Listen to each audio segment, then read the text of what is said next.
Brooke, so look handsome, could you? I'm going to stick the headphones on you. You can hold this thing with a blue top to it. That's on. Good morning to you, Brooke. Morning. How are you, mate? I feel like Wade Oranger. You've got a very sexy radio voice, Brooke, I might say. Really? Good morning, South Australia. Do we look like brothers? You're here on Dirt Kart FM, apparently. Brooke, how was your day yesterday? How many of your boys? You got both boys racing here? Or? Yeah, Levi and Cody are having a run. I think I saw Cody more than I saw Levi. Maybe I didn't. How was the day for the boys? They're both young. They're both learning. Lots to learn here. This meeting for us, Levi's first time, and really Cody's first attempt. It's his second time.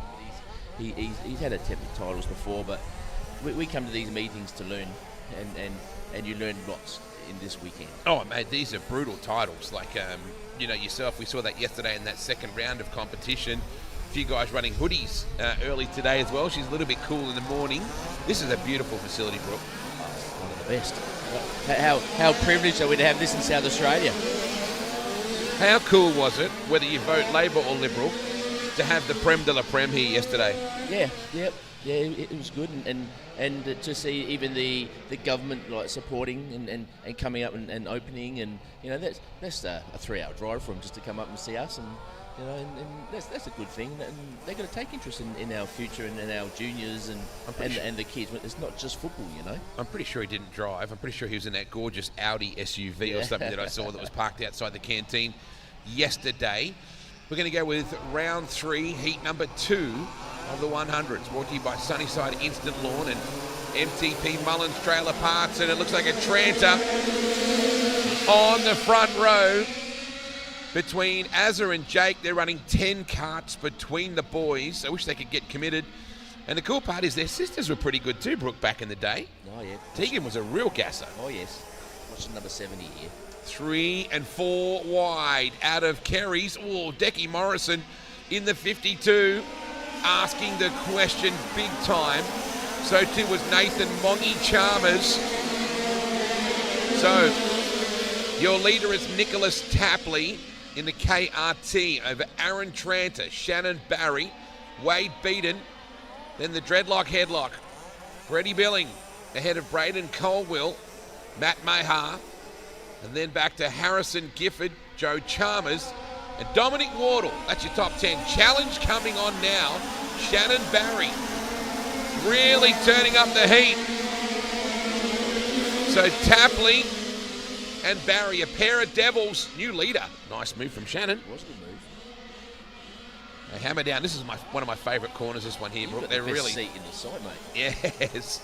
Wait till you see the drone footage that we got yesterday from, or Thursday, I should say, for the documentary. Shannon Barry, your leader. Nice work. Now you can see Billing. That guy is always fast. He's up to third. He's got Tranter wearing him like a glove as well. Cool speed shot that we get just there. Joe Chalmers back from a excursion racing late models in the USA. So cool to see. And your boys are really good. Both your kids are really good examples, both your eldest kids, really good examples of how you can go on to other forms of speedway and do very well from a grounding in this sport, Brooke. Exactly, and you find a lot of the kids in the sport are just good kids, just really good kids. Just saw then the 5-card of Chalmers just get into the side of Beto just a little bit then, so the Mong hanging it in there. Oh, Billing for a big, tall guy. I love watching that guy, mate. He gets it going, doesn't he? He has to tuck the dreadies in the top of the suit before he gets after it. Barry has a good lead from Billing, Tapley. Trying to get that spot from Brett, but good luck doing that. White flag is out.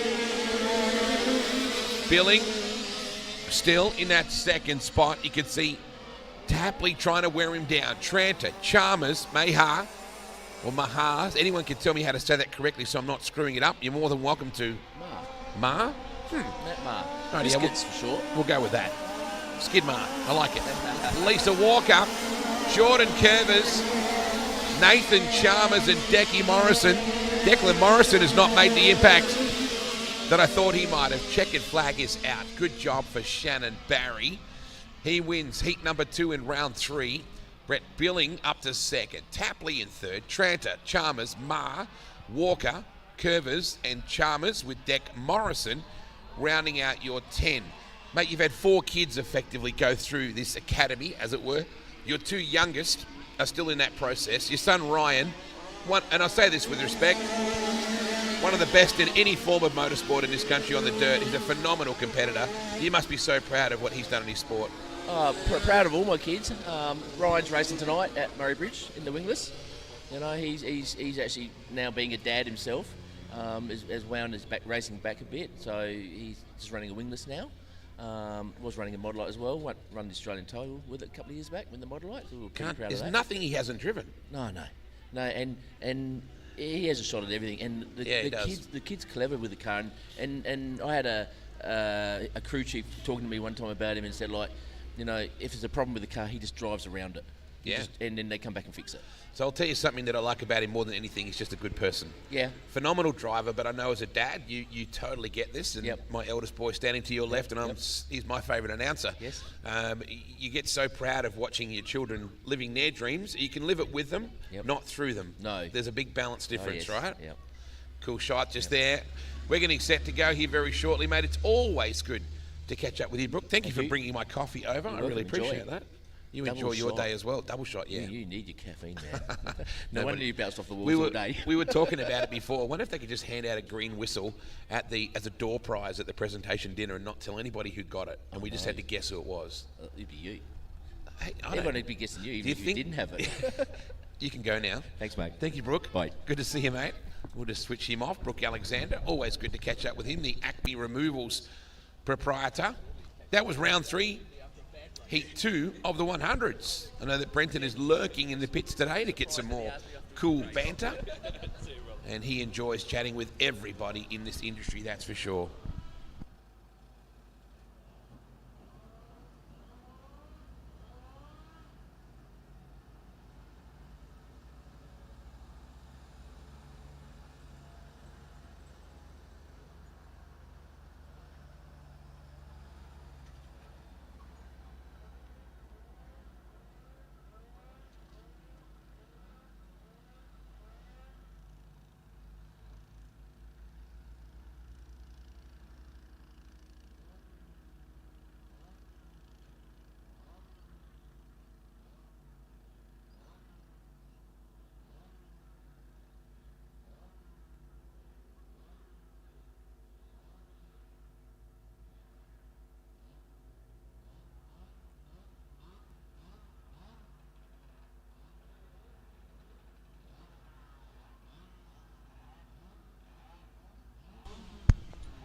.125 heavy coming out for round 3, heat 1.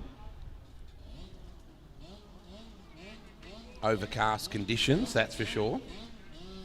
That'll help keep a little bit of the moisture in the track until it warms up a little bit later on today, which is certainly supposed to do. Yeah, looking at something like 29 or something fairly high. The phone was trying to tell me this morning, which is awesome to be out in. But motors will certainly warm up a touch. It's a good thing they're not out there for too many laps at a time. It's always super cool shots. This screen we're looking at right now is just epic. And it's such a professional touch to a sport that was already leaps and bounds above where they've been travelling in the last few years. They've come a long, long way, and this is really the pinnacle of karting. Dirt karting in particular in South Australia is just so strong. So to be able to represent that in the best way possible goes a very long way. So 125 heavy in the chute, all but ready to rock and roll this round, presented by Devil Race Cards and Scope Imagery, sign and design, and we're not too far away from that heat race rolling out on track.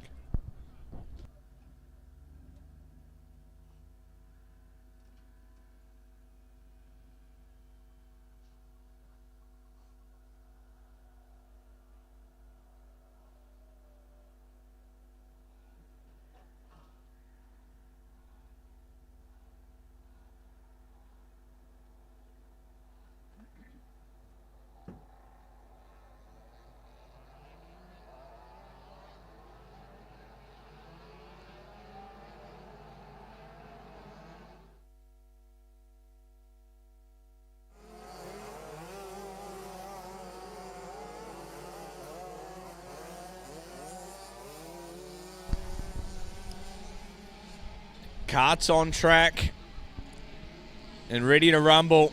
125 heavy, their first look today. They're not going to go this lap, that much is true. But they get the one finger. So as they go one more time around, they'll use the cut through, I dare say. Yeah, definitely will. And we'll be looking for the start this time. Here at Tatiara Karting Club, Toby Downs on the front row. Alongside kart 51. Luke Brock trying to bring to you. So Downs gets really shuffled to the top side in turn one. Not an ideal start. But he's made amends, kept in the loop and tried to get back to that low groove. When you go 3 and 4 wide in the opening couple of corners, it's really easy to get hung out to dry. He did a good job to lock it back down and get low. Rylan Furler emerged into second. And Luke Brock is your race leader in the 51. Furler in second. Toby Downs, your pole sitter, goes to third. Matt Varys. Gareth Keeling. Lewis Bull at the Bull Rush is sixth. Sean Oyendike. Blake Atkinson. Scott Bickle. Benjamin Bull. Harrison James. Luke Scott. Daniel Lahiff. Gary Duff and Adam Frith make up your 15 kart field here in 125 heavy. Rylan Furler starting to make a run. And we got trouble here. It's the 22 kart of Bull. So the 88 kart just caught up as well on the cushion.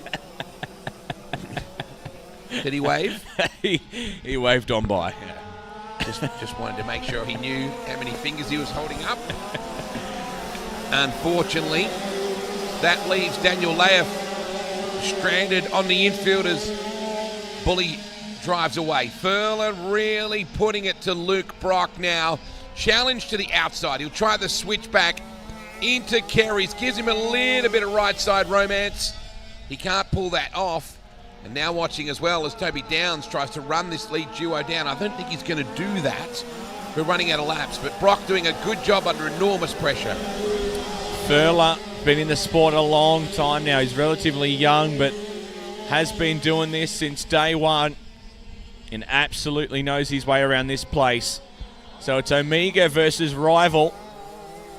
The rival of Luke Brock, your leader for right now.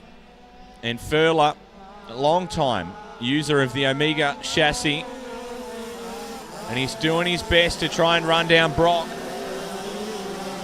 White flag will wave this time. Cool battle on screen. Gareth Keeling, Lewis Bull and Oyendike. But back at the front, half a lap left to run for Luke Brock as they rip through Kerry's for the final time this lap. And Furler really in tow still. Rylan Furler would love a last corner charge. Don't think it's going to happen though. Brock will hang on just over Rylan Furler, Toby Downs, and it is a battle pack behind that. Gareth Keeling, Matt Varys. The 10 slowing. That was Gareth Keeling right to the line. Something went wrong. Importantly, he was able to roll through the line, and a 10th place or 12th that he ended up is much better than a DNF that could have been. So officially, Luke Brock takes out the heat race win from Rylan Furler. Toby Downs was third with Matt Varys, Lewis Bull making up your top 5. Sean Oyendike, Scott Bickle, Blake Atkinson, Gary Duff and Luke Scott make up your top 10. Presented by Devil Race Karts and Scope Imagery. That was 125 heavy heat race number 1 of round 3.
Can we have Laurie Tucker please report to the back of the ambulance area in the pits? Laurie Tucker, can you please report to the area in the pits behind the ambulance? It's not an ambulance-related matter, just that's the location.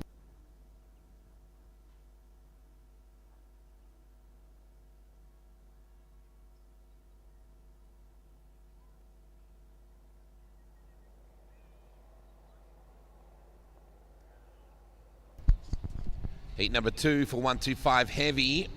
Rolling out on track. Brought to us by Devil Race Karts and Scope Imagery. Fiercely competitive class. Like every class, really. It doesn't matter which class you're in. That breeze is a lot stronger than it was yesterday. I know that because our table has nearly been cleared off on a couple of occasions. The 120 on screen, Brad Geertz, who had a win yesterday.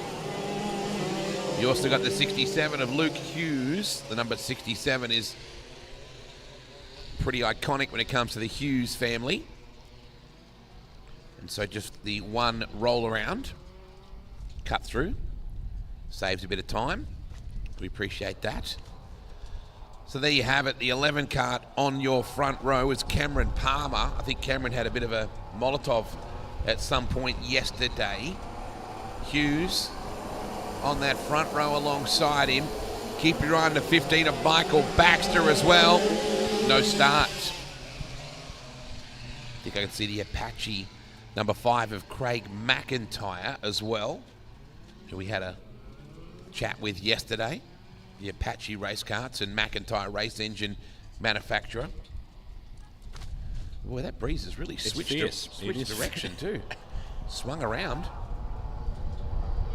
The 643, what an iconic number. Aaron Bowring, like the 747. The W2 out there is Cooper Davis. Cooper had an up and down day yesterday in different classes. We're green this time. We're going to go 3 wide. Davis. Send it. Sailed it in, found the outside groove and dug in deep. Palmer is your early race leader. It's Cameron Palmer in the 11 as they rip through Kerry's corner. And the 67 of Hughes is tucked in deep. Hughes to the inside and switch up for the race lead. Luke Hughes will lead the opening lap of Tatiara. And he has that 11 kart tucked right in deep. Palmer is trenched in up towards Kerry's. Palmer had a look but thought better of it. McIntyre stuck to the outside. Lost a couple of spots. Just got glued out there. Stephen Driver in the all-yellow suit. The 747 is not a lot more iconic. Boy, Liam, there's a battle pack. Rodder, McIntyre. There, that group right there are absolutely having a go at each other. Brad Hembling in that S3. Oh, nice little switch up going into Kerry's just then. The 27 kart right in the middle of that as well. Kobe Kosh doing a good job. So it's busy. Our race leader's got a little bit of room to move. That's Hughes, but oh no! Oh. Davis sits there and is bogged to the axles. You would be filthy, because that was definitely a good, and it's quite soft. As you can see, rest of this field streaming around here, getting close to the business end of this race. The SA3, Brad Hembling doing a nice job. But your leader, as he has been since the start, is Luke Hughes. Cameron Palmer in second. Brad Geertz, Kobe Cott. Back then to Hembling and McIntyre. They're trading blows, those two. Michael Baxter, Ryan Rodder, Jake Oxford, and Darren Wake, your top 10. Telling you who's very exciting in the further battle. Chad Rodder, Ryan Rodder make that in the 13, trying to punch his way through that back group. He was up and about to try and climb his way through. We mentioned yesterday he's got that similar seat style to Mark Burford. He sits right up over the steering wheel, and that lightens the rear end and gets the wheels buzzing. Boy, that was close. Geertz had a really good look just then. So they come back towards us once more. Luke Hughes, your leader, out of the Genevine Club.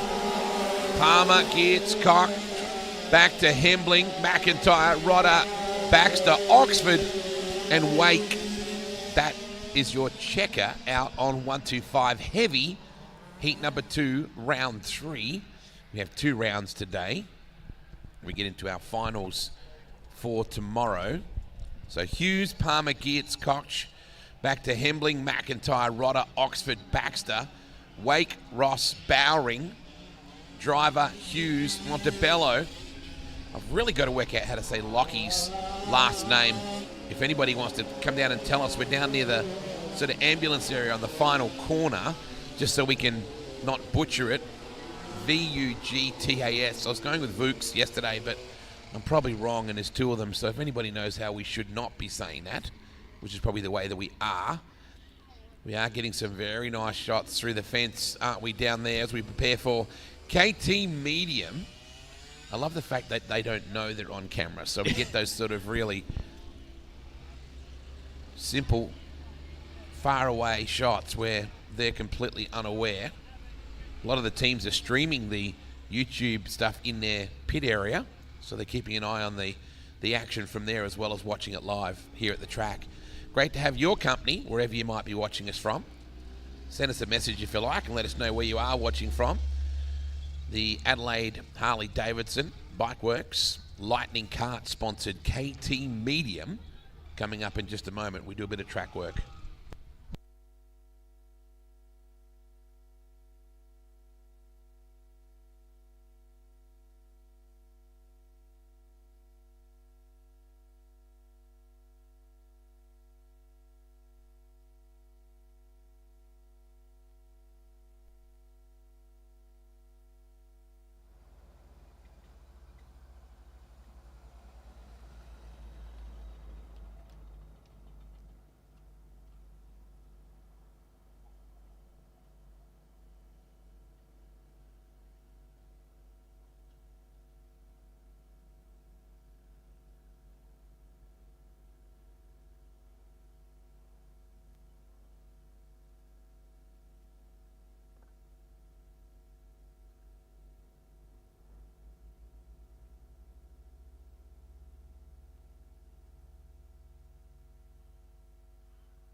Super cool shot as they pop the visor down and roll on track.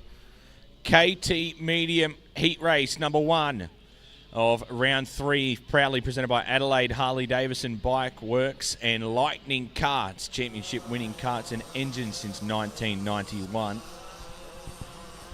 And we get set as they clear the motors, tune the carbies in, blow that bit of oil off the spark plug and get them all running happily.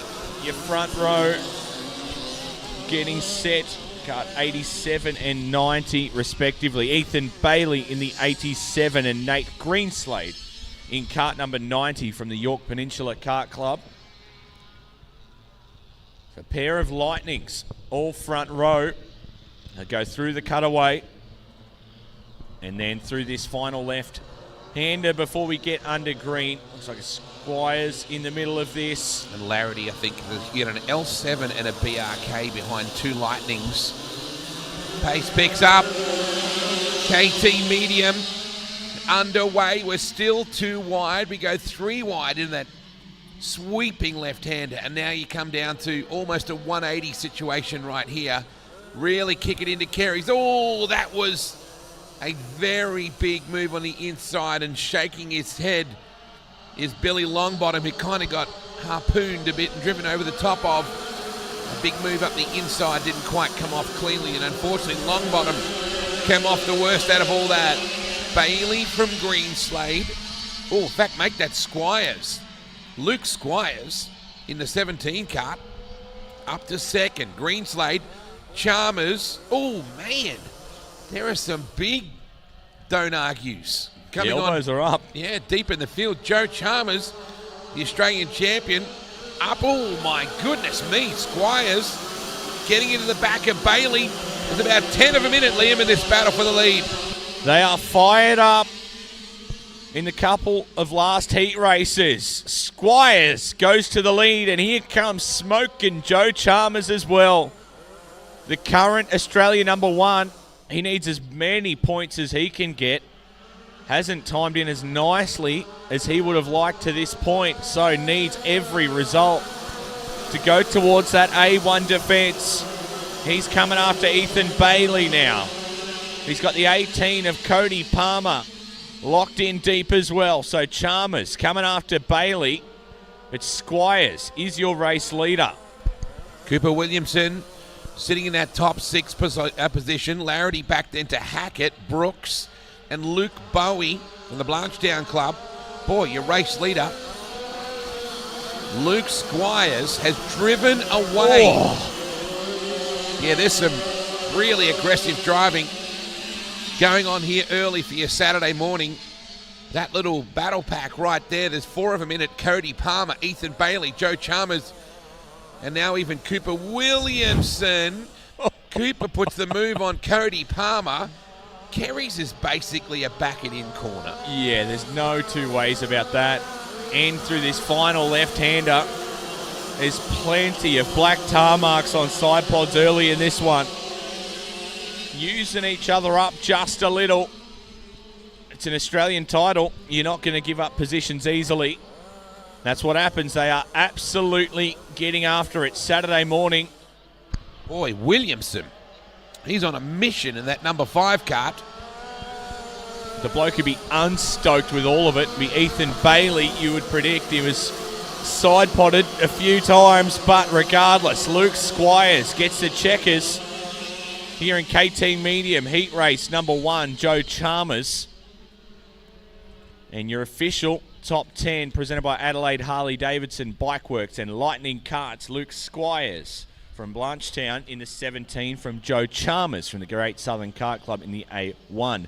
Cooper Williamson was 3rd with Ethan Bailey 4th, Cody Palmer 5th, Nate Greenslade 6th, Reese Hackett 7th, Cameron Brooks 8, Aaron Tranter 9, and Felicity Lee Coates make up your top 10 in a fierce heat race. They're really keeping on top of the track. Brenton is down there. Good morning to you, Brenton. The Tatiara Australian Dirt Kart Titles here for 2023. So we've got a young rocket ship here right alongside me, Brock Thompson. Great little peddler, L7. Stepped out of juniors, I reckon it was last year. Welcome to Green Multimedia and Australia wide, mate. So, how's it been so far, bud? It's been going all right. I'm starting off the back here, so I've got to see what I can do for this heat. But I've just been trying to get my points up for this meeting. I've been trying to get engine running and stuff. Trying to like me and Dad just trying to get the engine quicker and quicker, changing up the setup halfway through. But it's been going all right. Been getting up there a bit. We just keep lacking a bit of power, but it's been going all right though. Okay, I know you love big, wide open tracks, mate, and I'm going to say it already. You are absolutely fantastic through traffic, mate. That's your trademark. It is, honestly. When I've talked to a few other drivers, this place, I know you love pace, mate. You come from Adelaide Dirt Kart Club, and they've got a big straight, and you've got one here. When you come off this corner, what's going through your mind for that one up there? Oh, I guess when I'm coming out of the exit, I was just hoping for get a good run that I can just pull a move off. Like sometimes I can pull a move on the top or something. Just gotta hope that you get a good run, really, and just hope that you can pull something off. I do try to go to the top a bit too much. I can't be doing that lately because the track's been pretty heavy and it's been changing heaps. So you got to change your lineup a bit. It's like sometimes you got to go to the inside, but I do like going around the top because it's a good move to go for. Absolutely. I've seen you do a heap of slide jobs too, mate. I know you love banging off that cushion. That's your DNA. But, yeah, all the best. This is going to be a big one for you. Yeah. But you've got sponsors, mate. Who are they? Lord and Diesel, Specsavers no longer, Sign Colour, Car Parts Plus, Vimble and Venus Energy. Okay, mate. Put that bell helmet on. Get it in the heart, mate, and I know you're going to do it out there. Cheers, buddy. Thank you. Okay, so we've still got a little bit of time. Looks like they're doing some work out there. So I'll just swing around. I'll get Amesy. He's right here. Actually, we'll get the cameraman. Come around this way. Oh, you're right. Don't run away. Okay, so just stay there, mate. G'day, buddy. How you been? Ames Motorsport. You just bring it, you guys, wherever you go. Lightning front to back, mate. So how's your weekend been so far? Yeah, pretty interesting. But yeah, no, we got 4 fast carts, so credit to Dad. He's put in all the hard work all weekend. So just credit to them, credit to Lightning's given me a good package. Hopefully we can move forward in this one. I know you do. You guys, you definitely will move forward. The Ames Motorsport, both through you and your brother, sorry it's getting a little bit loud behind us, but you slice and dice. You go up high, you go down low, you know when to attack, mate. Yeah, hopefully it stays the same. Hopefully we can watch this heat race and just hopefully there can be 2 lanes and we can just move forward from here because it's a long way back and it's stacked heat. Cheers, mate. Get in the hot seat. Okay, back to the commentary position.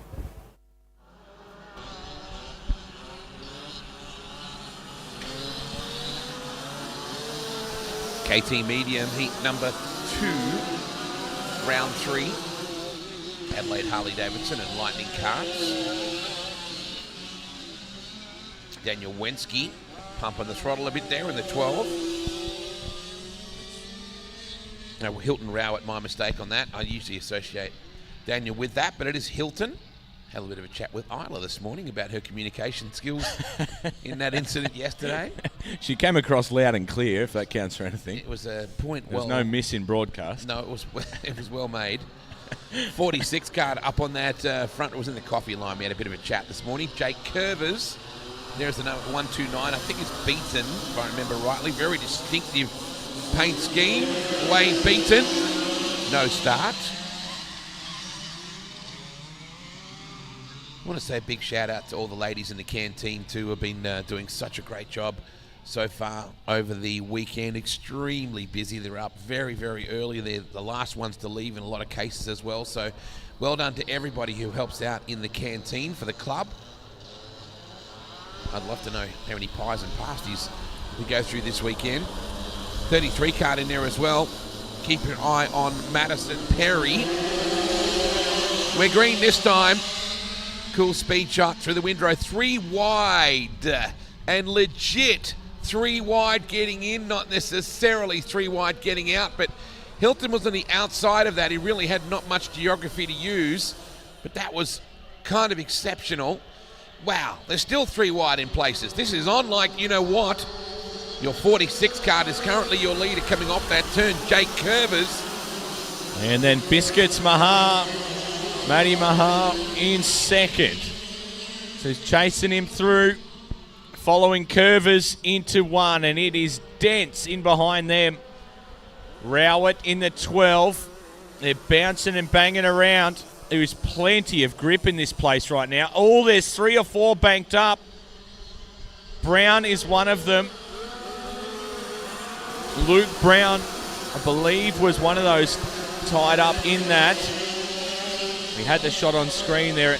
Up the top at Carey's, it's hard to pick all of them. Kart 81 bouncing through. Tom Norval, not scared at all.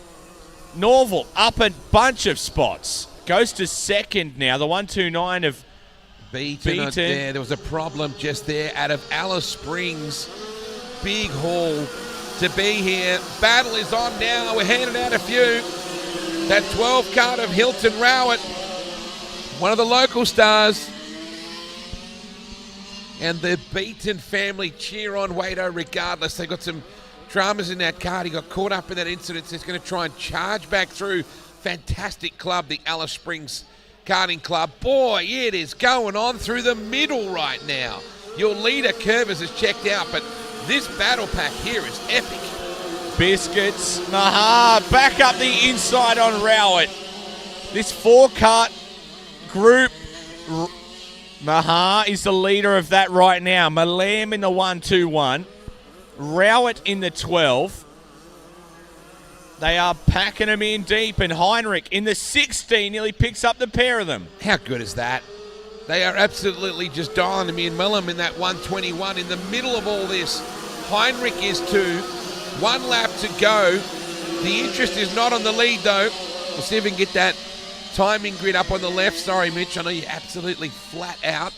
Helps us out. Thank you, mate. You know who's now in this battle? Tranter buys in the 45. From a long ways back, Jake Tranter has rounded up this field now as well. And they are going to war for 3, 4, 5, 6, and 7. Count in Tapley, who's hunting this thing down now as well. Checkers will wave with all of it going on. Jake Curvers and Tom Norville lock in your top 2. Matty Biscuits Maha 3rd. And from there, your unofficial results. Top 10. Presented by Adelaide Harley-Davidson Bikeworks and Lightning Karts. Heat 2 in round number 3 of the KT Medium. Jake Curvers gets the win from Tom Norval. Matt Maha, Thomas Malam. Joel Heinrich up to 5th. Hilton Rowett 6. Jake Tranter 7. Adam Tapley 8. William Prest 9th. And Braden Colwell out of the Tatiara Karting Club make up your top 10 for KT Medium Heat Race number 2.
So just while we wait for round 3, heat 3 of the KT Medium to roll on track, we've got a chance to catch up with Shannon Barry. Shannon, welcome to Tatiara. I'm sure you've been around this place plenty over the years, but cool to be back at your grassroots and at another Australian title.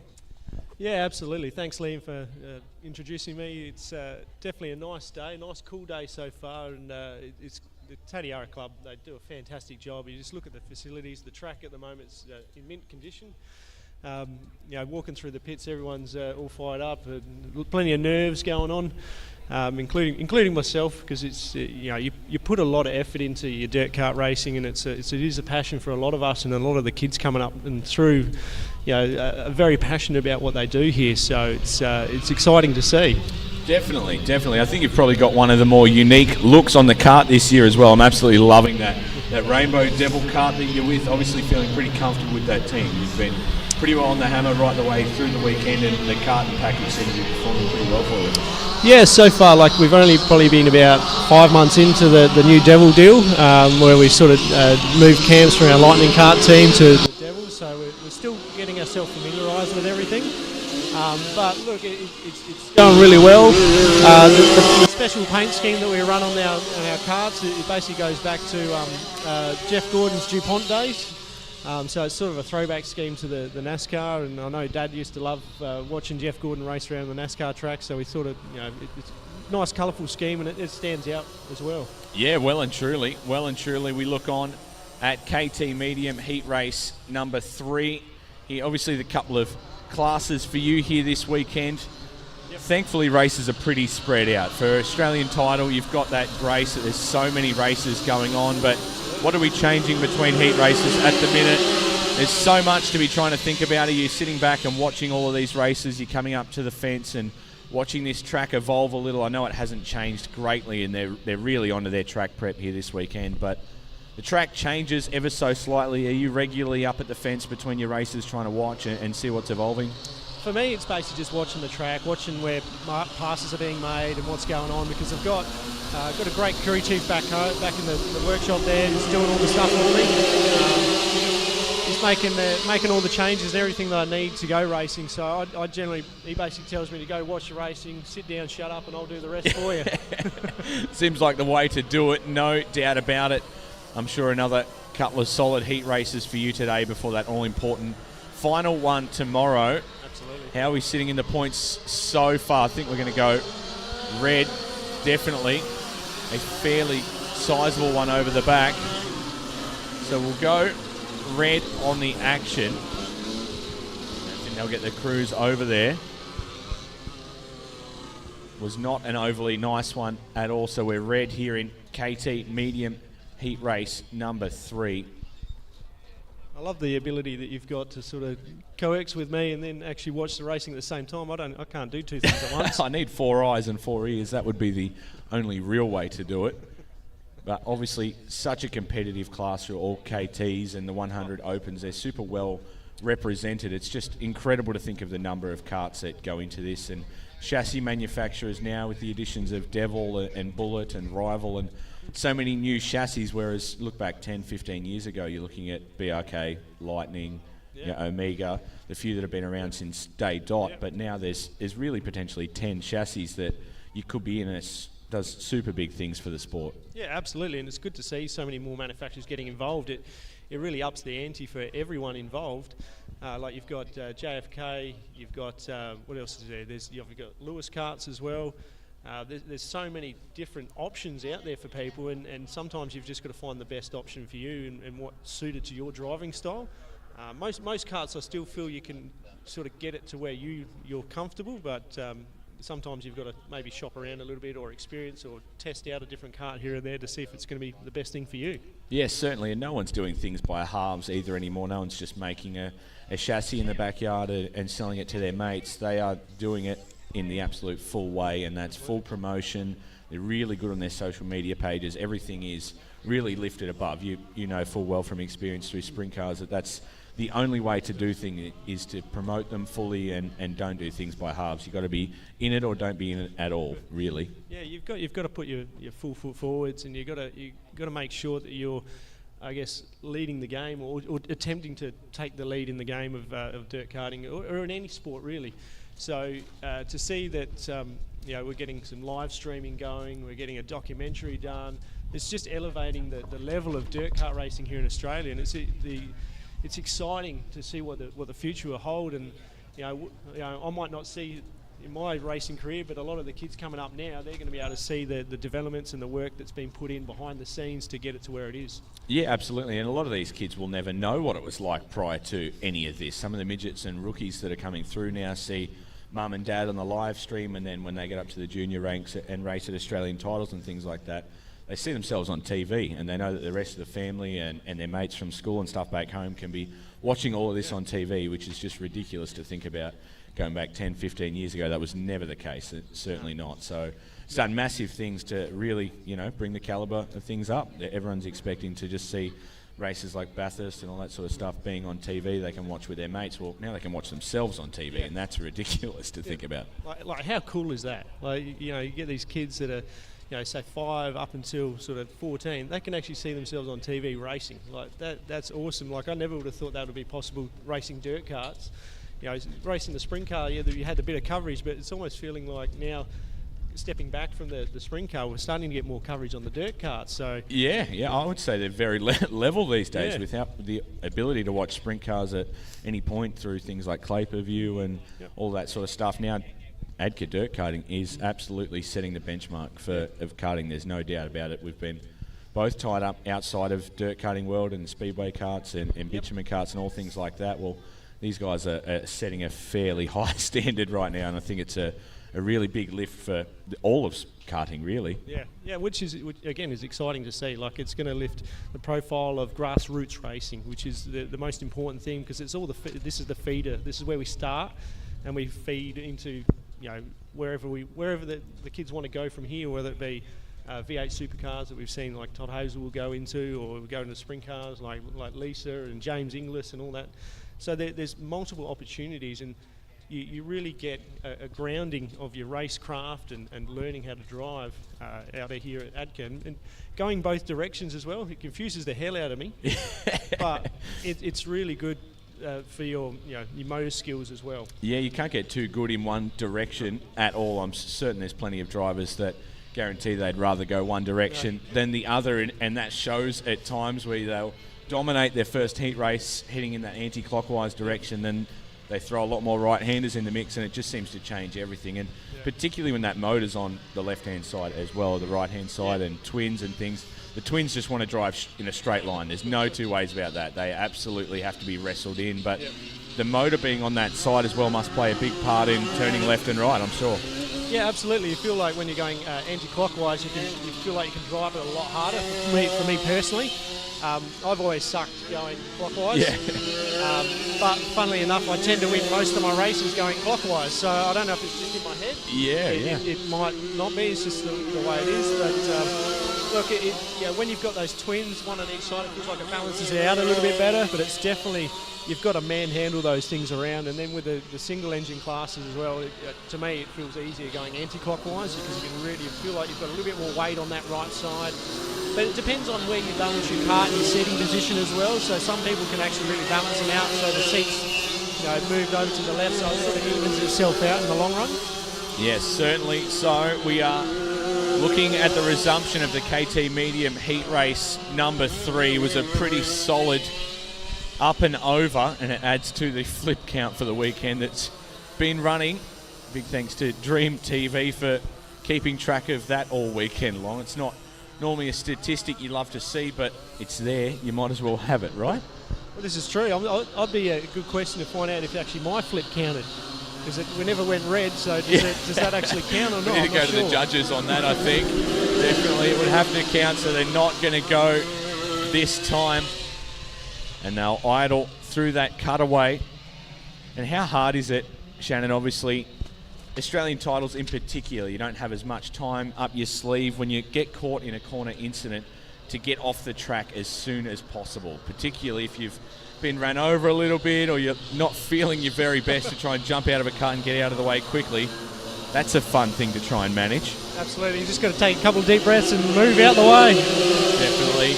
Green at the ready, and they'll run him into that first left-hander and head up towards Kerry's.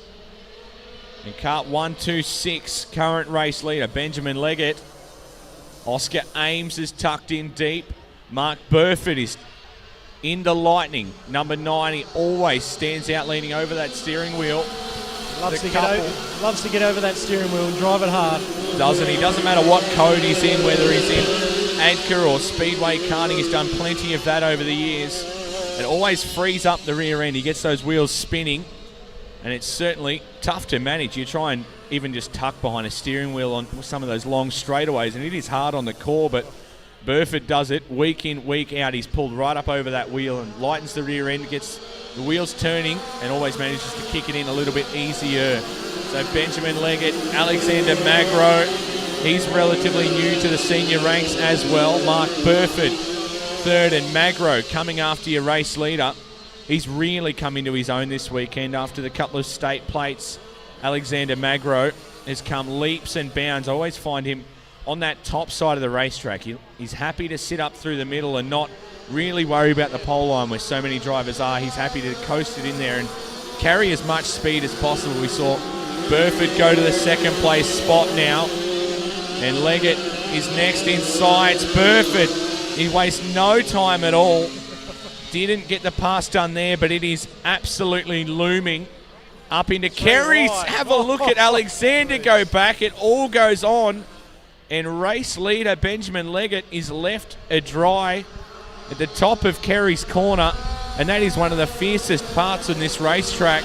That's just tough racing there. It looked pretty difficult for him. Like, go 3 wide into a corner. Sometimes it's unfortunate to be the guy on the outside, but it's the stewards obviously have a look at that one. But it looked like all three in one of the same piece of the track. And you have to in an Australian title. Everyone wants to just keep scoring points, but you've got to score big points as well. A DNF is no good to your weekend by any means, but it's all worth it for that big number 1. So that's what they're fighting for. Burford well and truly on his way. Magro is sticking with them, but this guy absolutely knows what it takes to win that number 1 plate. David Carruthers, big move on Magro. Little bit of a hip and shoulder. He looks back over his shoulder at Alexander Magro as well. Burford on his way. As we mentioned, tuck right over that steering wheel. Checkers will wave. And Mark Burford gets a job done from Alexander Magro. David Carruthers. And that will wrap up the KT Medium Heat Race number 3 here in round number 3. Officially your top 10, Mark Burford from Alexander Magro, David Carruthers 3rd, Sean Forrestal 4th, Nicholas Tapley, Archie Brownless, Brock Thompson, Lockie Shepherd, Matthew Slater and Jordan Barrow of the JFK camp out of Morgan. Locking in your top 10. Shannon Barry, thanks for joining me in the call. You didn't hate it by any means. It was really cool to have you sit in on that race as well. I'm sure you've got plenty of a busy afternoon for you on the crew as well with the Devil Race Karts and in your own racing program as well. Yeah, absolutely. We're going to head back, get ourselves organised for the next KT Twin race, and I think we've got one. Okay, so we're in the return race. Good luck for the rest of it, Shannon Barry. Man. Thanks, mate. Appreciate it. Okay, so we're in the return race right now for the KT Lights, I think it was.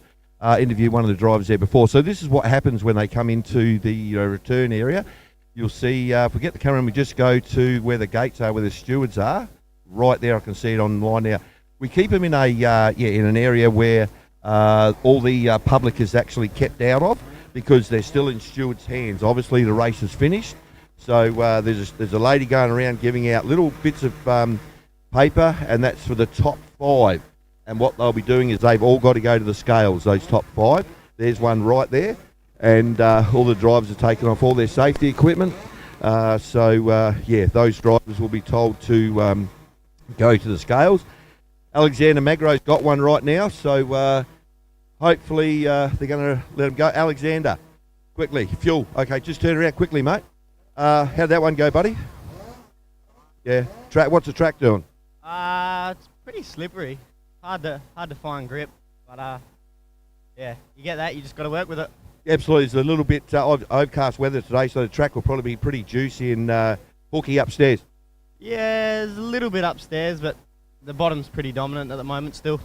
Okay, you got sponsors? KRT, TML, Lewiston Haulage, JK Tuning, AAA Tarps. That's it. Okay, so yeah, you've been to these shows before. You've won a lot, mate, over the years. So just got to keep hanging in there, buddy. Yeah, pretty much. Just all a luck game, and you got to stay in it to win it. House driver KRT right there. Thanks, Alexander Magro. So yeah, we can just pan cross down to the bottom here. So the drivers are still getting talked to. So what they're doing now, the stewards are talking to one of the stewards in the receival area. I call it like a parc fermé. So we are not allowed to talk, do anything mechanically wise. It's shut. There's people front there. You can see waiting with all the trolleys, and what the drivers do. Well, these are fixed wheel go-karts. They've got, I talked about it yesterday, with a chain from the sprocket on the crank from the motor straight back to the wheels. So we can't push these. They haven't got any clutch whatsoever, nothing at all. So they're fixed carts. So we've got to pick them up, put them on the trolley, and then the people will go to the weigh area, and a few people are going to get tested for weights and fuel. Very strict fuel ruling in the book, so you have to adhere to, we call it octane level, and another story in itself, but that's what they're doing. So all the drivers are just basically chilling now and waiting for them to open up, and we'll hear one of the stewards say very soon, people to the scales, and then we will say you're all clear, and away they go. But there was a little bit of I call it elbows up out there, so a few of the stewards will be now talking and, see what we've got. But I reckon we got some 125s popping on the other side, the out grid. Just listen to them there. Just quickly, if I can get the cameraman to look at Alexander Magro's wrapper pipe on the back of his go-kart. That's brand new. That is absolutely out of the box. It hasn't even changed colour yet. So that's a brand new one, Alexander. So that's a wrap pipe, and that really makes karts work. There are a lot of them around. I'm just looking down the lanes. 80% of them have got them on. A lot of people experiment with exhaust, but I've actually got one in a box, brand new, behind me. I'll talk about that later. We've got the guy here today that actually makes the wrap pipes. So I'm going to get Pulse Tuning, who has got a lot of Yamahas here, and 125s and 100s, and wrap pipes. Yamaha, Pulse Tuning and wrap pipes go hand in hand. That's the package you want. That's the most common one. Rightio, we've got some carts out there which are outlaws, so I'll hand it back to the commentary.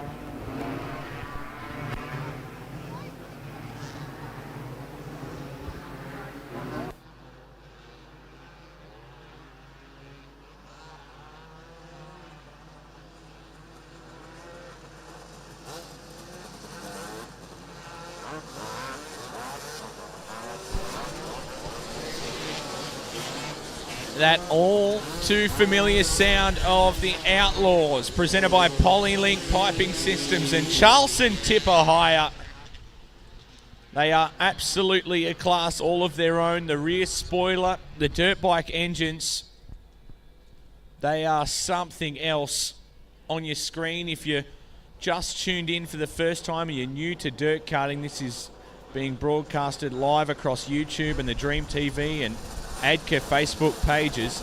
If you aren't new to dirt karting, this is Outlaw Karts, and they are like nothing else. Big, heavy motors, high power, and that dirt bike sound and smell. They are a beast to get around this place. And kart 133 hung out to dry a little. There was Lockie Shepherd on that outside, and it must be an absolute masterclass to try and go from wheeling these big heavy beasts and then get back to something like a 100 Open or a KT that'll be so much lighter and dance around easier if they're running multiple classes. Nathan Walton, current SA #1.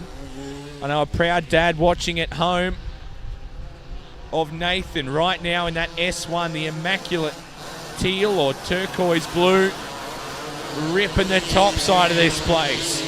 The BRK is dialed in. here in the Outlaw Heat Race number 1 of round number 3. Proudly presented by Polylink Piping Systems and Charleston Tipper Hire. We look through the field. Chad Rodder in the 21. It was a monumental up and over yesterday in this category. I think it was Farrow.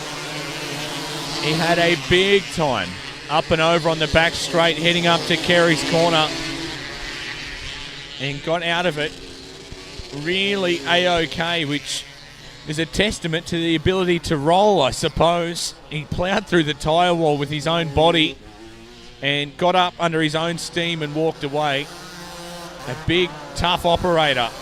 So battle starting to take place. Brett Stevens and Chad Rodder getting after it. Scott Bickle in the 16. Tom Callahan in the 4. Brett Morgan, Lockie Shepherd, Kirsty Murray, Gareth Keeling, Travis Parry, Scott Greenslade, Shane Shepherd, Benjamin Bull, Glenn Trotton, Corey Bilney in the A3, Luke Burse, Ryan Brock and Gavin Earl in the 97. But it right now is the Nathan Walton show. As the white flag will wave for the blue BRK, and Walton absolutely has them covered. Stevens under heavy fire from Chad Rodder up the inside. They touch doors just a little, and Rodder goes to P2 when it matters most. Through the final corner, he'll bend back around to the right, and Nathan Walton gets a job done here in heat race number 1 of the Outlaws on day 2. This is round number 3. Chad Rodder through for second. Tom Callahan ends up third. Scott Bickle 4th. Brett Stevens 5th. Brett Morgan, Lockie Shepherd, Kirsty Murray, Gareth Keeling and Travis Parry make up your top 10 in the Outlaws Heat Race number 1 in round 3, presented by Polylink Piping Systems and Charleston Tipper Hire. A big thanks as well to Kev Trans Haulage jumping on board as major sponsors of this weekend. Up next, round 3 heat race number 1 of the Junior Light, proudly presented by McDonald's and Bullet Carts. And cool shot of Huck's Paps Burford on screen. The toxic waste style helmet. An immaculate cart out of the Lightning stable, as you could expect.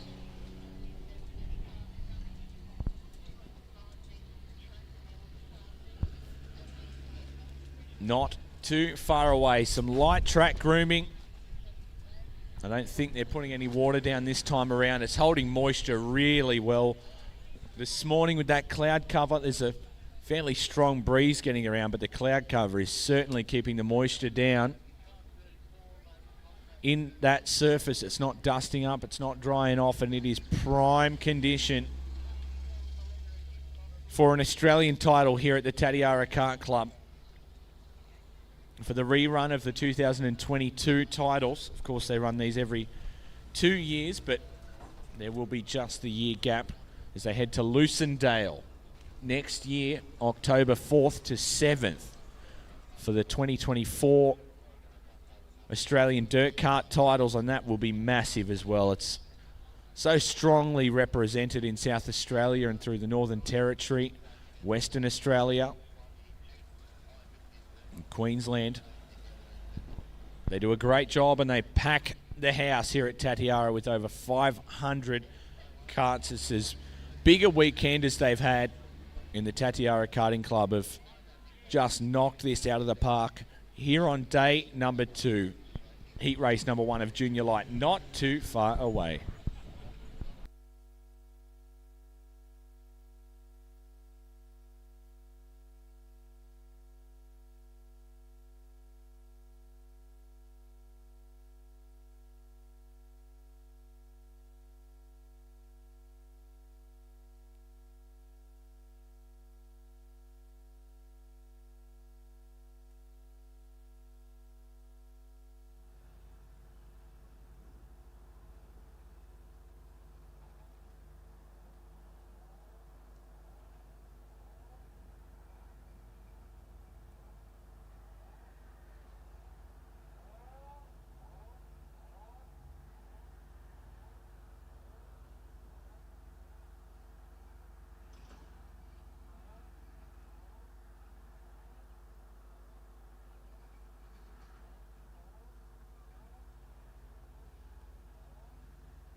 Junior Light pushing away out of the grid.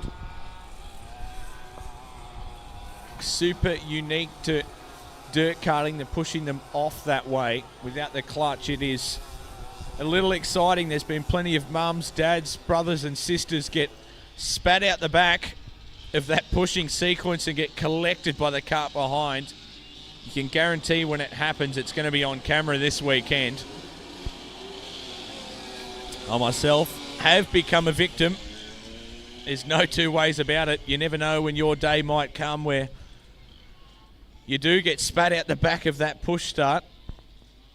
It's easy to do, and it's never forgotten. That much is true. A pair of immaculate lightning carts on that inside lane. As we get set for a start. Junior Light heat race. Number 1 of round 3. They're tidy to the line. And the pair of Lightnings lead into 1 and 2. Paps Burford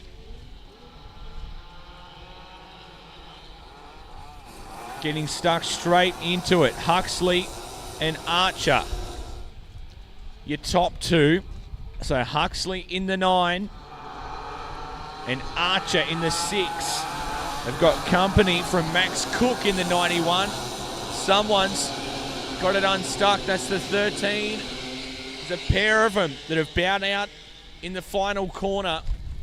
It's the 38 of Jackson Frith and the 13. Connor Carruthers caught up in it. Both of them out of the way safely now. They'll keep going. Connor's just gutted for his Australian title. He's going to have plenty of work left to do to make up those points in the rest of the weekend. Max Cook is coming after your race leader now. Cook goes to 2nd, and Huxley under heavy pressure now from Cook. Already has a heat race win to his name. Cook going the long way around up at Kerry's corner. Are you kidding me? Max Cook, monster drive up around the top. Boy, oh boy, big time drive up the top end. And Max Cook is your new race leader. He absolutely committed to that. No doubt about it. Huxley, Paps Burford 2nd. Archer, Paps Burford 3rd. Felix Bell from Archer Johnson. Keaton Griffiths. Cody Jackson. Jackson Little. Jace Hill. Declan Swart. Lacey Swart. Tate Neal. Tyler Hux. Connor Carruthers. And Jackson Frith. So Keaton Griffiths running a pretty unique chassis this weekend in one of the Assassin race carts out of the Glen Trelaw Motorsport camp. Got a message from GTM yesterday to let me know all about it, running one of his sister chassis. So super cool. That chassis has come a very long way and is an Australia number 1 in speedway karting. Is the identical chassis to that. So Max Cook sees the 1 lap to run flag. White up in the air and starting to have quite a tearaway victory here in Junior Light Heat Race number 1 of round 3. Super smooth. He carries a ton of speed. And there's yellow up in Kerry's corner. So I think one might have gone over. Checkers will wave. And the officials are running up there at that top corner up in Kerry, so they'll go red now. And we'll just have a couple of moments, folks, and let the officials tend to that driver up in Kerry's corner. They're all coming to a stop nicely, and they'll get the officials up there, and we'll be back with you in just a few moments' time.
Okay, we're just back in the pits here, just do a little bit of technical talk about weight transfer or distribution, if you want to call it that way. So I'll just get the cameraman to come around to the back of this go-kart, and we've got the seat here, obviously. Fiberglass seat, reinforced. There's new seats out now. They're called Jekko seats. This is a Tillotson seat, very, very nice seat, the Tillotson seats. I always had a Tillotson seat in my car. They hug you in between here and your rib cage. Right, talking about hugging seats. What happens now for people on live stream, there's a bar that goes down to the back of the go-kart. You can see I'm following it with my finger now. Goes across the back of the go-kart. That transfers a lot of weight through there, and we've got another one. It's called a seat mount bar that goes back right over the back axle. What happens when we get a fair few drivers, you'll see him out there, one that comes to mind is Cameron McDonough. He works the seat over. His shoulders are up here. He's about this size, up here with his helmet, obviously. And what they do is they drop their right shoulder over the lip of this seat, which transfers the weight through this bar, right through there. And it goes down to that bolt. That's a bearing carrier bolt. When you transfer weight with your shoulder, you pull it back on the steering wheel, that transfers the weight onto that right-hand rear tyre. When that's working, you stay there, mate. When the thing is working on a dirt circuit, from here, from this right-hand back tyre, that's where the traction works. Transfer your weight over that bar right behind here I was talking about. When it's working, this left-hand front wheel will be about probably 10 to 20 centimetres off the track. It won't be on the ground. Okay, so that's a weight transfer. So whatever you do on the right-hand back transfers through these chassis rails from the back around here to the left-hand front. When that's hooked up and you're putting traction out, this front tyre through the flex of a go-kart will be at least 10 to 12 centimetres off the ground. Okay, stay there, mate. So we go, we've just got carts behind us, but so when you transfer weight from there, like I said, swap it over when we go the other way. Exactly the same thing. The driver will load this seat up. The transfer of weight will go down through there into the opposite side of the frame.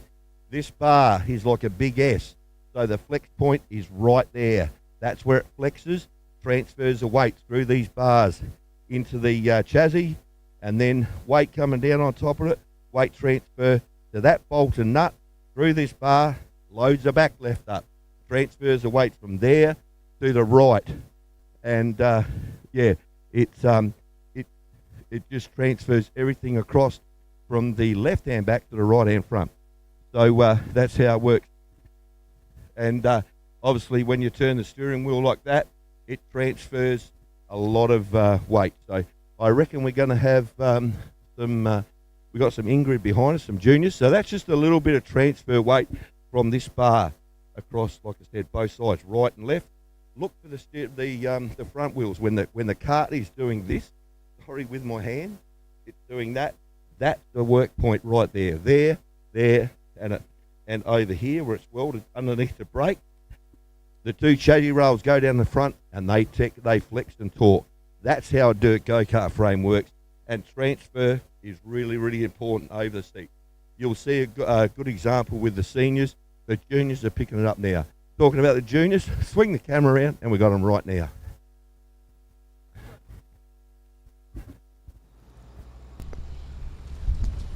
Track just getting its final preparations done before we get back into the resumption of this. I've got to say, Liam, big on-yous too. Okay, so we've got a few... to Dean and Angela and Mitch and all the team here at Dream Multimedia, because this has been a really good coverage for such a long period of time, this broadcast. We've got Brenton in the pits covering all the action down there and doing all the tech tip stuff. We've got really good multi-camera coverage that we're able to get, thanks to Beltec, by the way, and also KevTrans. That would be the Liam is KevTrans Kev today. I'll be Beltec. Bellin. Oh, thanks a lot. Well in, Bellin. Yes, very nice. So cars coming back on track. I just spoke to Brett Billings, the old dreadlock headlock, and said he just got medically cleared after that rollover. So he'll be back out there very soon. There is Mark Burford standing there with Shannon Barry, having a bit of a yarn together.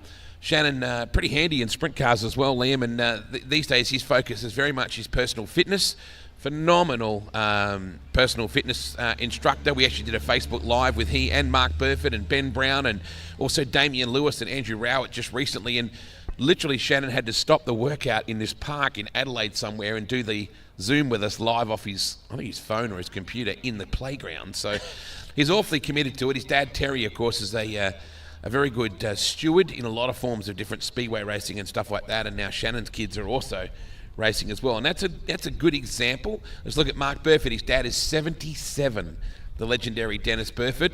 And of course you got Mark and Michael. That's what he goes on Instagram, by the way, Mikool. And of course all of Michael's boys race as well.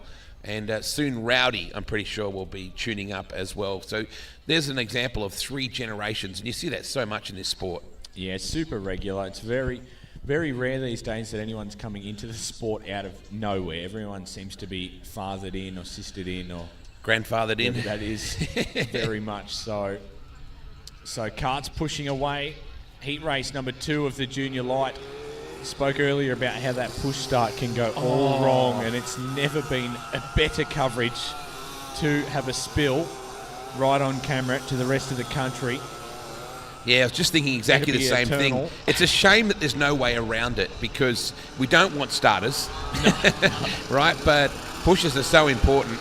So karts back on track, round 3, junior light, heat number 2, brought to us by Bullet Karts and McDonald's. Lewis is out there. I just saw the little L7. Gosh, they're cute, these kids. I know our camera crew. I was just talking before about the camera angles that we had here, the way that this is being shot here this weekend. I know that people at the track can't see this coverage, but you will be able to. We're live on YouTube right now and through the Dream social medias and through the Tatiara socials and Acre, etc. as well. But this corner in particular, Kerry's, which you'll never forget the name of that. It's your grandma's name. Yeah. That point is where I had my back caved in by the seat as well. Oh, so that's right. Where you rolled over. It's unforgettable for good. Not in a good way, yeah. Unforgettable. So, junior light. Heat number 2. A little bit of a breeze blowing, so I know that Mitch has got a million things to do, but every now and again that grid when it comes up is super helpful to us. Let's get after this. Now the sun starts to fall. No! Not a good spot to be turned around. Did everybody stay on all their tyres? That's the biggest question.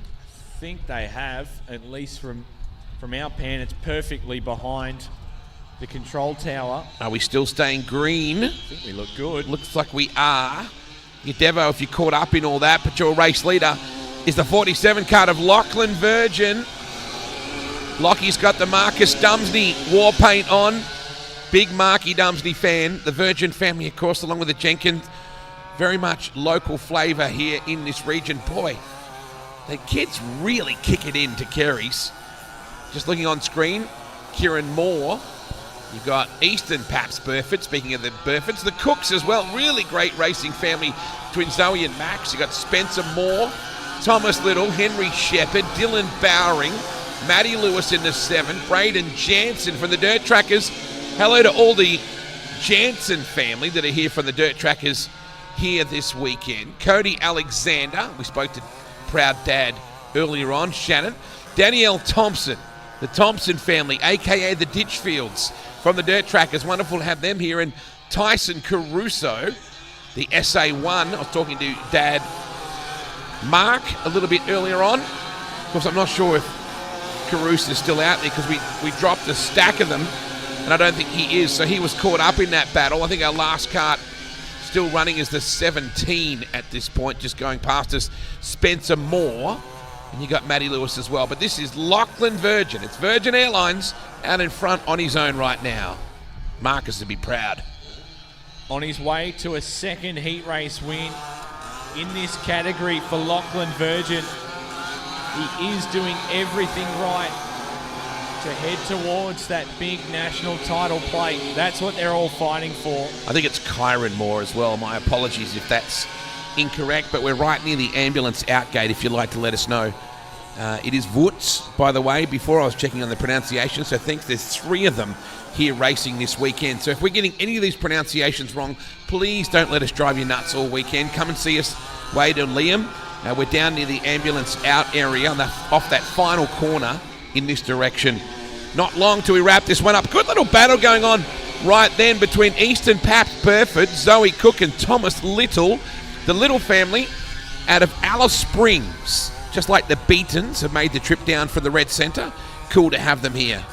Boy, this is one-way traffic for our race leader right now. There he is on screen. And the Virgin team pretty happy with the way things are panning out for Lachlan. Checkered flag is out. Nice drive. Kyron Moore will pick up second. 3-cart battle. Easton Paps Burford holds on in that 4-cart. Little Maddie Lewis off the back. She's a real character like her old man. Her dad would have fun at a tax convention. Lockie Virgin, your winner from Kyron Moore. Back to Easton Paps Burford in third. Zoe Cook in fourth. Dylan Bowring in fifth. Thomas Little out of the Alice. Henry Shepherd, seventh. Spencer Moore, eighth. And Maddie Lewis, the last cart running after we ended up with that multiple cart exit. It is certainly windy. Paul Carruthers. I see Paul just down at the fence. Paul Carruthers, if you can hear me. We might have a chat with Paul very soon as well. There's the replay. That's what we're talking about all on the screen. I think that's Braden Jansen was visibly PI 55'd about that situation. Oh man, it's remarkable that wasn't worse than that, because we lost a stack of carts out of that. You see Danielle Thompson was caught up in that as well. So there's another look at it. Oh, geez. Go-kart pinball. Oh, unfortunately, just looks like all on their own, looping it just there. Oh, they somehow get through it. So that's our replay on our Dream Multimedia coverage. There's Janelle Hammerstein. It's Riley's birthday today. I think he's 23. Speaking to his dad yesterday. And he's a 2000 model. Very similar to you, missing that by 7 hours and 23 minutes or something like that. So Janelle has long been an out-grid marshal. Oh, here comes the snacks lady, Liam. It's early. Hey, there's lollies too. Did you notice that? If you need a sugar rush, yeah. the dilly bag people are right behind us as well. They've got a Absolutely. stack of lollies. So kids or parents, if you need your kids to have more sugar, and let's face it, who doesn't? It's better than a Red Bull. They're a long couple of days. You might as well. Absolutely. And it's only Saturday.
Just to mention to anyone that's using a GoPro throughout this weekend as well, if you catch Liam or myself, we'd love to hear what you've been shooting, and if you've got some good stuff, if you'd like to maybe have it included in our Dirt Kart Life documentary, because we are looking to be able to try and include some of that stuff. We got some very cool chest cam stuff yesterday from one of the drivers. Really cool perspective where you can see the arms out on the steering wheel. But if anybody has any GoPro footage they'd like us to consider using, I can't say we're 100% going to use it, but it might be something we can add that just adds a bit of depth and a bit of colour to what we're doing. Round 3, Heat 1 of the KT Twins. The Dream Team on the cameras and the switch here this weekend. Mitch is like a one-arm bricklayer at the moment. He's trying to do it all in the OB truck and doing a great job with it. And the 3 camera angles we have, plus the static cam, the speed cam shot we have, plus our pit cam with Brenton. Very busy coverage, and they're doing a fantastic job of it. I caught up with Brad Pages in the pit area before. Very, very cool to catch up with them. Hustler Dirt Karts in WA, been owned and manufacturers for 15 years, and were the brainchild of the late Barry Pages, who just recently passed away, a life member of ACA, the Dirt Trackers Car Club and Great Southern Car Club. Barry was a tremendous man, very, very friendly, very, very affable, always wanted to help the sport. I always love my chats with Barry. No start.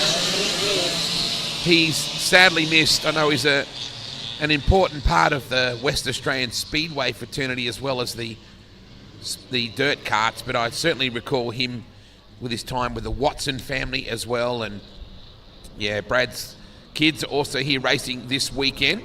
Hustler Karts has the local agent in David Garnett, who has 4 hustlers running in SA, with 3 this weekend, Gary Duff, and Stato Daryl Tolmer is running in 2 classes. So always good to have the Pages family here.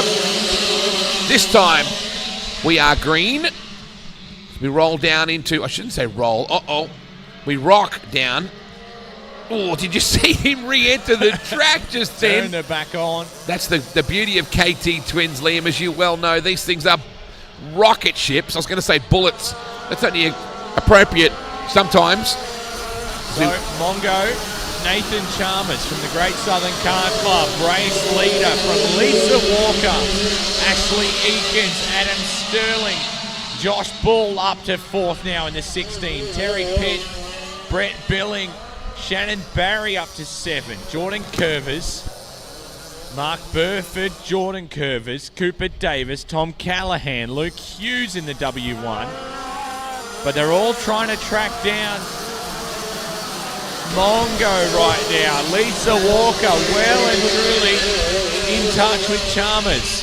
Ashley Eakins has drifted back a little bit there. Brett Billing is up to 3rd. Keep your eye on him. Billing in the 24 card. Big slider from Curvers. We see that a lot. You can put your money on a slide job from Curvers.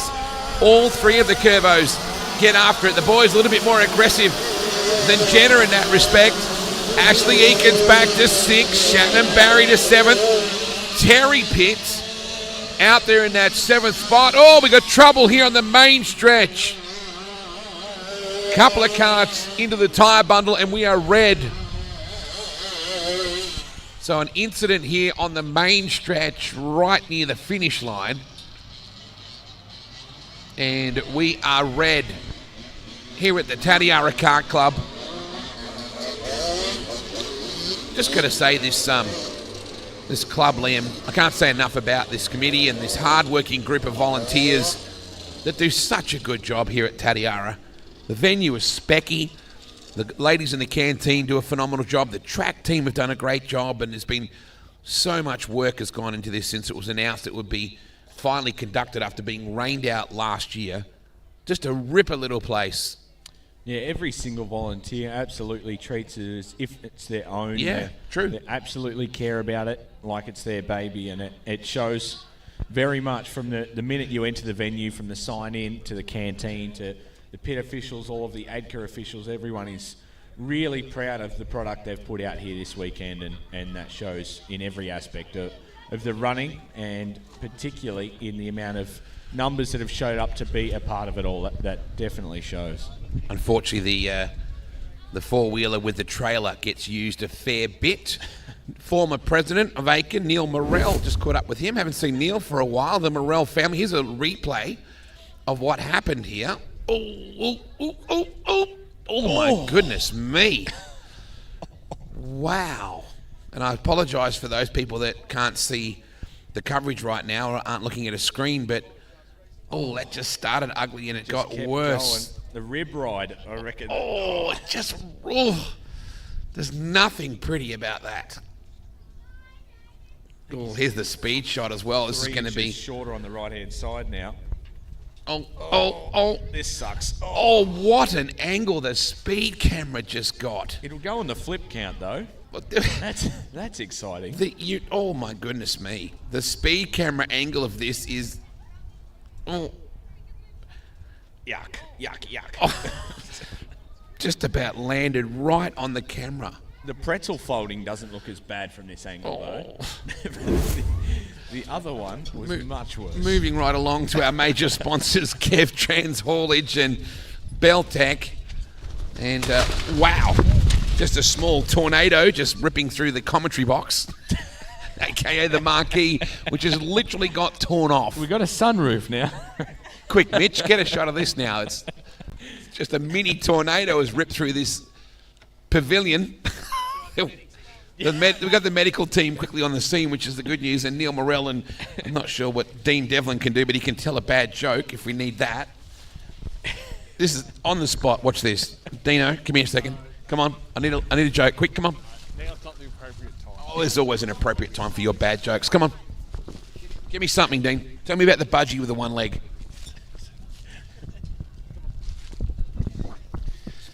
I got ripped off at the pet shop the other day. I had to buy a budgie and it was only $2.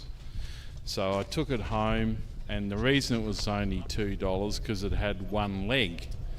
So I thought I'd go home and I'd got a matchstick and I gave it an artificial leg. You should have seen his face light up when he tried to walk. And that's the kind of jokes and bad humour that I can see the little bumblebee over there, and also Addison, Johnson, and Mum over there as well, the Johnson family. Boy, this high-tech commentary building that we had before has just had its guts ripped out by that Cyclone Tracy. It has the potential to be a Mary Poppins moment if it really got up and going. I think we're about to get these carts moving here in a second. Wow. It's all happening here, on track and off. The worst bit was the Mars bar slice was upended. That's the biggest. It stayed in its protective. Still in there, but stayed in its protective packaging. Let's have a quick look through some of our sponsors, Liam, in this program that you've got in front of you. The sunroof is back. Oh my goodness! It's a Tesla. We need a builder to come back in that. Does bring us though to double digits in the flip count. Neil, we're now at 10. Do we count the commentary box as a flip count? It has to. Neil Morrell's on the job. I'm not really sure how I feel. I'm glad he's here. 10 flips and 1 gazebo fold. The sun was nice.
Has anybody got a roll of race tape and 10 minutes up their sleeve?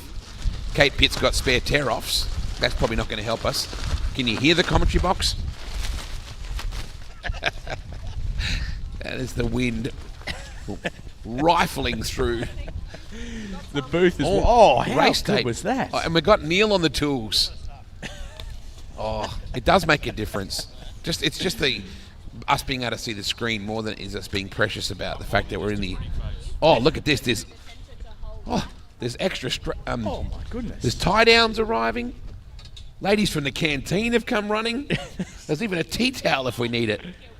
We have a Roman Empire building around us now. Yeah. We're right next to the lolly shop as well. If you need some sugar, kids, there's a ton of it right over the fence from us. Oh, that sound was race tape. I just wanted that to... was... No, it wasn't me. That thought it sound was becoming terminal, but that's race tape. Neil is all over it. These ladies are phenomenal.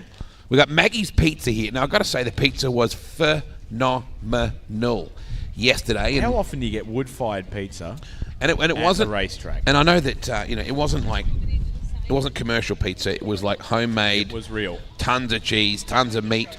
The coffees are fantastic as well. I had an ice long black yesterday, which was just spectacular. I'm willing to have it intravenously. Oh, this is really good. I think, is there more? I don't know, Neil, is that our Achilles heel just here? It is an ADCA title miracle that's been performed. Just keep using that race tape. I don't care if you build a tent out of the race tape. We're back on track. We could tape a pergola to the TV screen. This is quite a moment. It may be a first for me, actually.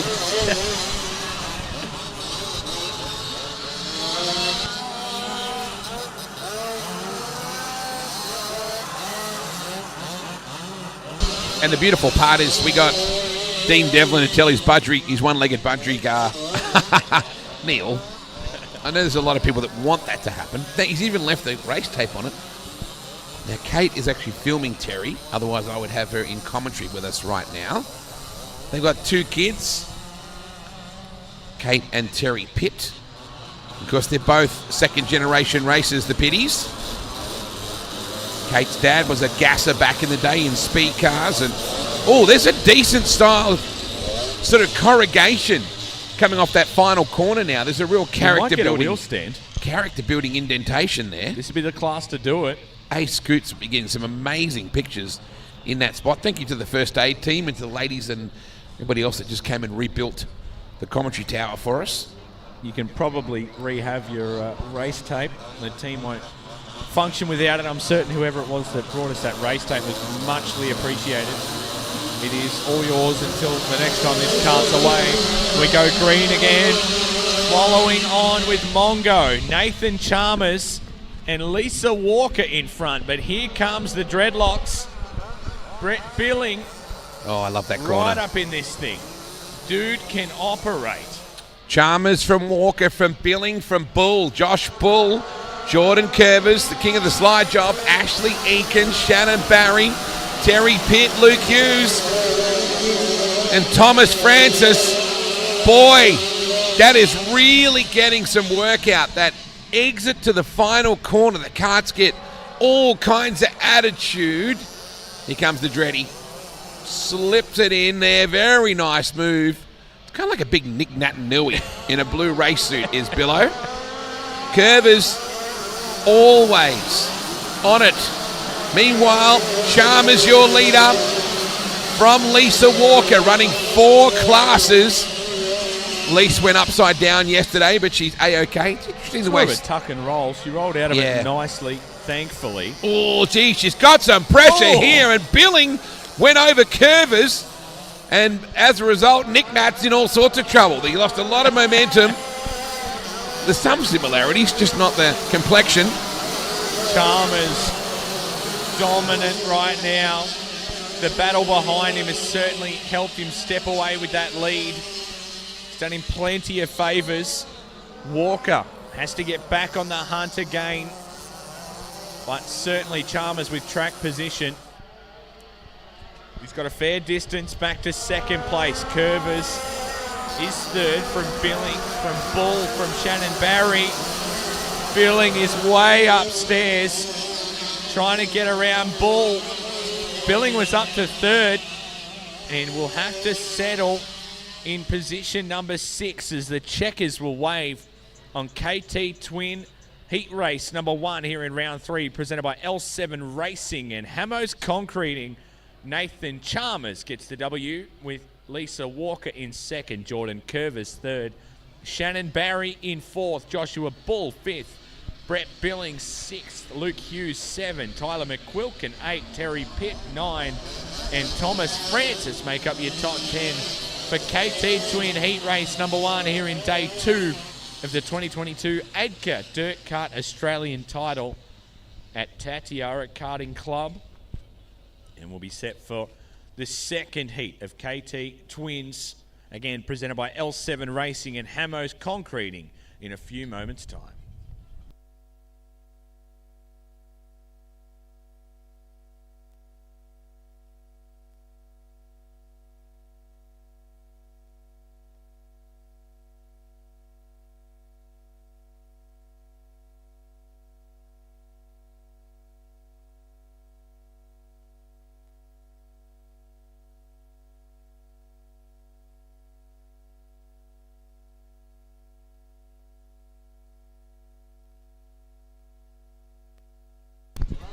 Liam, why would I have sugar all over my fingers right now?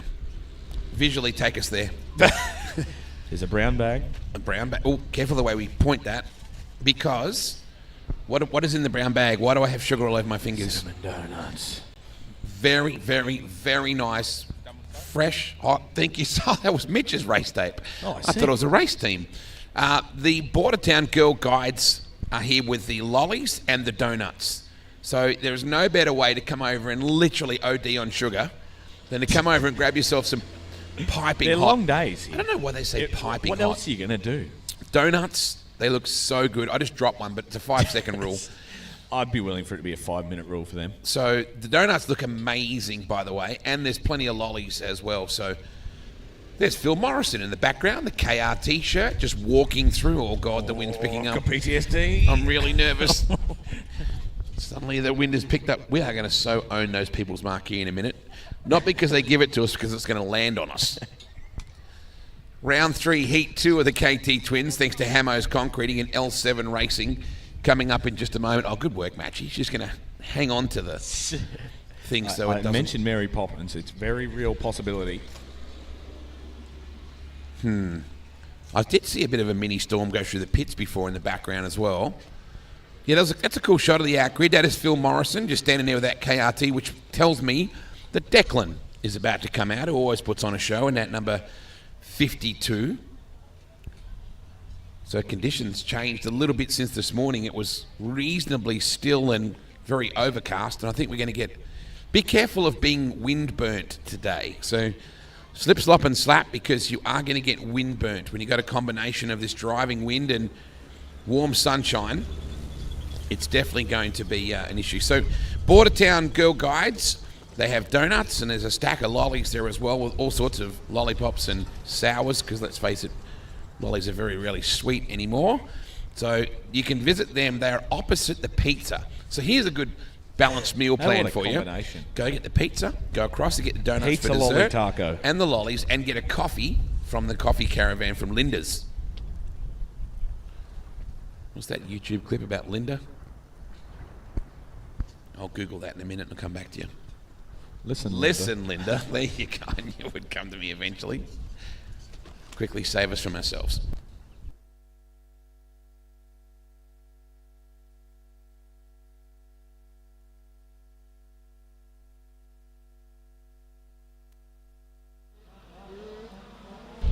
Important question coming through from Shirley Burford. Where do you get the Mars bar slices from? From the canteen? Canteen, Shirley. And I'll tell you that the snot blocks are there as well. They've got some very nice vanilla slice. I can't imagine that Shirley would eat too much Mars bar slice. She's a impeccable, healthy specimen, is our Shirley. Oh man, you can even hear those engines when they go through that character building indentation. I just saw Tranter go by us. This would be KT Twin. There's apples, bananas, Mars bar slice, salt and vinegar chips, plain chips, how'd they even get here? Donuts. The 99 car is on your pole for your KT Twins. That'll be Ridley Sullivan. I like the name Ridley. Cool, racy sounding name. Adam Sterling is also out there. So this is heat number 2 of the KT Twins. Rocket ships, for want of a better word. How about whoever launched out of turn 1 off the track and then just gassed it back in Dukes of Hazzard style, airborne. No shortage of horsepower, that's for sure. All right, so they come towards us. We're good to go. The 99 card up on your front, Ridley Sullivan. Declan Morrison, I think. And no start. No start. The S2 of Declan Morrison from the Adelaide Club. When you look through the order, you got Angus Club, you got Morgan, Renmark, Tatiara, Blanchetown, Lucendale. Top End as well. Loxton, Great Southern, York Peninsula. We're green this time. Here we go. Morrison to lead us into turn 1. The battle pack heading down to Kerry's and set her up to pitch it in. Slide Job City. We got trouble. Oh, you'd be filthy about that when it stalls. Daniel Wensky's got some work to do. He's a long way back. Super sideways. Oh, you got to be careful how sideways you are. Riley Hammerstein, the birthday boy. They head down towards Kerry's. Oh, it's just a ripper shot. Ridley Sullivan back in that second spot. They're 4 wide just then into Kerry's. And surprisingly, we got out of it safely. Talitha Stott, hard charger. I spoke to her before. Young lady out of Adelaide. Did a good job yesterday. And Talitha charging hard. When you get a sec, Mitch, just give us that grid if you can, mate. I know you're busy. Sweeping through the 99 cart. Big move. Alexander Magro up to P2. Can get these things around. The KRT got his hands full now. He's coming after your race leader. Absolutely dialed in is Alexander Magro all weekend long. It hasn't mattered what class he's in by any means. He can get around trouble up at Kerry's corner. Cart 18 is Jake Oxford. Didn't pick up the other cart tied up there with him. The Magro's coming on and the KRT.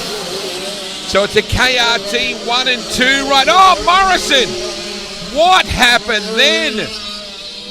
The SA2 locks up down into turn 1. So Magro will now inherit the lead he was going to be challenging for anyway. Here comes the mini tornado again. Boy, brutal conditions here. Magro cruising away. Hopefully we can get that running order back up shortly. 1 lap to go. Oh, look at this, switching to the outside. Will it stick? Oh, that's a beautiful good pass. was that? Wow. Jacob Childs, I think it was. Or was it Luke Hughes? I think it was Jacob Childs.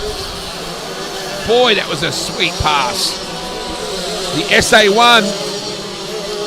Jacob Childs out of the Blanchetown Club. Just a ripping pass. Go straight to the highlight reel. Magro, Sullivan, Hammerstein. Childs with that blinder pass. Lewis Bull, good to see him get a good result. Well done to Letha Stott. You got Jake Tranter in 7th. Curtis Lynch, he's so good, Curtis, he gets 2 S's in his name. Hayden Vickers recovering to 9th. Jared Tozer 10th. Then back to Daniel Ludlow and dramas for Declan Morrison. That 26.841 fastest lap of Alexander Magro would have to be close to the fastest of the weekend. I don't know if we have a full record of them, but that is certainly up there. It's one of the quickest I can remember reading, if that counts for anything. Fast lap indeed. Alexander Magro gets the W in KT Twin Heat 2 for round 3, presented by L7 Racing and Hamos Concreting. Not too far away. I think we should be expecting Junior Heavy next on track. Light track groom and plenty of karts to clear from right around this circuit, particularly up at Kerry's Corner, and action not too far away.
Kingsley Jones, please report to the commentary position.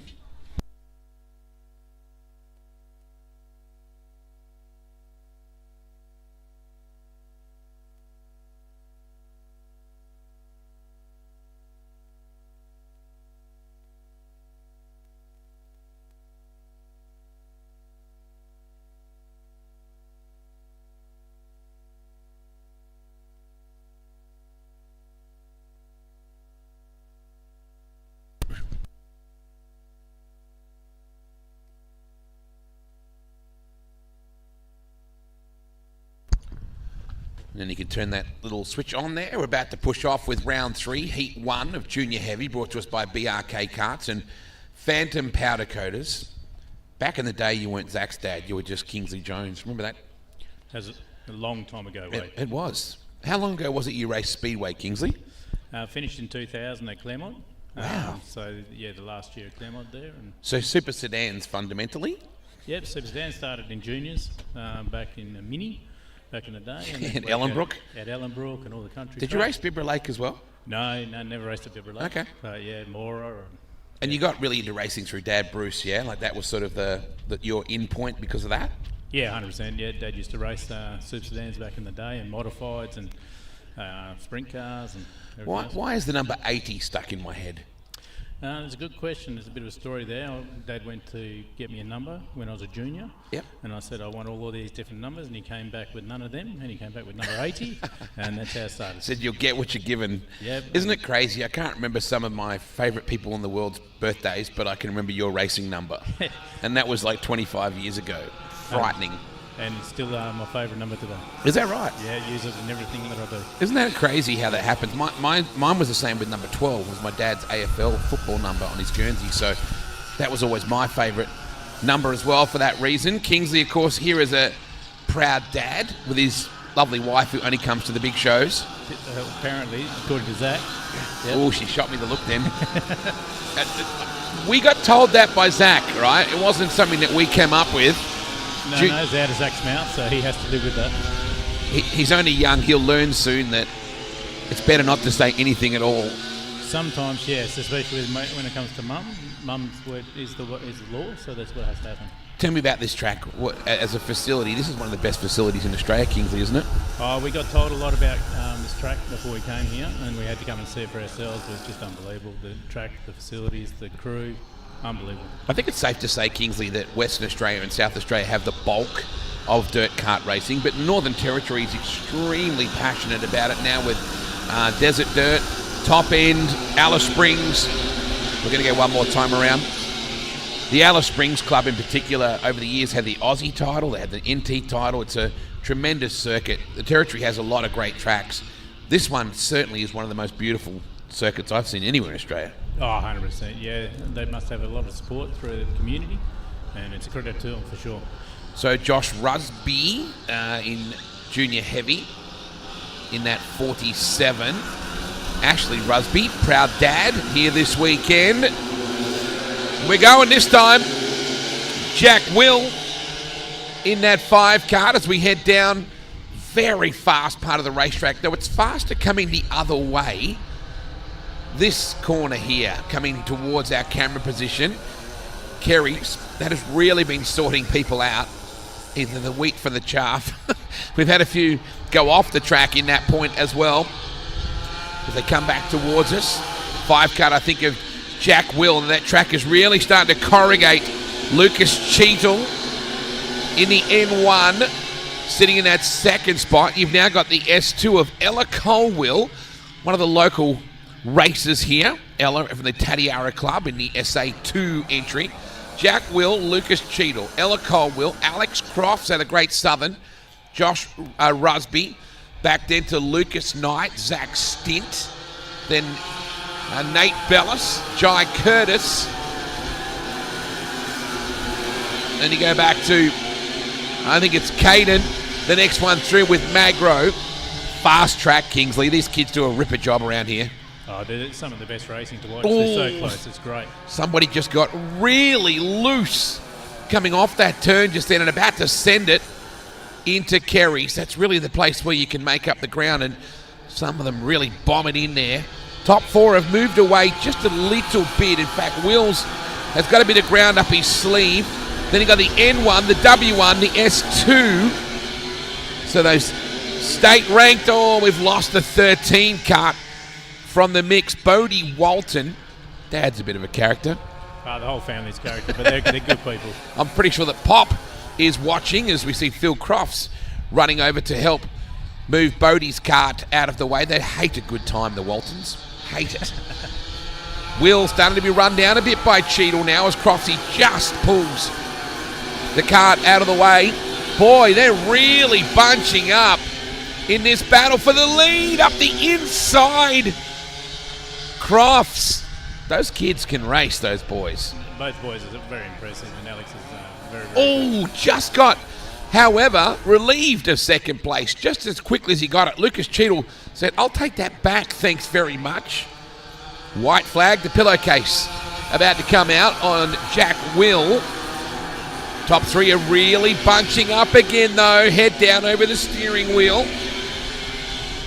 White flag is out. Boy, it's on for young and old. Crofts takes that spot back from Cheadle. It's lucky that Jack doesn't know what's going on behind him, because it would be distressing, to say the least, because these two are about to gang tackle him. Half a lap left to run. They're all over the back of Jack for the Tatiara Club. A local win if he can hold on. Boy, Cheadle coming back at Crofts. That's a heck of a race. Awesome race. Will gets it from No, it's Crofts from Cheadle. Ella Colwell, good job. The Tatiara race is right up there. Here's the results. Jack Will for the Tatiara Club gets it over Alex Crofts from the Great Southern Club. Lucas Cheadle from Adelaide Club is third. Ella Colwell from right here in Bordertown is fourth. Jai Curtis is fifth out of the Great Southern. Where's he from? Josh Rusby from the Angus Club in the 47. Nicholas Magro in seventh. Zach Stint in eighth. I recall AICA being a thing. I don't recall drivers coming through from dirt karting, or if they did, I didn't hear about it. Yeah, I never knew about it until probably 6-7 years ago, to be truthfully honest. And but yeah, it's a great sport. You can go from 5-year-old all the way through to 8-year-old if you want, and it's just so much help. Everyone's pretty good to help out. Mate, in your career, you got to do some cool things, and you look at Joe Chalmers and Kai Blight and Brent Vosbergen and people like that these days regularly racing over in the United States of America in late models.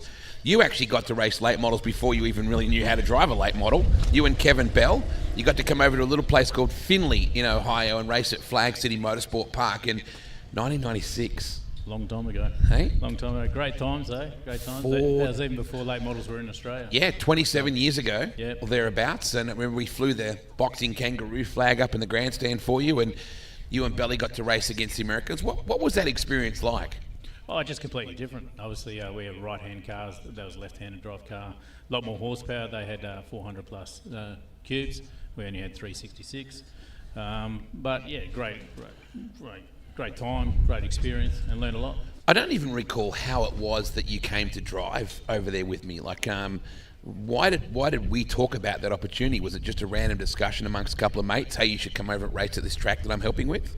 Yeah, I think it was the year before you did the American tours, and I was quite interested in that. But you said you were going over there to run the track, and I said, I might come over, and you said, yeah, you're more than welcome. And try and get a drive, and you organised me a drive, which I really appreciated. And then we went around and did a few other bits and pieces at Charlotte and. The road trip to Charlotte in the one Adam 12, see the lady. Was it the Hartungs that you, Tony Hartung and that sort of family as well? Yep, that's right, but I think it was Miller that organised it. Ron Miller. Ron Miller organised the ride for us.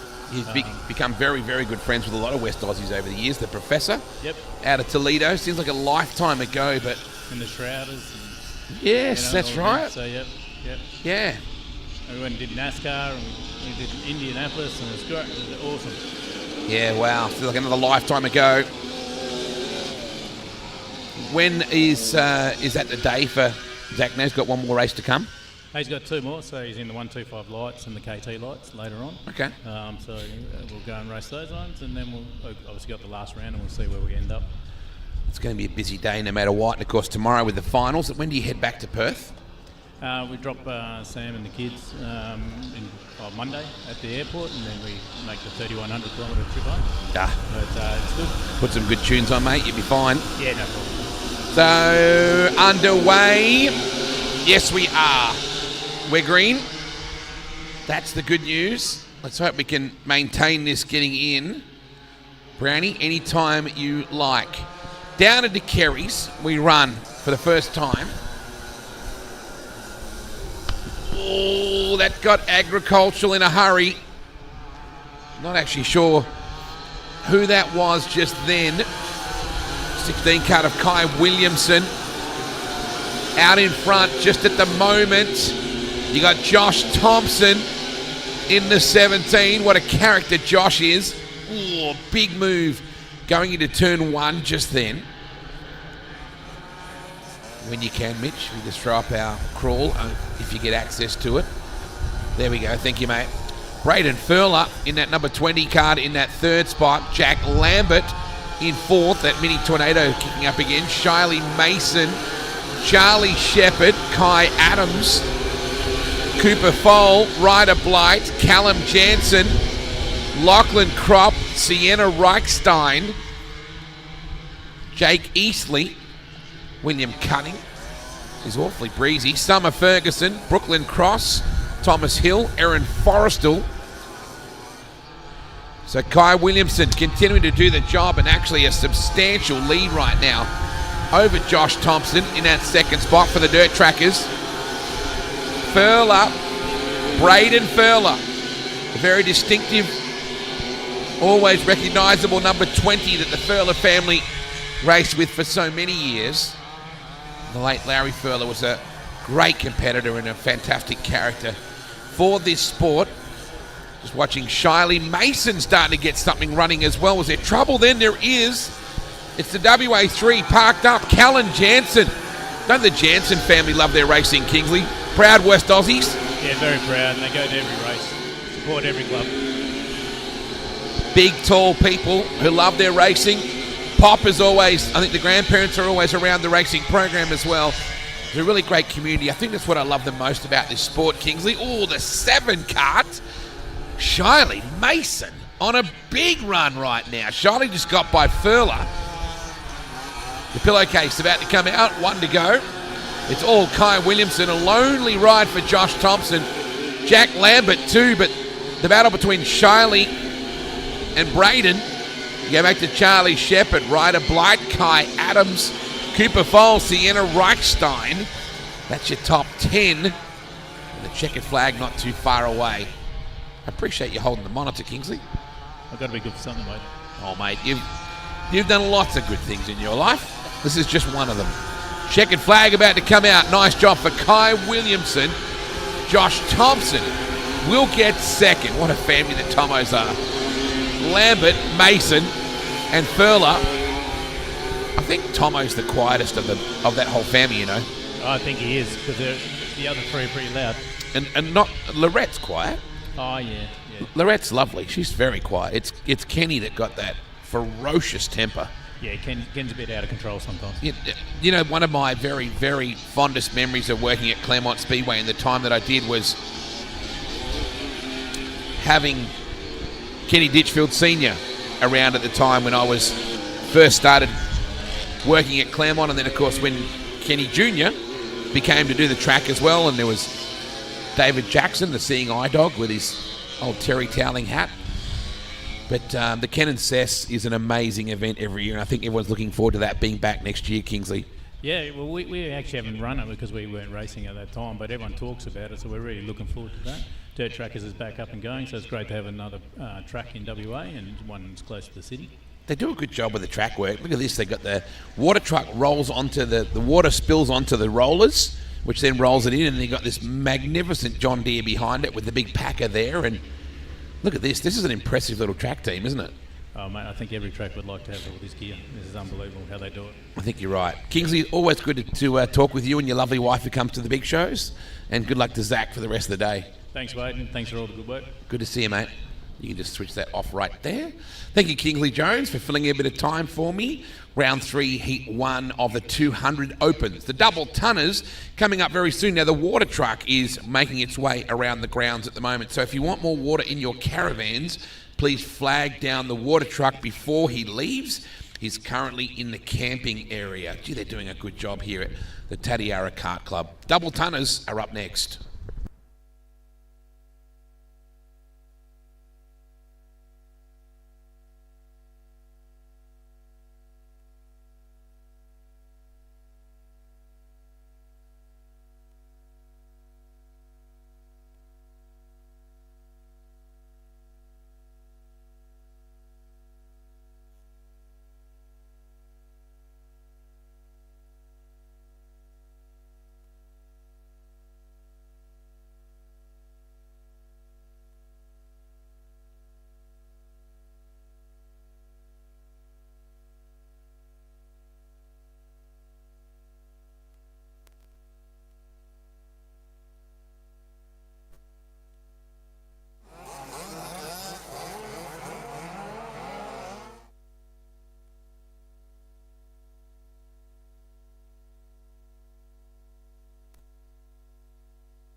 The distinctive bark of the 200s on track, thanks to Fablek and Heinrich Performance and Tuning.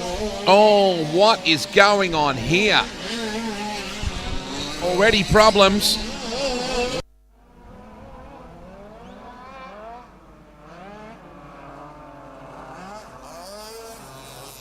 And it's a 23 kart of Chad Rodder with issues. So Chad's already in trouble. That's just robbed us of one of the real gases in this field. Mind you, everybody that's in this field has got the Gasset Chrome Ozone. I want to send a shout out to Hayley Morton too, as she continues on her journey after breaking her femur yesterday in that crash. She's in hospital in Mount Gambier. They're just trying to work out if they have surgery or how they're going to work with the healing process for her. So big loves to Hayley and also to Carolyn and Luke. And I know that yesterday was a pretty scary day for them. So we wish Hayley a very quick and speedy recovery, and complete as well. So we're good to go. Blake Atkinson is on your front row with no start on this one. And there is Chad in that Rodder Plumbing entry. His little nieces have been capturing everybody's attention in their little Barbie mobile that's been rolling around with remote control, with Carly doing the remote control driving. But when you don't see her standing next to that little cart with the twins driving, it's like, wow, are they driving that thing? We're good to go. Cameron Palmer on your front row with Atkinson. Squeeze effect down into turn one. Oh, there's some banging going on. Does everybody get through? Down low, that shot in Kerry's really gives you an idea of just how quick these karts can change direction. Sterling in the 6. I think that was Cooper Davis in the 38 kart. Neat little battle going on just then with Cooper. That crawl if you can for me, Matt, on that side. Sorry, Mitch. Working our way out of Kerry's once more. Thanks, mate. Edwards in third. Cameron Palmer in fourth. Matt Varus, the former Domino's Pizza franchisee, in that fifth spot in the bullet. Talitha Stott, Lisa Walker, Nathan Walton, Barry Heinrich, Corey Braum, Brad Geertz, Adam Sterling, and Curtis Lynch. Unfortunately, no Chad Rodder after something went wrong with the kart in the warm-up. Oh, man. Some severe attitude then from Edwards, running a bit wide in that third position. Corey Braum and Brad Geertz having their own battle, and off the back, it's a lonely ride for Sterling in the 6. Your race leader has a reasonable gap, but Cooper Davis and Ben Edwards, they're getting after it. Cameron Palmer likewise. Good little two-kart battle. Further back, between the 18 of Cameron Palmer and Nathan Walton. Uh-oh, the 6 kart just flat right rear tire, and it just zinged about 22,000 RPM. So meanwhile, white flag is out.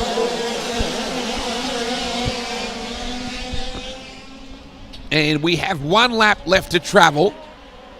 Atkinson to drive away with this. It's been one-way traffic, but look at the battle. Lisa Walker puts herself past Edwards and moves up to third.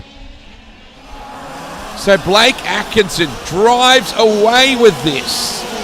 Cooper Davis will get second. Lisa Walker really got ripping. She got up to third, although it just switched back. So there you go. Atkinson from Davis from Walker. Edwards, Walton, Stott, Palmer, Varus, Braum, Heinrich, Geertz, Sterling, and Lynch, unfortunately, with their own issues further back. But wow, what a dominant performance in that Fablec Heinrich Performance and Tuning Heat 1, Round 3 of the double tonners.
So we're not too far away from round 3, heat race number 2 of the 200 Open, proudly presented by Fablec Fabrication and Auto Electrical plus Heinrich Performance and Tuning. And we're joined by some dirt karting royalty, of course, as always, Ben Brown.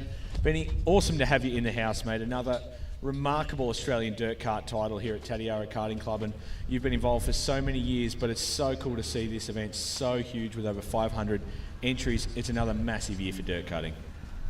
Yeah, absolutely, Liam. It's just, obviously a great vibe at the moment. You walk through the pits, and even out here, there's people everywhere, karts everywhere. This club obviously does an outstanding job with the facility, and the amount of room that we've got here is incredible. There's obviously nearly 500 karts in the pits, and people camping and people everywhere. There's still room to move around. So far it's shaping up to be a great weekend. It's so ultra professional this year in particular. They're getting better every single year, but there's so many trailers and teams that are running the live stream in their trailer. They can see exactly what's happening, where, as you'd well know, being one of the busier teams operating, it's nice to know exactly what's going on track, and you can be keeping track of all of that while you're working on other class karts and things like that. So it's definitely a help, whether you're at home watching in and your family, or particularly you're here at the racetrack, but you can't be anywhere near the actual track itself to see what's going on. Yeah, for sure. It's the professionalism of the sport has definitely stepped up over this last few years. This live stream is awesome, and there's quite a few people that run in their trailers, and it just gives people that obviously can't get here, or it can get out to a lot wider audience around the country or international. So But yeah, definitely, as you say, you only got to rewind the clock. I'd say, roughly 20 years, and most people just had a 6x4 trailer. And I remember we used to operate out of a little, 4-cart trailer for years and years, and just a high ace van. So, now those days are sort of long gone. People got all the toy haulers and carts in the back and living quarters in the front and spare motors, racks of spare motors. So that from the professionalism of the sport in that way has really stepped up. Everyone's got good gear, new gear. So the competition is a lot tougher than what it was. Even back when I used to race not that long ago, but back when I was growing up, there was always the few guys at the pointy end, where now, some of the fields that you compete in, there's 10 to 20 on any given weekend, and especially this weekend that can win. You are super busy as always. I'm sure there's no quiet race meetings for you. Thank you very much. Maggie's Pizza's dropping off a delivery. Beautiful. How good's that? You're as busy as always. Another Australian title. Talk to us about your stable this weekend in particular. All the drivers you've got under your own banner. There's obviously so many BRK and Benson teams operating with your gear and coming to buy parts and tyres and all sorts of things. But who's under the banner this weekend in particular under direct watch? To be honest, mate, we've actually got no one under direct watch this weekend. We're just here really to support all our customers with whatever they need, as you mentioned, anything from tyres to nuts and bolts, chains, sprockets, bumper bars, and I think we've pretty much kept a lot of people going this weekend. She's been pretty busy over there, so I haven't been able to watch. Luckily, we've had the live stream going in the van to keep an eye on what's happening, so I haven't seen too many races actually from the fence. So. But yeah, we've obviously got lots and lots of guys out there, and I'm sure some are going quite well. Others probably maybe having a little bit of bad luck, but you never know till it's over with the 4 heats and a final overall points wins. So I always say to people, it always comes down to the very last race and of the weekend. So you just got to keep battling away and pick off as many positions as you can each race, and try and stay out of trouble and see where you end up for the final. Of course, it is a totally different points format if you're used to bitumen karting or speedway karting, where 9 times out of 10 there's a winner-takes-all final sort of situation. In this, that's definitely not the case. A dropped heat early in the weekend can be really destructive to your whole campaign. So you've just got to try and keep the nose clean. We're seeing so many DNFs every race where they're going 3 and 4 right into a corner, and from the naked eye you go, they're never getting through that. But as soon as you strap that helmet on, it's a totally different scenario. You're there to move forward in every single race. There's no slouching back, trying to take it easy, try and just get through that race. As soon as the helmet comes on and you push off, you are absolutely going for it. There's no two ways about it. You need to finish races, but the helmet comes on, you're going for every position, and that couldn't be more clear, particularly in the Australian title. So it's an ultimately grueling format that you drop a heat or two, it really could spell disaster for the weekend. You could still win 3 other of your races, but those 2 DNFs could be ultra pivotal to the running of that whole weekend.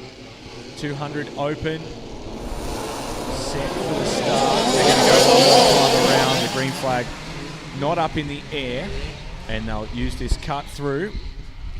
But there's so much that goes into getting a 200 open or a KT twin to run. You struggle to get a single to run at the very best of its performance sometimes.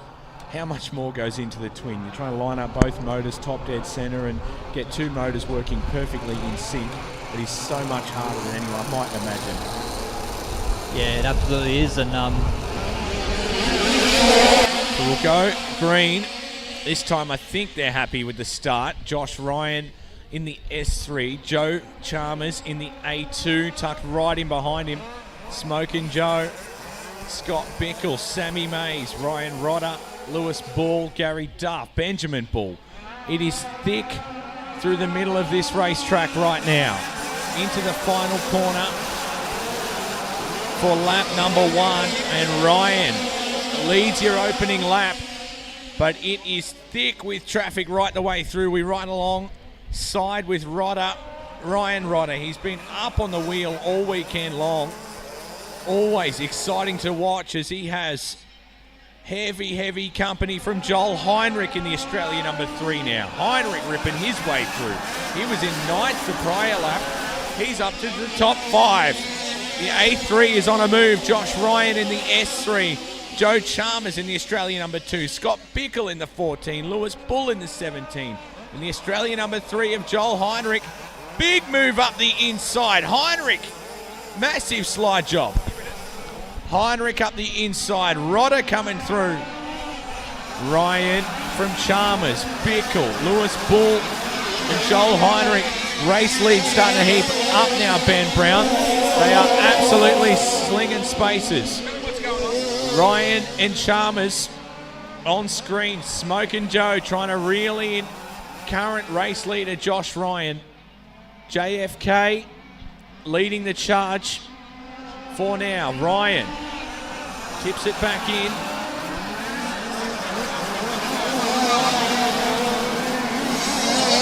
So another lap in the books. They're short heats, Ben. You've just got to get the moves done nice and early. They're not running a 10-lap heat or anything like that. They've got to get the moves done nice and early, and that's where we see so much of that aggressive stuff, particularly on screen now. We look through Kerry's corner, and they are just winging in side by side each other. And those couple that know what it takes to hold an Australian title plate, they're the experienced ones in this field. Oh, mate, yeah, it's absolutely pretty full on out there. You've got to try and make up as many positions as you can in those first couple laps, obviously stay out of trouble. As you can see, the track sort of gets pretty, slick towards the end of the race here, and everyone's just hammered down in pretty similar speed. So, it's always those first couple laps to get a few passes done and stay out of trouble. Checkers will wave here in 200 open heat race number 2. And Josh Ryan stands tall, but it is just thick right the way through the tail of this field. There's 7 karts in a battle. They go absolutely bumper to bumper. And 2 very experienced operators, and that is a hell of a lap time. 26.572, the fastest lap for Josh Ryan there in the S3. Smoking Joe Chalmers second in the Australian number 2 with a 26.78 from there. Scott Bickle, Lewis Bull, Joel Heinrich, Jordan Turbis, Riley Hammerstein, the birthday boy, Joshua Bull, Ryan Rodder and Dan Wensky lock into the top 10. Benjamin Bull, Jake Tranter, Sammy Mays and Gary Duff round out your 14-kart field for the 200 Open. Heat race number 2 presented by Fablec and Heinrich Performance and Tuning. Benny, the 200 Opens just off their head. I think this is probably one of the quickest laps that we've seen for the weekend, but just trying to breathe at any point during that sort of a race is ridiculous. You've just got to tell yourself to breathe, because there's no way it's happening when you've got Joe Chalmers right in your back pocket, hanging off at your Josh Ryan trying to rip through, particularly Kerry's corner up there where you sing down this back straightaway through the gum trees and then try and park it and turn back through Kerry's corner. Just got to tell yourself to breathe. You know as good as anyone across really any category that they all take a very different driving ability with a different motor, but these things in particular, breathe, breathe, breathe, because it's very easy to lose breath and lose where you're at on the track. Yeah, absolutely. It's an easy one, the 200s, to get quite wound up, because there's some big adrenaline pumping through the body when you put the foot down. So I always try and tell a few guys that accustomed to the racing, you just got to sort of try and slow yourself down, because it's easy to get a bit carried away out there and probably miss the corners and spin it out or run wide. But that was a pretty good heat there. As I said, Josh Ryan and Chalmers, they're obviously 2 of the quickest getting around, and there's a lot of quick ones out there as well. So obviously it looked like Joe sort of started to reel him in there a little bit and give him a bit of pressure, but those last couple laps, Josh just opened up a little gap. And yeah, obviously, as you said, there was a fierce battle going back there in that middle pack. So I don't think too many positions were changing. They were all just hammered down and a similar speed. So, but yeah, definitely it's a bit of a buzz driving a 200. So yeah, credit to all those guys and girls out there getting around. It's good. Definitely, and you know as good as anyone how far this sport is progressing, and being at the head of BRK Karts, it must be super cool to see so many manufacturers that are trying to rise to that level that you and Lightning and Lewis and everyone for so many years have set, that to see the newcomers coming into it, and Bullet Karts and Rival and all of the others that have joined the stables now, everyone that's lifting so far is doing great things for the sport. I'm certain that you can appreciate competition from other chassis manufacturers, but you're all still there for the same thing, and that's the love of the sport and to see your customers do well. But to have so many different chassis manufacturers now in the game and doing well and all having their own thing that they excel at must be really cool to have so many different competitors coming from different aspects.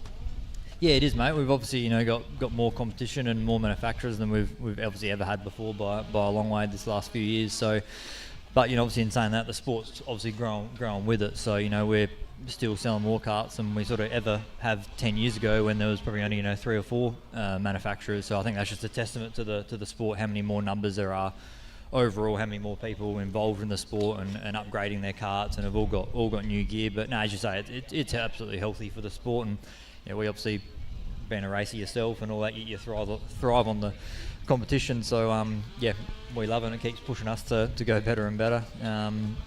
So yeah.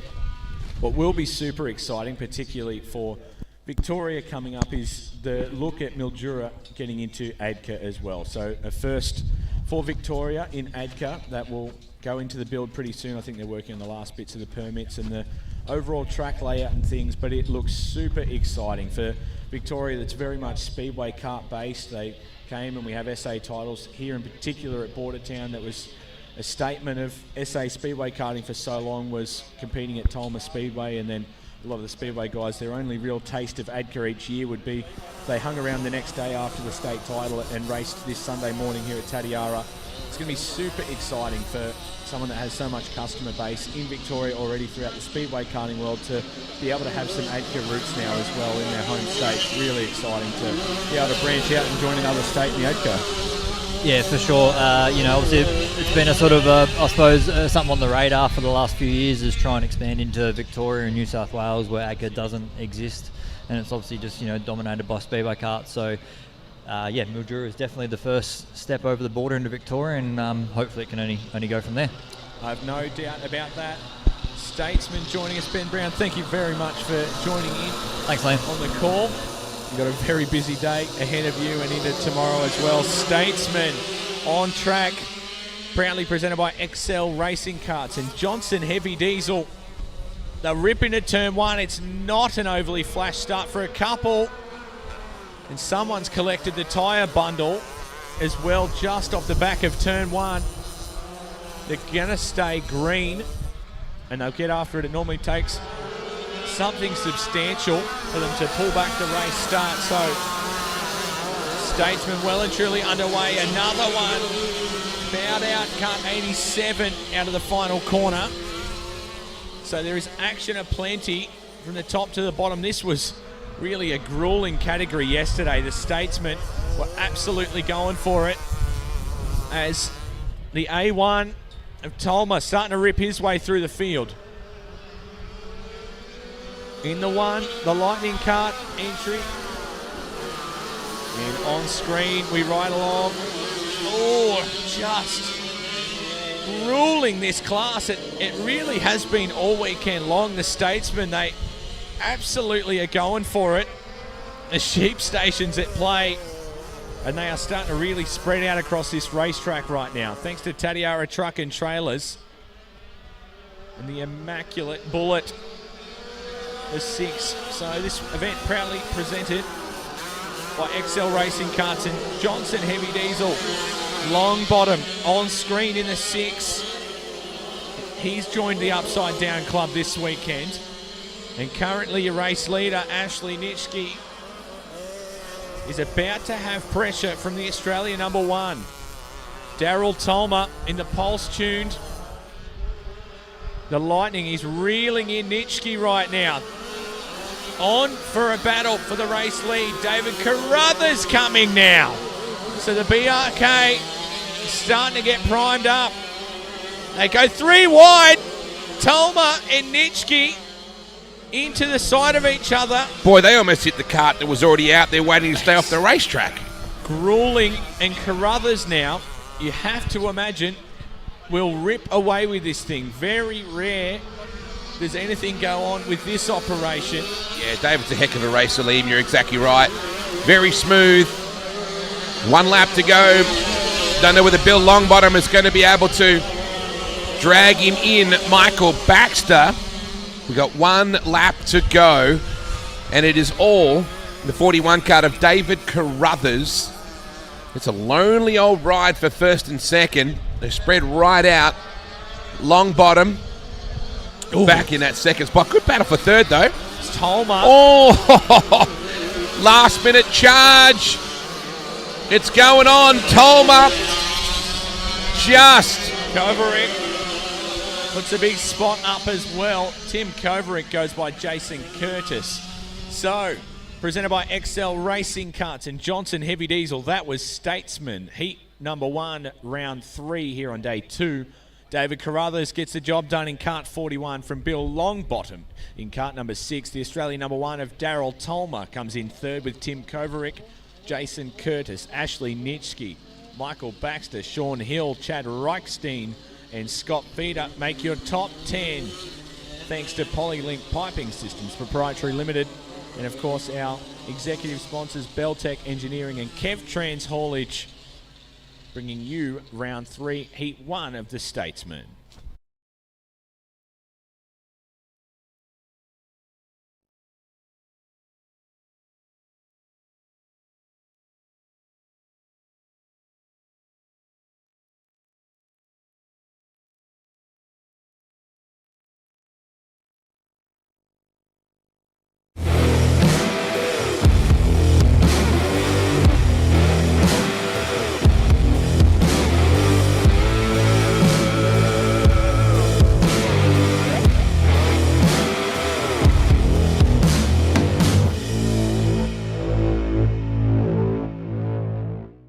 From pump to pivot, Ben Parts specialise in the design and installation of reliable, customised irrigation solutions to help reduce downtime, optimise monitoring and performance, and maximise profitability. Ben Parts, your irrigation and technology solution specialists.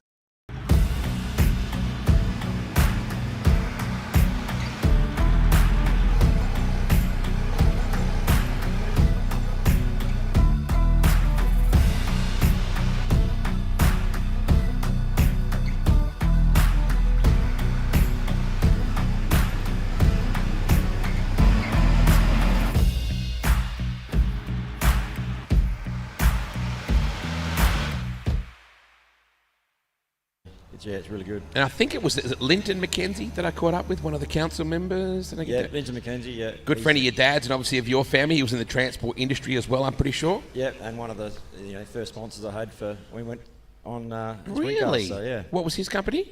McKenzie Intermodal. There you go. Mate, really good to catch up with you. It's nice to have you home. And I've got to go through my messages here and say a big thanks to Robert and Glenda Mock. I'm staying at the Brumby Hut. Yeah, that's pretty cool, isn't it? It's super cool. Not only that, he's going to have Taste of Australia here in May. It's just a really cool little... I mean, he doesn't want to do it, but as an Airbnb, they would just be booked out constantly, or as a wedding venue, just a great little spot. Why is there still, for a town this size, is there such a big motorsport culture here? Well, we're not a tourist destination, so we need to build it's true. Other options to come to get people into town and get some outside money coming in. So you just got to work a bit harder at it, and this club's definitely doing that, and it's really good. They're doing such a good job. This venue is just beautiful, isn't it? There'd be nowhere like it in Australia for dirt karting, and it's a credit to them, really.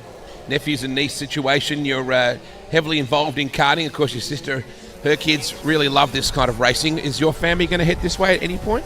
Oh, we're trying, mate, but they're a bit quieter, I suppose, but we've got one that might be... And you don't want to push them either, right? You just want to see if that's what they want to do? Nah, they've got to want it, and if they get there, well, we'll give them every chance, but at this stage, they're happy running around the pits and having a good time. The 6 kart, that was close. Very nearly got bogged just then coming through. That was Jakey Ames, part of the old half chub and quarter chub racing team. Boy, that wind just whips up every now and again. 33 kart up on your front row, along with the 48. You got Harrison Gifford and also Jared Hopper. Yes, hang on to the Maggies, mate. She could go all over the shop. Alexander Magro and Nathan Moggy Chalmers. Talitha Stott and Shannon Barry. No start. Oops, the 7 kart has just gone stage left. Nathan Chalmers. Dylan, about 50 metres behind us is an unbelievable looking hole in the ground. Yeah, it's going to be pretty cool, isn't it, mate? Pretty cool. Is that the way you're going to put it? How about wild? Yeah, it's going to be badass, probably. It's incredible how they've GPS mapped that place. A lot of people say, oh, it's based on Peevely, but it's not. It's 100% legit. Yeah, it's exact. Even like a little groove on the racetrack that they couldn't work out, Row. It's like, why is there a bit of a dip just there? And that's because when they GPS mapped it out, that's actually the little bit where they go out onto the track near the pits in America. So that actually even came up in the grade when they were grading the track to the exact specifications of Peevely. So it is 100% legit Peevely in Bordertown. Yeah, it's going to be pretty cool. We've got a lot of work to do. Obviously, we retired the track a while ago, but now it's rebuilt and snow's energetic. We'll be into it. Is there a sprint car in your shed? No, there's not, but my engine's sitting in one. Oh, think you should get a car. No start.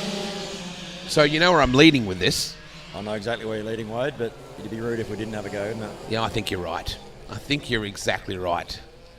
I know Mum and Dad absolutely loved it. I look back so fondly on our time in World Series sprint cars together when you guys came out on the road, which was a pretty big deal for you at the time. You hadn't been in the sport a long time at an elite level. No, that was a big deal for us, and we actually didn't go too bad, so we did. I think memories. that's a good way of putting it. We'll come back to you in a second, although you can stick with me in this commentary. Down into turn one. Everybody gets through safely. We head down to Kerry's, which leads ultimately into Jack's corner. Really tight part of the racetrack here. Just saw the 58 of Sierra Iwanow. Sierra's been around the game a while too. The Iwanow family, very famous in Western Australia, along with the Griffiths. Oh, we got one around, and there's chaos. Oh, that's awkward. And quickly making sure that everybody's okay. It was the 96 kart Dominic Wardle that had a really slow backwards rollover. It was up there for ages. Bent the visor up a little bit. The officials, medical officials, looking straight into his eyes to check. Are you okay? Yep, what's your name? Yep, I'm fine. It's Wednesday. It was a really slow, awkward rollover, but medical team quickly on it because it was right in front of the gate. I think Shannon Barry was caught up in that as well. Boy, that was an awkward roll. Unfortunately, somebody looped it. I didn't catch who it was that looped it, but then there was just no options after that. So we'll see later on if we get a view of what was going on. Meanwhile, Talitha Stott still charging hard, the Morgan Club. Train going by. I love that shot. Yesterday when we had the Premier standing up there, you know, addressing everybody, the train went by and I was like, well, we did this for you, Premier, you know, just to give you a bit of a... We didn't do a flyover, we did a rail over. Dylan, at the time, you coming out in the road with your gorgeous truck. I mean, the truck attracted as much attention as the race car. What made you guys go for World Series sprint cars at the time, and what year was that? I know I should remember. We both should. I bet your mum remembers. 2012, I think it was, the first time, and then we had a year off and then went back and did another go in 2014. No, it seems like it was earlier than that because I was still running it then between 2001 and 2007. It wasn't that early. I'll have to look it up, eh? Yeah, do that if you could. I know that Mum revolutionised the pit food game. She always said, except for your favourite tuna mornay, which I always stayed well away from. It was just a breath of fresh air having you on the road. 2012, wow, there you go. What do you remember of that experience? I reckon in 6 weeks we did 20 nights of racing, 20,000 Ks, and it was brutal, but we had so much fun. We'd just knock off work and go and concentrate on racing, and yeah, just that camaraderie we created amongst the teams, it was really good. Just everywhere you went, someone would ring you and you'd never even heard of them, but they'd be wanting you to stay at their house or you were using their shed, or yeah. And it just, you know, it really brought that community together, and I'm just not sure if it's the same or how it's going now. I think one of my favourite memories of that with your family was actually New Year's Eve down at Warrnambool when you guys stayed in that nice little home in Allensford, just near the river there, and had a New Year's Eve sort of party situation there and Barbie, and it was very social. As much as you raced hard, all the other teams I felt had a sense of community back then, that everybody had each other's back. Everyone did have each other's back. Yeah, you didn't need the best or the biggest crew, but as soon as something went wrong, bang, you had 10 shirts there that you'd never even seen before working on your car, and I still think they've got that, and it's the best thing about motorsport, I reckon. It's race hard, but play hard and enjoy your time together. I think Snow, talking to Wayne Rowett, or Snow as he goes by, he's just hoping that the community of Speedway supports this venue because it's going to need like Mount Gambier, it's probably quite similar, or you don't have anywhere near the size of the nearby town. The majority of fans in Mount Gambier that come to Borderline are from outside the city, so they have to travel to it. So I think what's going to really need to happen is people outside this community will need to support this speedway when it's up and running. Yeah, definitely. It's definitely going to need outside support. And I think you were at the Bend last weekend, and you definitely goes to show you build it, they'll come.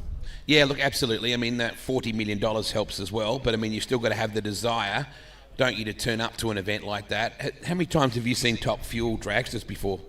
That's my first time. What time were you there on the Sunday?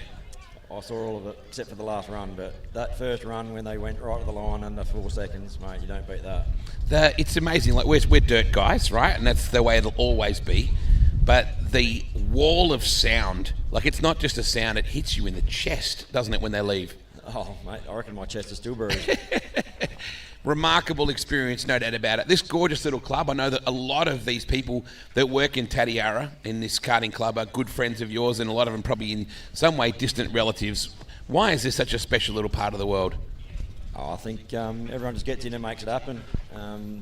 That's just the way it is. If you don't make it happen, it doesn't happen. So everyone bogs in and makes it happen, and we all just want to bring people from outside of town and show what we've really got and what people are capable of when you get that community spirit together. Some good little pubs, little restaurants. I love the fact that almost every roadhouse in town does food. Like, all the petrol stations aren't just petrol stations, are they? Yeah, it's pretty old school, isn't it? Yeah, I kind of like that. Always good. How's the business? How's Tatiara Truck and Trailers going? You still support this event as well, and of course you support a lot of teams. And Connor, my son as well, had TTT on the side of his karting back in the day. How's the business going now that you're back working? Are you back working at it? Yeah, back working. Trying. Now that you're not Hollywooding? No, we're back working, but yeah, just trying to build up the harvest. It's a big time of year for us. Yeah. Getting the farmers' trucks out on the road, so you're just trying to balance that. Work life as well, so it's going really well. We're just, enjoying it. Michelle getting back into any bodybuilding or anything like that, mate? For a while there, she was a lean, mean machine. She hadn't got back into it after a holiday, but yeah, I think she'll get there again. Yeah, fair enough. Always good to see you, Dylan. Your family is such an important part of this community, and I'm so grateful to call you your friends of our family and of this industry as well. So enjoy the rest of the day, and I hope your little nephew and niece situation goes well for you this weekend. Yeah, they're looking like they're going all right, so we'll just have to not jinx it and keep them going. You won't even say that. Good to see you. Dylan Jenkin joining me in commentary. Ace Coot Photography doing such a great job this weekend. Ace has shot 1 million photogs this weekend. Harrison Gifford, Jared Hoppo, Nathan Mongie Chalmers, Alexander Magro, Talitha Stott, Shannon Barry, Blake Curtis, Scott Goding, Jakey Ames, Sierra Iwanow. Big field. 125 light, heat 1. Track is slicking off, and we got a wheel off. The 48 cart has dropped the left rear off. We've ended up with the N1 off the racetrack as well. Boy, it is all going on here. Blake Curtis off the track, and Jared Hoppo has lost the left rear wheel right in front of the Burris Racing, and who's your sign just there? Track is definitely starting to slick off. Magro, your leader, from Barry, from Gifford, from Stott, from the Mong. Although having said that, Mongie's up to third now. Magro, Barry, Chalmers, Gifford, Stott, then back. Gee, they're changing up left, right and centre here. Some big moves. Caitlin Vickers up into the top 6 ahead of Jake Ames, Jacob Child, Scott Goding and Ryan Crofts. Your top 10. Track is really worn out a little bit in that top corner. I expect at the end of the round this excellent track team will go to work. Boy, challenge is on now. Barry charging hard. We just saw Harrison Gifford coming after Chalmers. Your leader has gapped him just a little bit right now. Barry in that second spot. Chalmers in third. Back to Harrison Gifford, Talitha Stott, Caitlin Vickers, and Jake Ames. Getting towards the latter part of round 3, heat 1 of the 125 lights, brought to us by Rival Chassis Co. and Fablec Fabrication.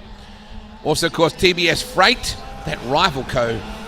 commercial is super cool. Magro has them well and truly covered. The KRT on song. And Liam, if anything, that bump coming off this final corner, that's where you can sometimes pop the chain off more than anything. Very much. There was a tyre off the bead earlier. I can't remember exactly who it was, but he rolled that right rear tyre off the bead, and then that went through the chain and disintegrated that as well. So it's tough to get your head around. Just got to pick your bumps. Checkered flag will wave. Battle right to the line. Magro, Shannon Barry, Nathan Mongo, Chalmers, Talitha Stott. She got by Gifford on that final corner then, Liam. Great drive. Yeah. Boy, it's on. Rival Chassis Co. and TBS Freight bring you 125 Light Heat Race 1 for round 3. Alexander Magro getting the job done.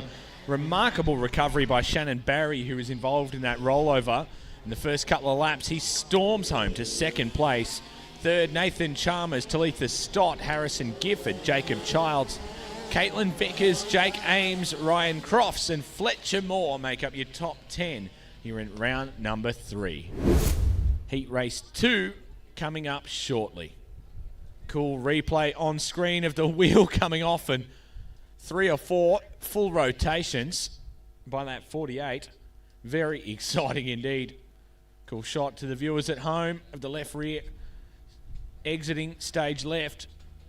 And Shannon Barry, great job to recover to get back to that second place spot after being involved in the prior rollover. He was super quick to get out of his cart and take it back off Wardle and flip his cart off him. So good sportsmanship by Shannon Barry, but that's to be expected across all classes. Everyone is so good to each other at the time of need. They're right on the job thanks to Action Line Marking. Jumping on board Rodder Plumbing, as well as so many great partners that are on board with this 22 Australian Dirt Kart title here at Tatiara Karting Club. Cool shot of the snake.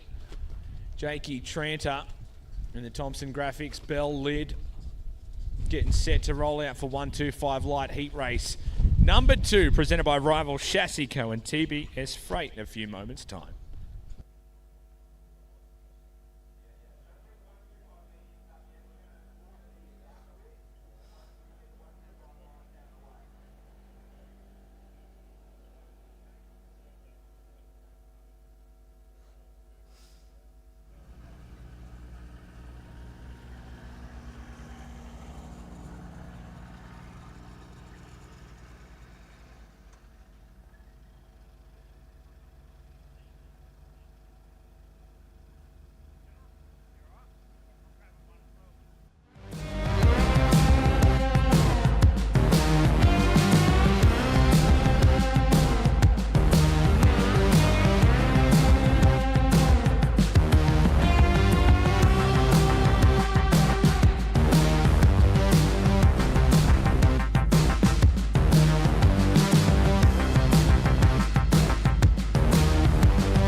.125 Light Heat Race number 2, presented by Rival Chassis Co. and TBS Freight. Big thanks to our friends at Ace Coot Photography, Tatiara Truck and Trailers, Ben Part, Sunnyside, Instant Lawn, and so many of the great partners jumping on board and sponsoring this remarkable 2022 Australian Dirt Kart title here at Tatiara Karting Club. Crewwear Incorporated, could have Bear and the whole team from BCM Motorsports and Crewwear in the house, manning the ship behind Nathan Mongo Chalmers.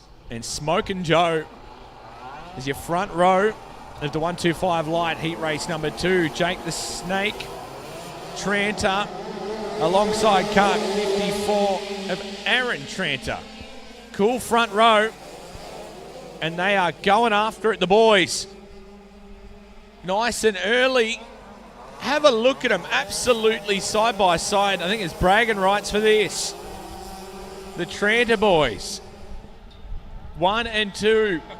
So the older bro right now leads the way, but have a look at Az. Oh, heartbreak.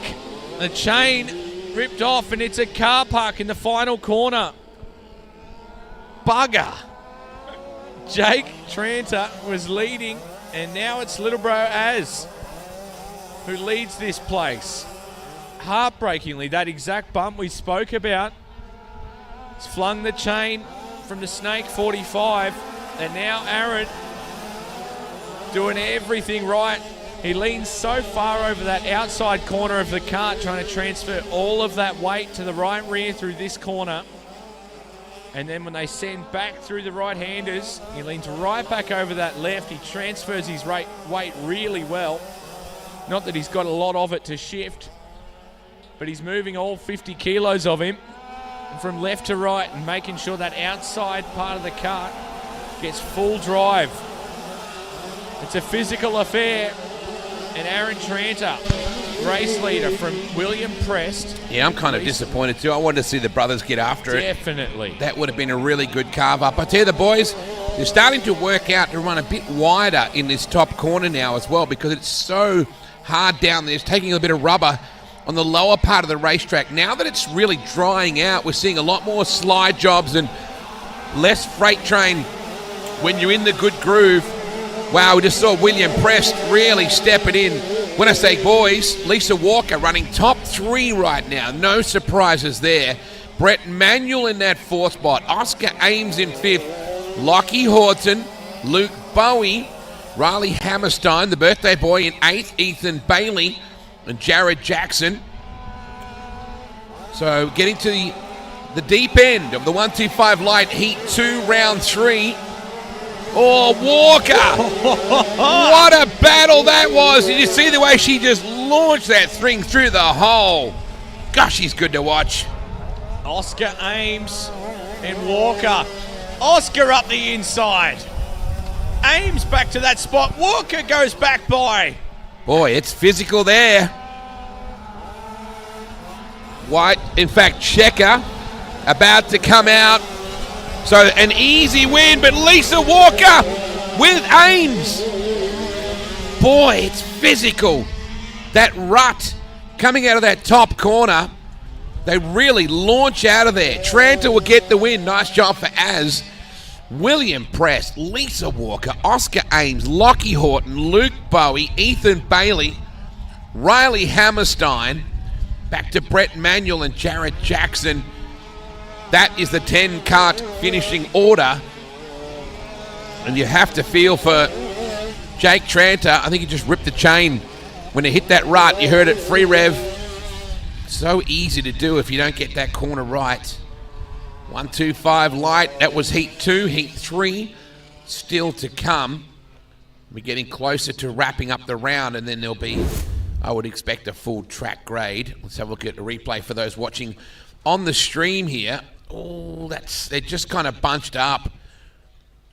Have a look at that. You just can't afford to get stuck on the windrow, Liam. That's where you just completely bogged. Who was it that loops just there? Lisa was the first, and she ended up getting saved by all of that. Lisa was the... Well, there's the cart in front of her that propped, and I think that's why she had to check up. So I'm not sure if we get a another look at that at all or not for those watching on the stream, but I think there was somebody in front of her that props just in front of her. Ooh, it's just a lot going on, wasn't there? And it's just a car park behind her. And of course, what might have preempted that was Tranter stopping in front of them. Boy, busy. Bullet carts, big thanks to Benjamin Bull and all the Bullet family. I got a group photo of them all out to dinner last night. Looked like a police lineup in a pub. I say that with respect. Matty Varys and Johnny Tarandetti and all that bunch. Still room for man buns in dirt karting, mate. Always.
Final heat of the 125 lights for round number 3, proudly presented by Rival Chassis Co. and TBS Freight.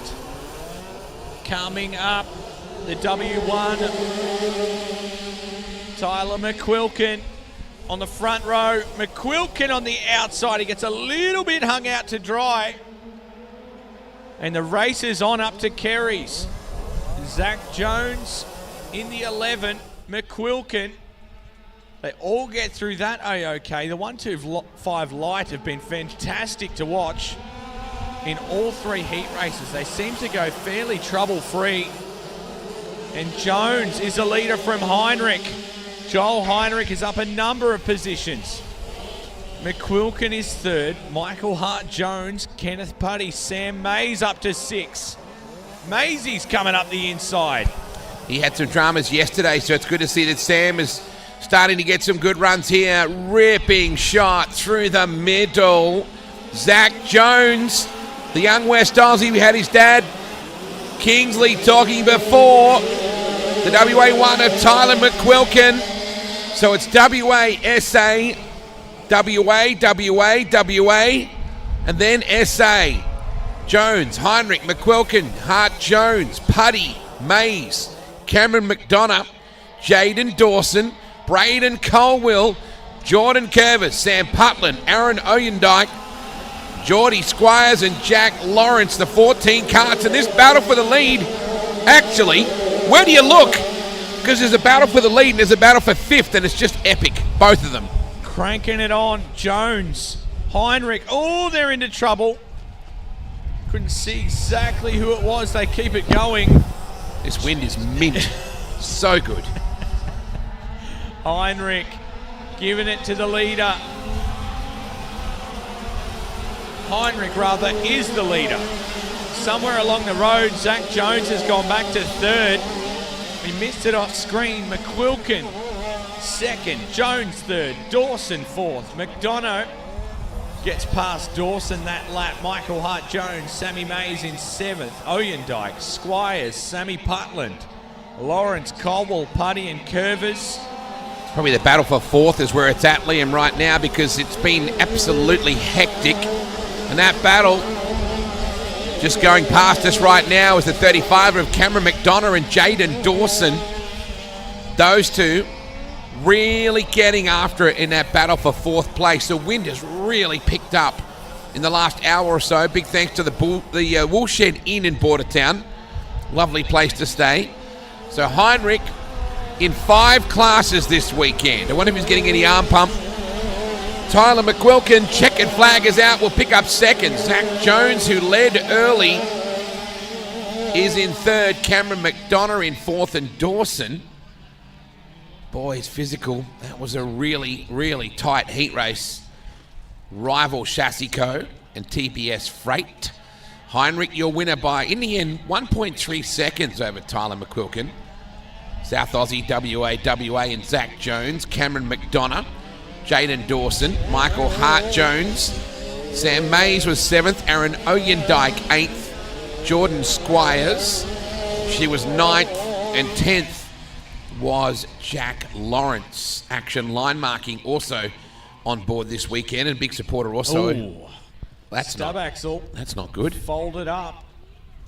Can't make out which cart we're looking at, somewhere on the in-grid. Big thanks to Surge's Crash Repairs as well in the port. Big thanks to Bailey and Carly as well for all of their support, not only of this event here this weekend, but also of the Dirt Kart Life documentary. That's the in-grid.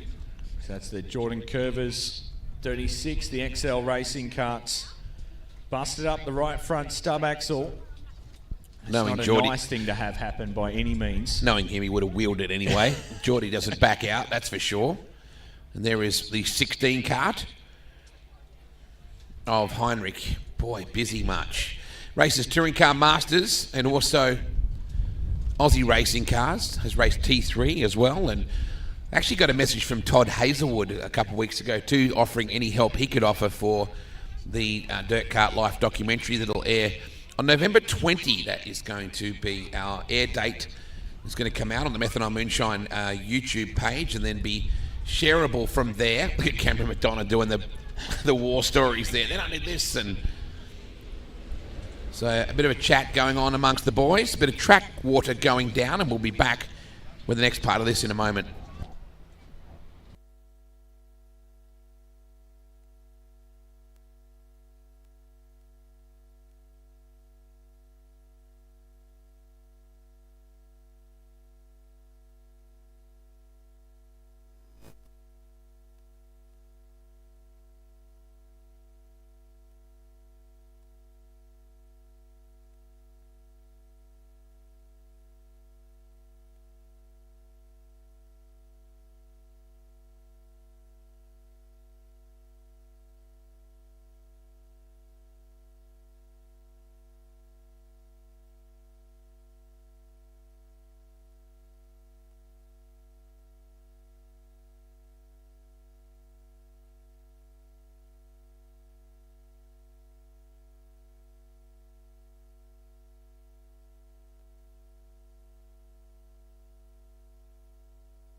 So it should be fairly obvious by this point that the track crews are jumping straight in just before the end of this round to amend a couple of the ruts that are starting to form and those bits of black that are being laid down with vastly different weather conditions.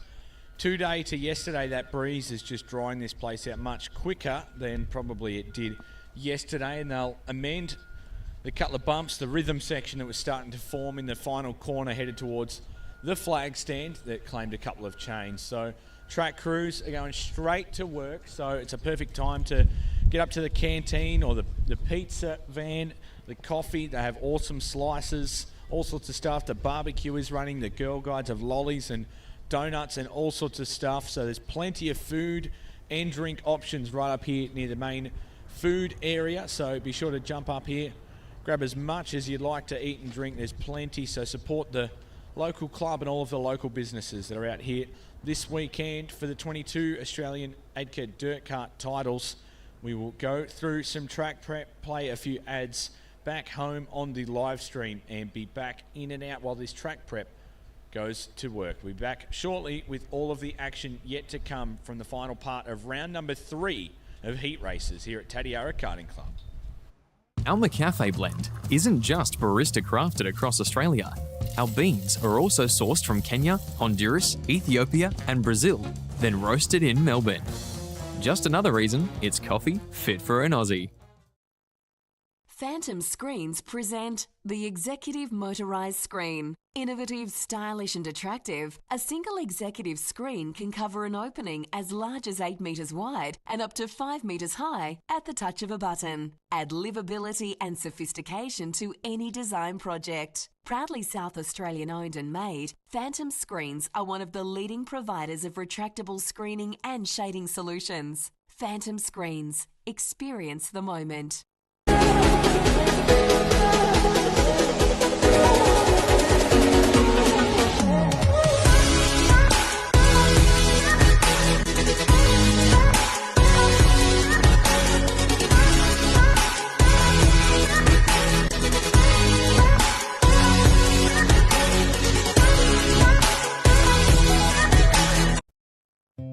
Sunnyside Instant Lawn, accredited Lawn Solutions Australia members.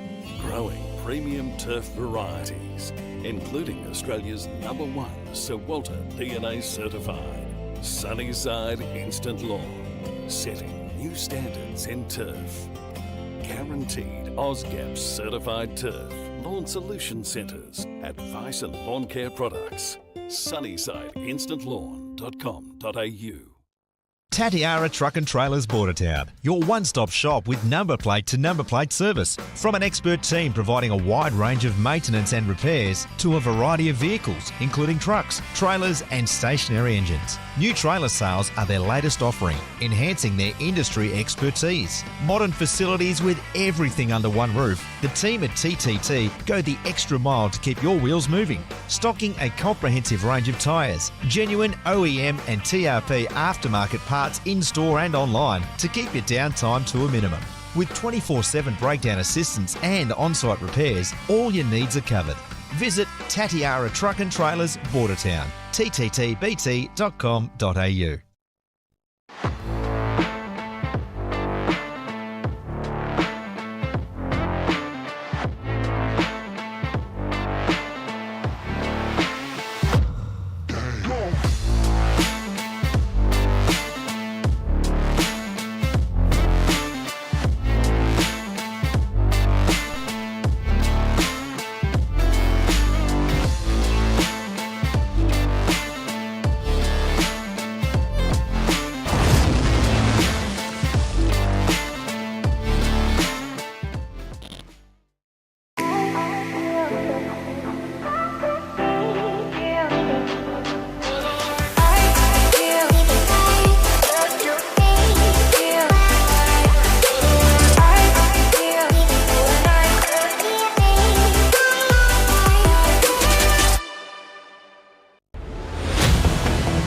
Time to get full bore in the great outdoors again.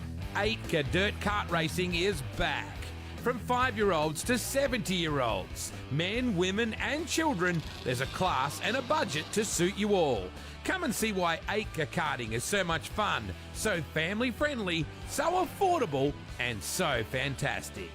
To find a full list of clubs and tracks in your area and how you can get started and get karted, visit 8k.com.au or check us out on Facebook. Dirt karting. Time to get dirty and let it all hang out. With tracks in SA, WA, NT and Queensland, there's bound to be a place where you can bring your mates or the kids to the skids. We're ready. Are you?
please.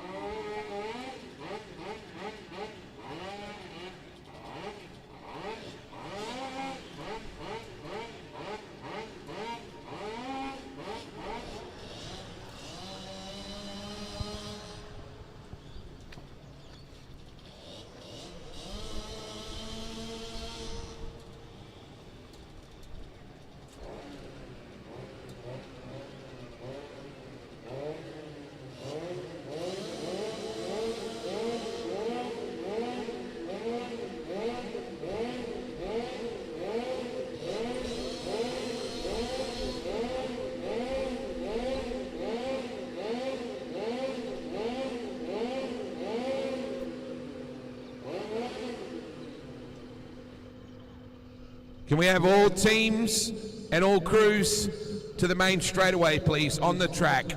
All teams, all crew, basically everybody on track, please. Main straight in front of the tower. We're expecting Elvis very soon.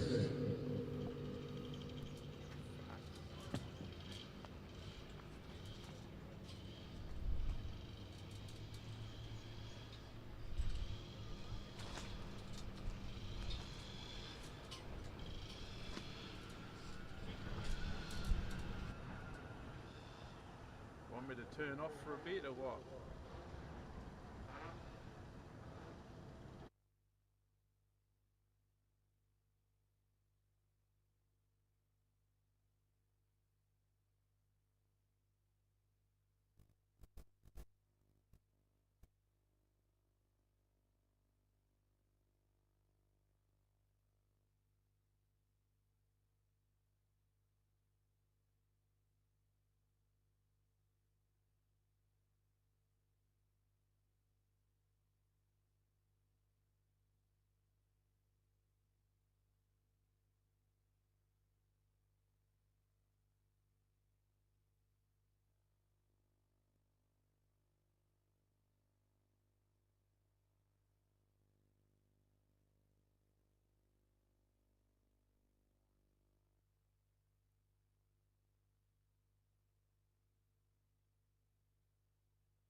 Premier.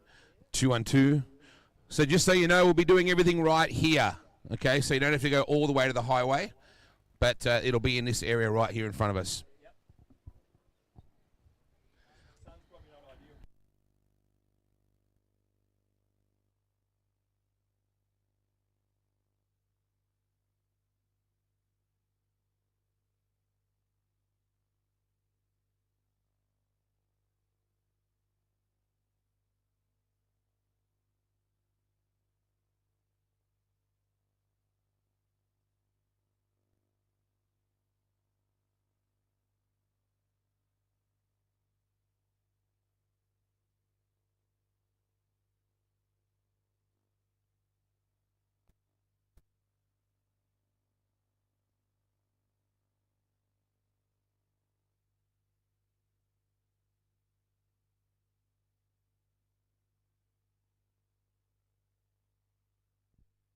Everybody just keep coming around here to the front of the tower, please. So you guys want to contain everybody and come onto the track. So I don't need this big space in front. So come forward, fill it all up.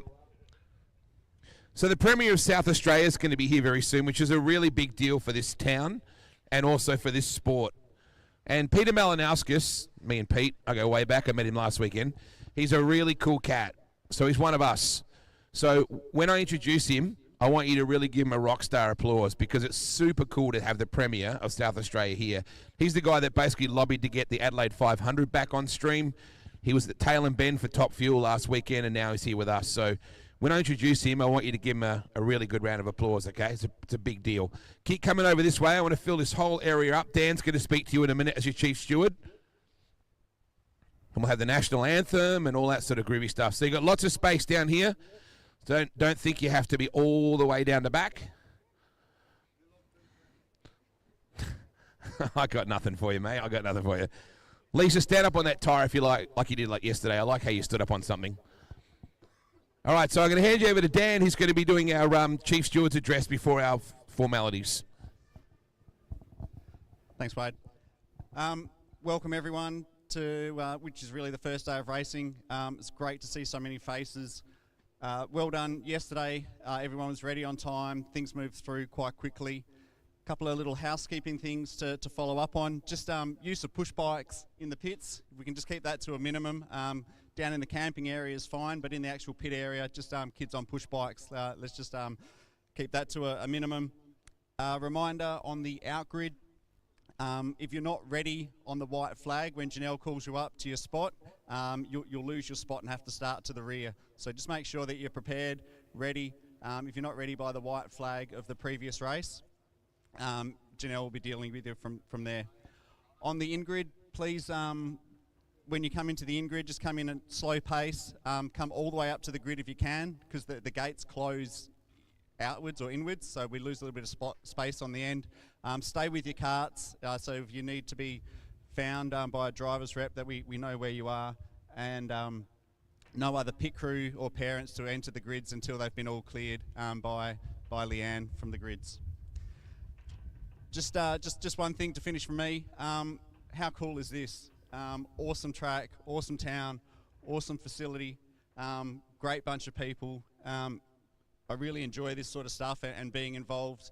When I started in dirt karts 14 years ago, did not know a single soul.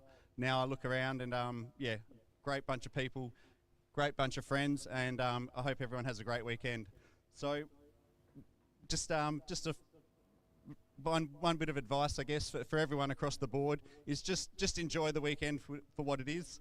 Enjoy the racing, enjoy the camaraderie, enjoy making new friends, enjoy the time with your family, and most of all, good luck to everyone and have a great weekend. Thank you.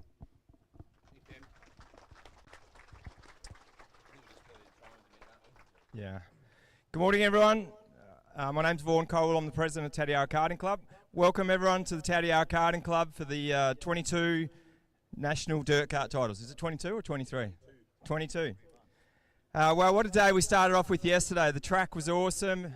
We just had a great day. The weather wasn't too bad. The street party was amazing. I'm just still blown away with how good that street party was. Thanks for all your support and making that happen. It reminded me of the Hindley Street back in the Formula One days when they shut the street off and it was wall-to-wall people. It's just incredible. You guys mightn't believe it, but our Thursday nights in Bordertown aren't normally like that. But that was a lot of fun. Everyone's on holidays and chilled, and it was just a great night. So game on today. All the momentum we had last year, it was just devastating for us to cancel the meeting, but just had to happen with the way the weather was. And I never thought we'd get 500 carts again with a change of date, so we didn't clash with Jenna and WA. It took it out of the school holidays and it took it away from the long weekend we have here in SA. But here we are again, 500 carts, 512 with rookies and midgets. Amazing effort. I know it's not easy to do. Some of you guys are going to massive efforts, and we thank you for doing it. It's just going to be so good for the whole karting community in AIDCA, so well done. Thanks a lot. All you guys, girls, competitors, crew, volunteers and spectators are what make this so special, so thanks a lot. Even the weather's on our side this year, and it's going to be a ripper weekend. I must thank all the sponsors. We couldn't do it without you, especially our two major sponsors, Beltec and KevTrans. Without you, it just wouldn't be the success that it is. Today's the aim to get through 2 rounds, and I think that should easily be achievable. With 500 karts competing this weekend, Sunday we will only get 260 on the track. So it's not going to be easy. And then we decide who the 13 winners are on Sunday. So, you know, it's not going to be easy to get through to that, but best of luck. I have one request, and that is you all show each other plenty of respect on and off the track. I think if we can do that, everyone's going to have a great time, and we're all going to make some awesome memories. Just one housekeeping thing, the pits will be closed down near the camping area there, so we need all the cars out, no cars to move in the pits. So just, if you've got your car in the pits, get it down the other end there, please. Good luck. I'll pass over to Mark Johnson, the AIDCA President. Have a great day. Thank you, Vaughan. Thank you, Wade. Welcome, everyone. What a fantastic turnout that we've got here. Like Vaughan said, I can't believe we still got another 500 karts here on this weekend, considering it's not a long weekend and not school holidays. Firstly, I'd like to congratulate Tatiara on the phenomenal job they've done. I think they deserve a massive round of applause.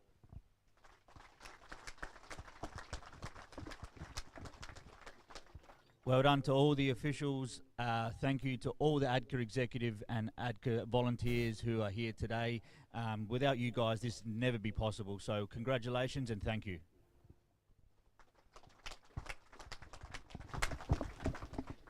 All the competitors, good luck. Race hard, but race fair. Let's get through this meeting safe, get home, and award the winners on the Sunday. Apart from that, like Wade said, when the Premier of South Australia gets here, let's make him more than welcome to AIDCA event. Show the appreciation, because this is massive for our sport. Thank you, guys. I think when we all look at Mark's outfit this morning, I think we can all agree we wish him the best of luck with his court appearance later on today. My goodness. How about the shoes? Take your sunnies off, please, Rockstar. Can I have everyone that end here? Come right into the centre. Let's fill this right up. So come over this way. What an effort this Tatiara Club has done. When you look around the venue, it's absolutely immaculate. Everything is manicured. The lawns look incredible. All the product placement. The circuit looks very, very cool. So I think we should do a huge round of applause for the Tatiara Club for an epic effort. Don't forget, Dream Multimedia TV are doing the live streaming on their Facebook page today and also through the Tatiara socials. So well done to Mitch and Ange and Dean and all their team that are here filming. Big round of applause for the folks from Dream Multimedia as well for the stream. Thank you, guys. Somewhere in amongst this sea of people are our two cameramen, Scott and Shane. They're doing a fantastic job shooting our documentary, which I'm really excited about. So thank you for everybody helping us with that. And the drone stuff we got yesterday was just next level. Very soon after we meet the Premier, Rachel Buttigieg is going to sing the national anthem for us. So I'm told that the Premier is not very far away. Looking forward to this. Be cool to give him a cart and see how he goes. He'd probably get in and have a go. He's a bit of a bloke's bloke, so I love that.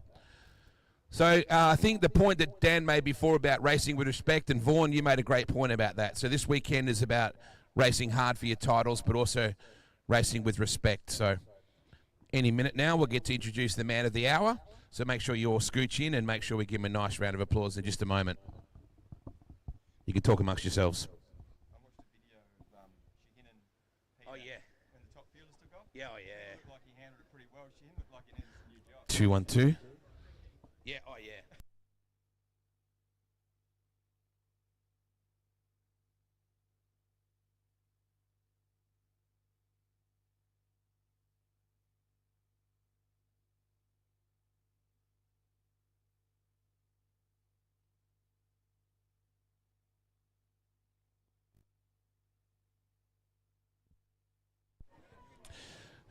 Can we just get a TV shot, everybody?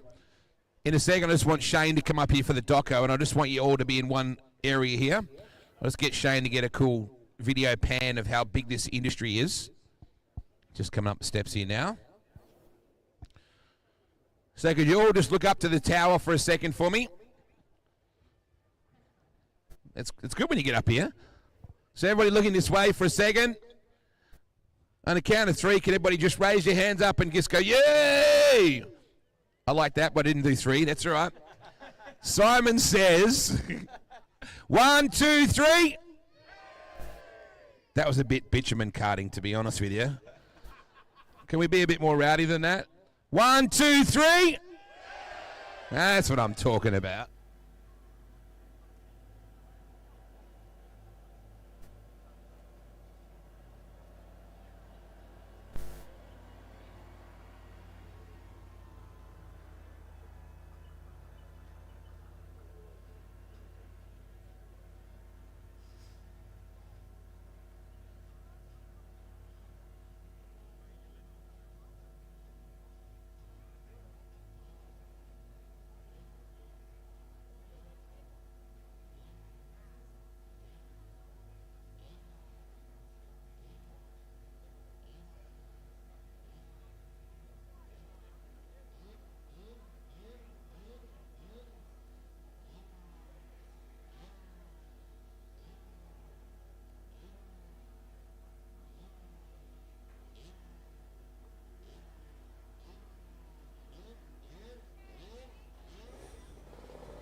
Karts on track for round 3. 125 medium heat 1. Brett Billing and Jake Curvers will share your front row. I'm not sure that we're going yet though. It looked a little average.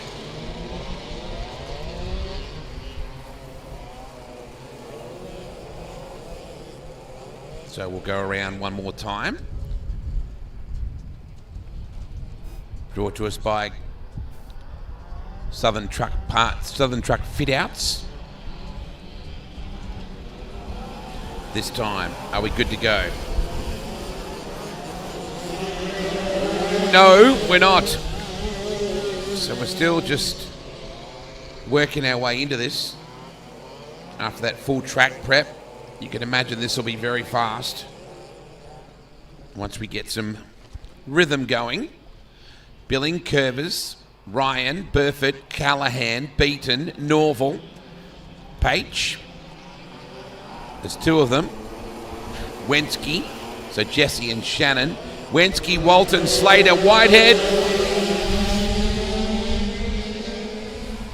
So we get after it this time. Does everybody know? Everybody doesn't get through. The 24 cart of Aidan Norval gets tangled up in that, unfortunately. This time, we'll look to get a lap in. And we do. Here comes Billing. He's, however, in that second spot because Curvers, trouble. Duck the boot in. Wow. Keeps it going. Matthew Slater. That was a heck of a recovery, really. All three of them kept into it. Done well, beaten. Up to third. Mark Burford second.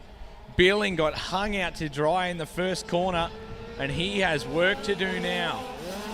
Absolutely knows this track like the back of his hand. Keep your eyes on that 70. The arcade to come through. Race leader is Jake Curvers in the XL racing car. He had issues earlier. Broke the right front stub axle in the XL.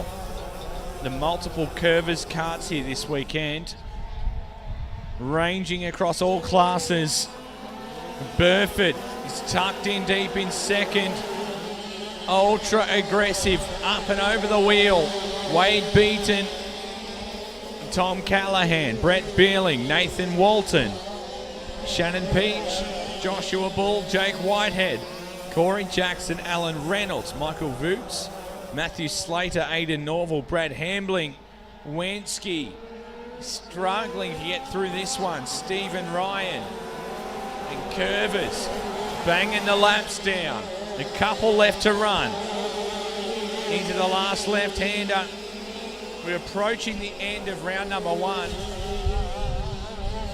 Curvers, your race leader from Mark Burford. Wade Beaton. Could be under pressure shortly. The battle for fourth and fifth is hot, however. Callahan and Billing trading places. Cut 4 and 70 on track. Billing is fifth. Callahan fourth. White flag waving for Jake Curvers this time around. He'll rip up to Kerry's corner for the last time this lap. Mark Burford hasn't really been able to reel in Curvers. It's aggressive as ever, but it's not going to affect your race winner, which will be Jake Curvers in the XL Racing kart. 125 medium heat race, number one. Locked in, Beaton goes to P3. Big drive by the 129. Unofficially, Southern Truck Fit Outs and GTE Technology. Jake Curvers will get the W, followed by Mark Burford in kart number 9. Wade Beaton was home in third in kart 129 from Tom Callahan, Brett Billing, Nathan Walton, Joshua Bull, Jesse Peach, Jake Whitehead and Shannon Peach making up your top 10. That was 125 heat race number 1 of round 3. Multiple KT medium and 125 medium. It's a well-represented weight category. The first of 2 for 125 mediums. Primed in the chute, ready to push away. Wensky had issues there in that one. Had work ahead of him and has a long pair of races to follow. Heat 2, 125 medium, proudly sponsored by Southern Truck Fit Outs and GTE Technology. Thanks to Tatiara Truck and Trailers, Sunnyside Instant Lawns, Beltec Engineering and KevTrans Haulage, of course, are our major partners here this weekend for the 2022 Australian Dirt Kart title at Tatiara Karting Club. And way on to this place is back to its pristine condition again. They're rolling some water. Yeah, they're going to keep the moisture in it, Liam, now. I think that they are able to pound it back in there now. Just an embarrassment of riches for food here this weekend. I just walked past the Bordertown Girl Guides Club. They've got a bunch of really cool lollies and sweets and things like that. And then there's the donut deal, $5. I think get you 4 donuts, so pretty good, amazing value there. And right across the road from them, aka the lawn, 10 feet away, is Maggie's Pizza, which has a huge selection of pizzas available. Really, really good. Garlic pizza, meat lovers, chicken, Hawaiian. Tandoori or a butter chicken or something like Tandoori. that. It's all sorts of exotica going on there with the pizzas with Maggie's. Plus, of course, Linda's is doing some really good coffees, like ice coffees as well. So if you're not necessarily wanting a hot coffee situation, you know, it's one thing in America at racetracks they very rarely have is coffee vans. First thing that we do generally in Australia is look for the coffee van, even at night time for race events, but it's just not a thing in America. They just don't really get into that. It's cool to hear that Brock Zierfoss was tuned in watching yesterday's coverage. So I know that we do get quite a few Americans that tune in, and they're quite blown away by this circuit racing. Because their carts are terrible. That's why. Well, they run, as you know, they run flat carts or they run winged carts, and it's a very different concept. They have nothing like this, but I can tell you if they ever got around this, it wouldn't surprise me if the sport took off hugely in America, because they do love this. The flat carts they run don't even wear race suits. They just wear a pair of jeans or a hoodie or, you know, whatever they like. But you had a chance, Liam, a few years back now to race at the cool little place just outside of Knoxville, English Creek, a 1/6 mile high bank joint. And they have hundreds and hundreds of carts that show up for that on the week of the Knoxville Nationals, the Monday and Tuesday. But it's nothing like this. Nothing like this. I don't think really anything is. It's very, very rare that you get 500 entrants into any form of motorsport, particularly dirt karting. It's so strong this year. It just continues to grow, and the caliber is so strong. It's thick from top to bottom, multiple manufacturers leading the way, all of them getting on board and sponsoring too. I don't think there's really a kart manufacturer here this weekend that isn't on board sponsoring. So that says a lot about those manufacturers and those teams giving back to the very start of this title and supporting all of their drivers throughout categories, whether themselves or by sponsoring the event. And you're right, Liam, and the clubs as well. You know, there's 18 clubs across Australia here, predominantly West Australia and South Australia, but the territory is getting stronger and stronger. And when you consider the population of the territory compared to, you know, SA and WA in particular, the NT is getting very, very strong. It's really cool to have Cole Butler here this weekend. Cole giving a hand to the Beaton team and doing a fair bit of work. Cole's very clever with his metal fabrication. Wait to see the guitar that he made, Liam. It is super cool. Made it just out of automotive parts and things like that, and very, very clever. The Alice Springs Club is particularly stout. There's a really great club up in far north Queensland called Weipa. If you ever get a chance to go up to Weipa, I think they have an event every couple of years, a major event. The Queensland title gets held up there, and the fishing, there's croc safaris, there's all sorts of stuff. It's as much about a social experience as it is about going racing. 125 medium heat number 2 out on track. Nothing medium about 125s. Nothing. The Very biggest quick. advantage, the key start, I tell you that much. It's much easier to watch roll out of the gate. And it's very forgiving. When they loop it or get caught up on the windrow, they jump around like a bucking bull to try and get back on drivable surface. When they have those starters like this. Mum of 2, Kate Pitt on the pole with Joe Chalmers. As we head down into turn 1, we take a deep collective breath. It looks like everybody gets through there okay as the Beaton family from the Alice come to the fence to watch Dad and hubby out there get after it. 3 carts here this weekend for Wado. Very, very busy.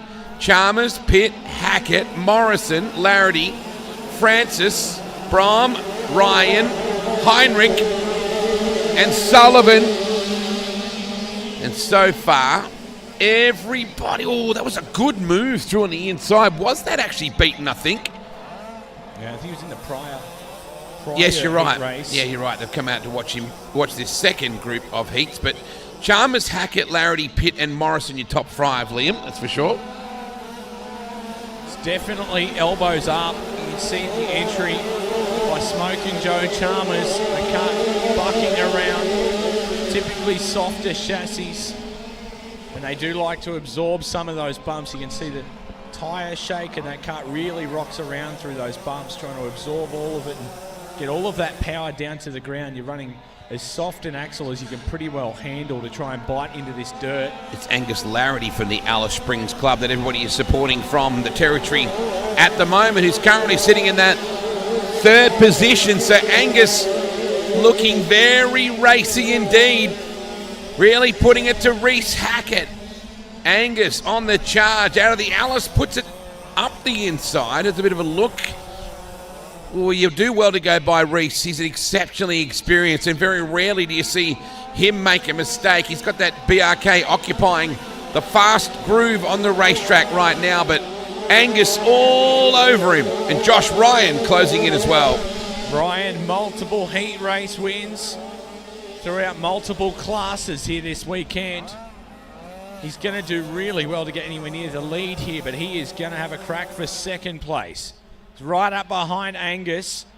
And then Reese. This battle for second, third and fourth is fierce right now. White flag gets gathered. Joe Chalmers is out of there. Well and truly, Smokin' Joe is sailing away with this thing.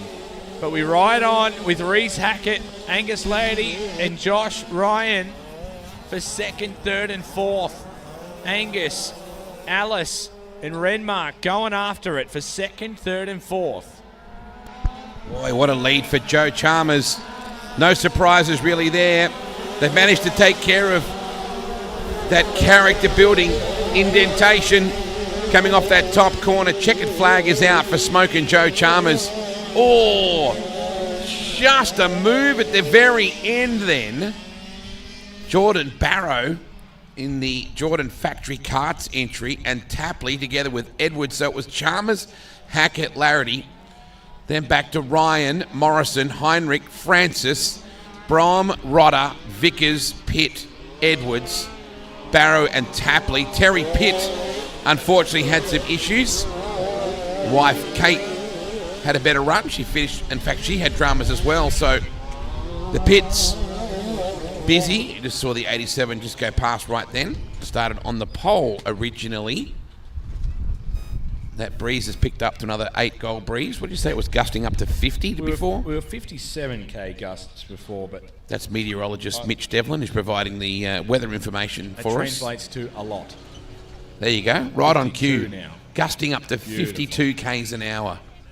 Lovely. The most important bit on our coverage down the bottom, it says rainfall 0.0. That's the most reading important. is not from my lungs. hay fever percentage, however, high. Flip count at 11, thanks to McDonald's and Normal Diesel service. Oh, Mitch. Punching him up there.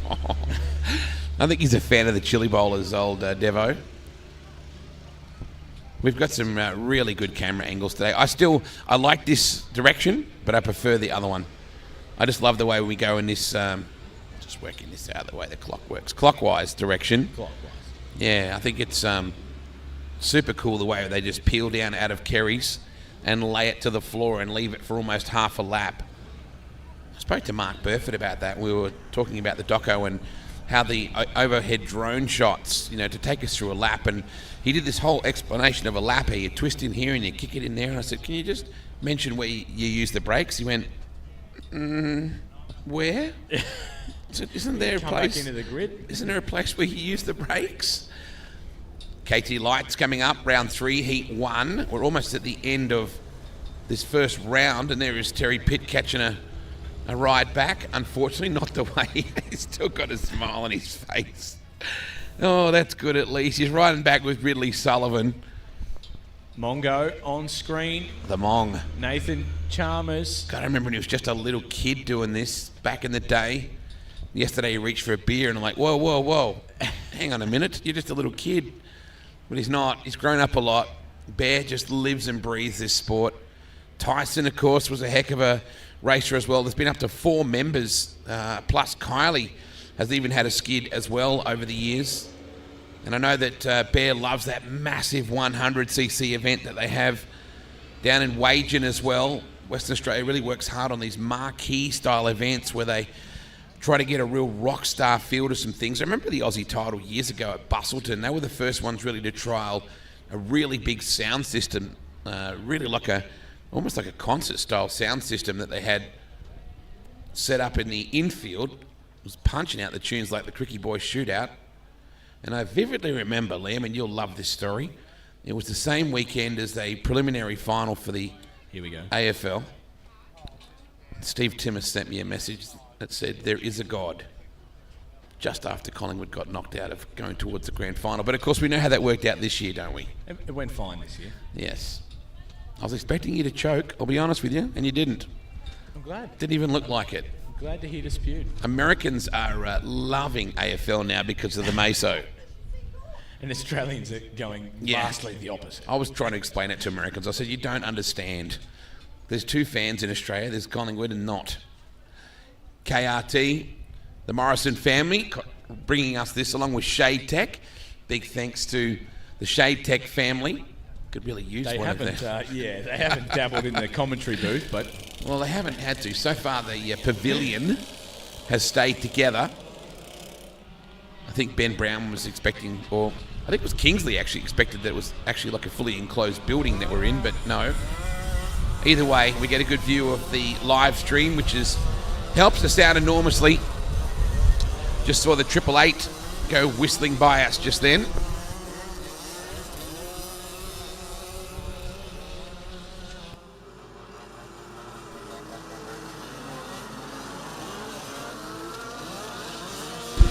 That would be Max Heinrich. Heat 1, round 3 of KT Lights.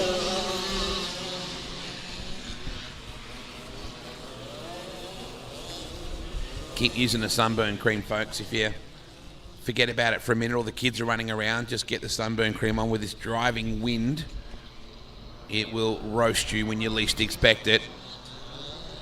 4-cart, I think is what I'm seeing up on the Jenna Curvers, Nathan Chalmers. So we are underway. Chalmers, Curvers, Jones, Putty, Little Jesus, Archie Brownless, Cooper Williamson, Luke Brown. We stab and steer it through Kerry's on the opening stoush of KT Light Heat 1. Chalmers, nice and clean nose so far. Nothing to really contend with as of yet. Jenna Curvers is second in the XL Racing cars. One of them just got parked up on the infield. I think it might have been the 888 of Max Heinrich. It is. From the Morgan Kart Club. Tough break to kickstart KT Light Heat Race number 1. They are thick across this raceway right now. Through the middle, they come out of the left hand to the super tight left through Kerry's, and then it sweeps back to the right. Big move by Kenneth Putty on Jenna Curvers. Putty to second. Curvers back to third. Here comes Archie Brownless now as well in the 32. It's a big freight train, isn't it? Right back from second on back. Putty, Curvers, Brownless, Jones, Curvers. There's a pair of them out there. Cooper Williamson, Jake Tranter, Luke Brown, Alexander Magro. Expect the 52 to make its way forward at some point. Seth Jones, Mika Feeder, Addie Slater, Addison, that is, Kobe Neal, Riley Hendry, Aidan Baliga, Nate Greenslade, and unfortunately some problems for Max Heinrich in that 888 earlier. Look at this now. It's getting hot in the kitchen. And that 52 looped. It got sideways and there was nowhere to go for the 11. Jenna Curvers. So was that Archie Brownless perhaps that got together with Jenna? Brownless, Zach Jones still getting around. So we mentioned it before. Magro up a number of spots. The 19 not getting going. There's Aidan Baliga. Boy, that was right down. Did well to keep it running. Yeah, I was just going to say that was a resuscitation right then because the thing was just about to cough and say no more. West Aussies 1 and 2 from Jordan Curvers in that third position. They've spread out a little more now. West Aussies, South Australia, WA, South Australia. Now Magro coming forward. Yeah, up to 5th. We've seen him back as far as 12th. That is a big climb here in a tight KT Light heat race. They're always going forward, the Magsies. No doubt about that. Chalmers. Checkered flag will wave. Bongo, another heat race win. Kenneth Putty. Curvers in the XL Racing car. So brings to an end officially KT Light Heat Race number 1, presented by KRT Racing Karts and Shade Tech Blind and Shade Solutions. Nathan Chalmers gets the victory from Kenneth Putty in second. Jordan Curvers home in third. Zach Jones, Alexander Magro, Luke Brown, Jake the Snake Tranter home in seventh. Cooper Williamson, Micah Feeder and Kobe Neal locked inside the top 10 thanks to Devil Race Karts, KRT Racing Karts and Shade Tech Blind and Shade Solutions. Fablec Fabrication and Auto Electrical.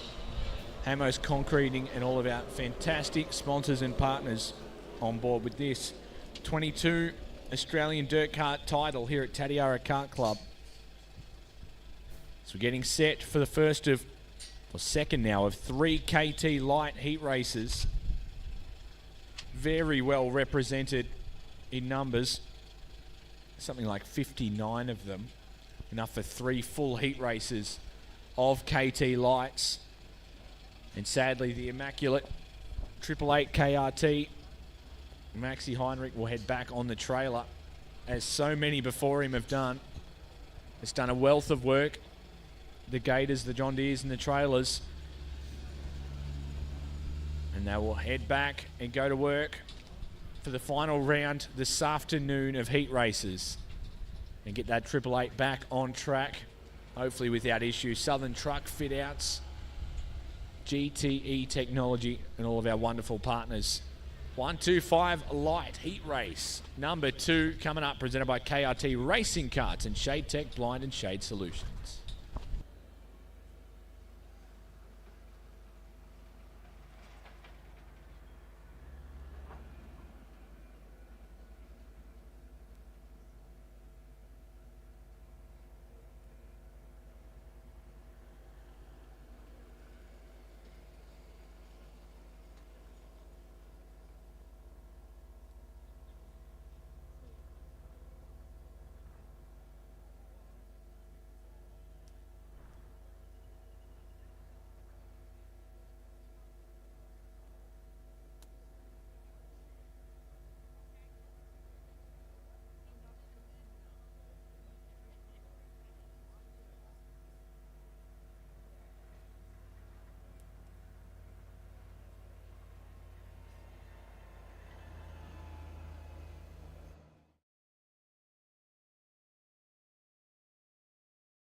From pump to pivot, Ben Parts specialise in the design and installation of reliable, customised irrigation solutions to help reduce downtime, optimise monitoring and performance, and maximise profitability. Ben Parts, your irrigation and technology solution specialists.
KT Light, heat number 2 here in round 3.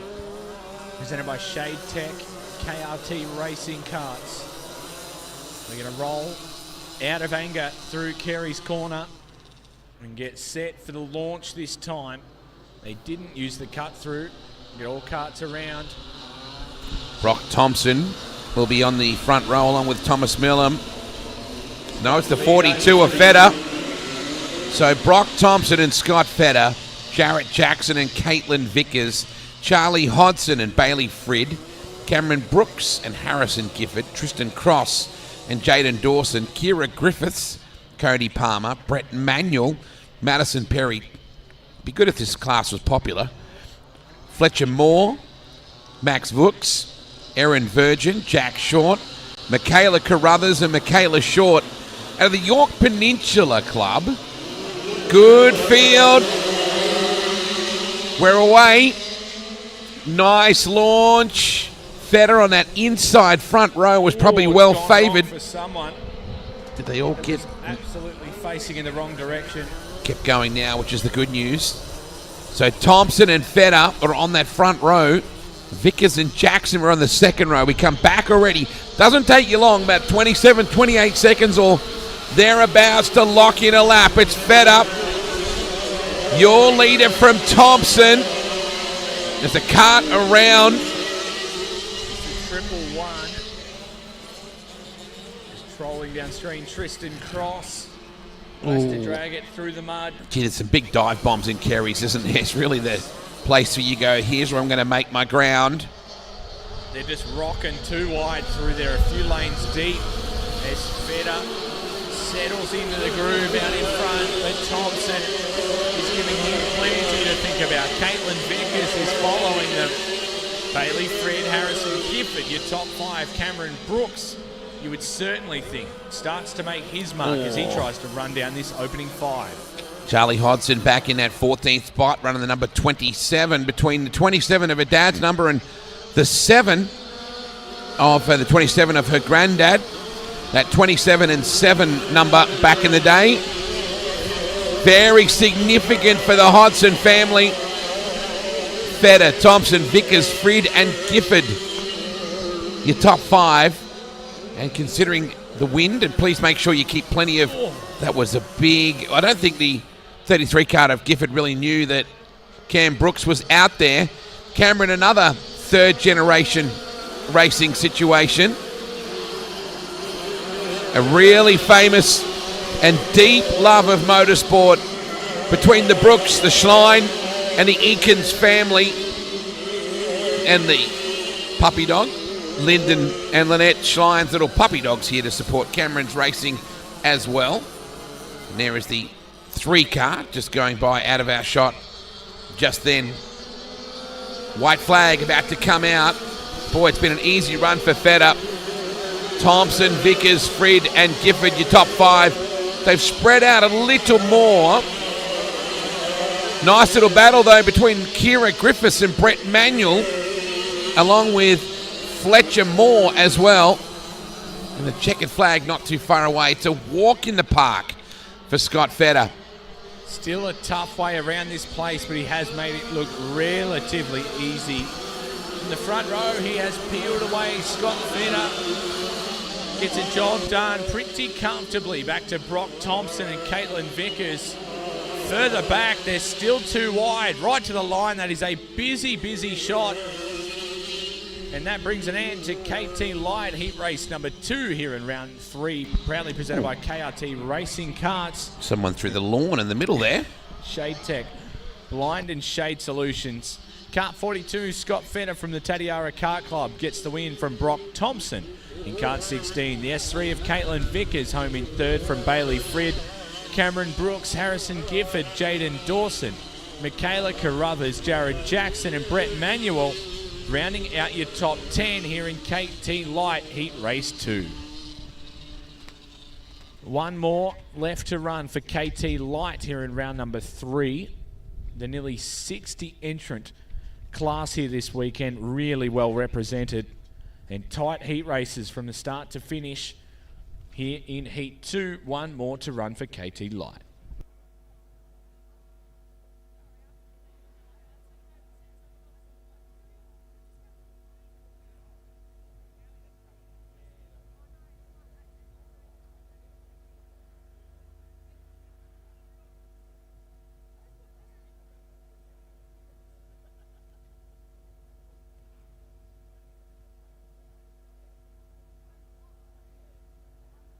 Yeah, I just want to mention while it's quiet too, Liam, to make sure we talk a lot about the sunscreen, but keep hydrated. Water, water, water, please, as much as you possibly can. Sometimes you look up and you've been working all day on go-karts and pushing them around, and the kids have been running around like crazy, and suddenly you just pass over. So the medical team just saying to us, can you please remind people to keep plenty of fluids up? That'll keep the medical team available for the racetrack, I suppose, which is Yeah. more than busy enough. That guy needs a water or two, I'm pretty sure. He's been pretty busy this weekend so far.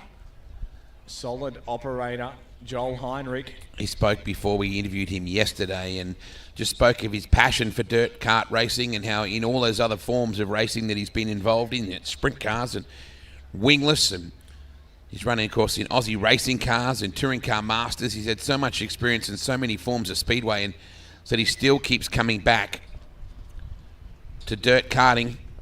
And some would say with 5 karts that's a reasonable investment. His dad, Bruce, one of the greats of saloon car racing. I mean, like, just a standout. I think something like a 5-time national champ, Bruce.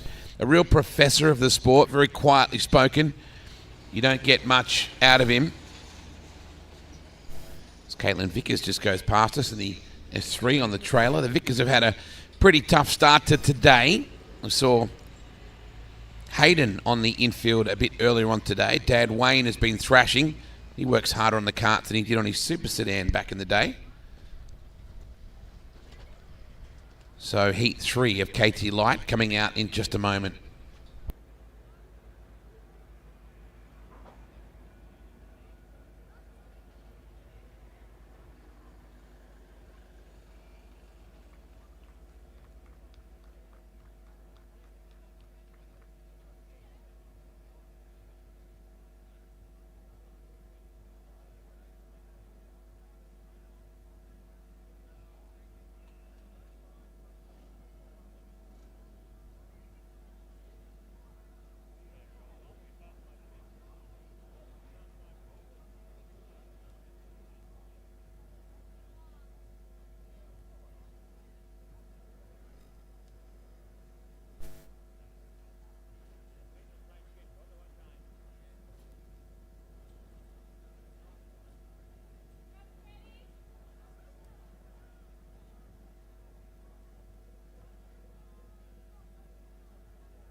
Round 3, Heat 3, KT Light, presented by KRT Racing Karts and Shade Tech, Blind and Shade Solutions, Action Line Marking, Rotto Plumbing, so many wonderful partners here this weekend as we start to grid them up nice and early. KT Light, the third and final heat race for this round of KT Light, followed by 2 batches of KT Heavy coming up after. And the Australia #1 in this one, Joel Heinrich, is pictured on screen. Prior, always a fierce, fierce competitor when he gets back behind the wheel of the dirt kart. And of course, the Australian title holder puts it all on the line this weekend. He's done pretty much every step in the right direction, attempting to defend that #1 mantle in the BRK. So they're going to go around one more time. So they'll roll through the cut through and then look at the launch next time by BRK Karts, printer partners with the title here this weekend at the Tatiara Kart Club in the beautiful little border town. Looking for the start this time. Milam alongside Heinrich. You have to expect Heinrich outside into turn 1. He gets a good launch and he'll have his own lane heading into turn 1. In the run up to Kerry's corner, can they all get through unscathed? Looks like they will. Someone's over the back in the gum trees. Brings it back on track nicely. Can they get through Kerry's A-OK? They seem to this time. They bend back around to the right before that super sweeping left-hander right through to the flag stand. Someone's way up there. Cut 28 of the BRK, Zachary Muir, giving it plenty on the top side and really widening this place up, Wade. Sure is, Mitch. If you can just drop us up that live ladder, if you can, please, matey, when you get a second. Boy, how busy it's through that centre section just then. Fantastic class of racing. Extremely popular, isn't it? Joel Heinrich, thank you, mate. Thomas Millam in that second spot. Aaron Tranter. Tranter putting it to the 12 kart big time. You got Childs in there. Tyler McQuilkin out of the Great Southern Club. Hayden Mason out of the Blanchetown Club. Levi Alexander from the York Peninsula. Cameron McDonough out of the Tatiara Club here. Whoa, just saw then Tranter getting by. That rut is starting to form again. Now, what will be interesting, Liam, is when they come back the other direction, what that's going to be like in the entry point to that corner. That might get somebody's attention. Heinrich clearly out in front. I mean, by an enormous margin. The A1 showing why he is. But the battle for third, that's probably the interest point. You got Millam, McQuilkin, Mason, and McDonough. 4 of them in that battle there, Liam. That's the battle. Childs trying to hunt down that pack as well. He's gaining ground without a doubt. There's going to be 5 of them in this. The 2 rips up past Mason. That was Tyler McQuilkin. A big move on the inside. The elbows are up. No two ways about it. The W2, McQuilkin, Mason, Cameron McDonough. So McDonough past Mason this time at the flag stand. Heinrich, a clear leader. White flag waving for the rest of the field. Oh, passing manoeuvre through the inside just then. Nice run from the N2, just squeezing through on that corner. Cameron McDonough on McQuilkin. Heinrich cruises away with it from Tranter. Millam will hold on for that third spot. McDonough was able to get by McQuilkin on Kerry's. Mason, the top 6. So that wraps up KT Lights for today, or for this round.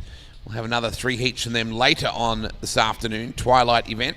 Joel Heinrich, the A1, showing why he is the number 1 plate holder, from Aaron Tranter in second, Thomas Millam in third, Cameron McDonough in fourth, Tyler McQuilkin in fifth, Hayden Mason in sixth, Jacob Childs in seventh for the Blanchetown Club, Levi Alexander in 8th. Coney Hennig had a bit of a race on his own, did Code, out of the Adelaide Club. Kayla Squires in the 15 kart was your next one through.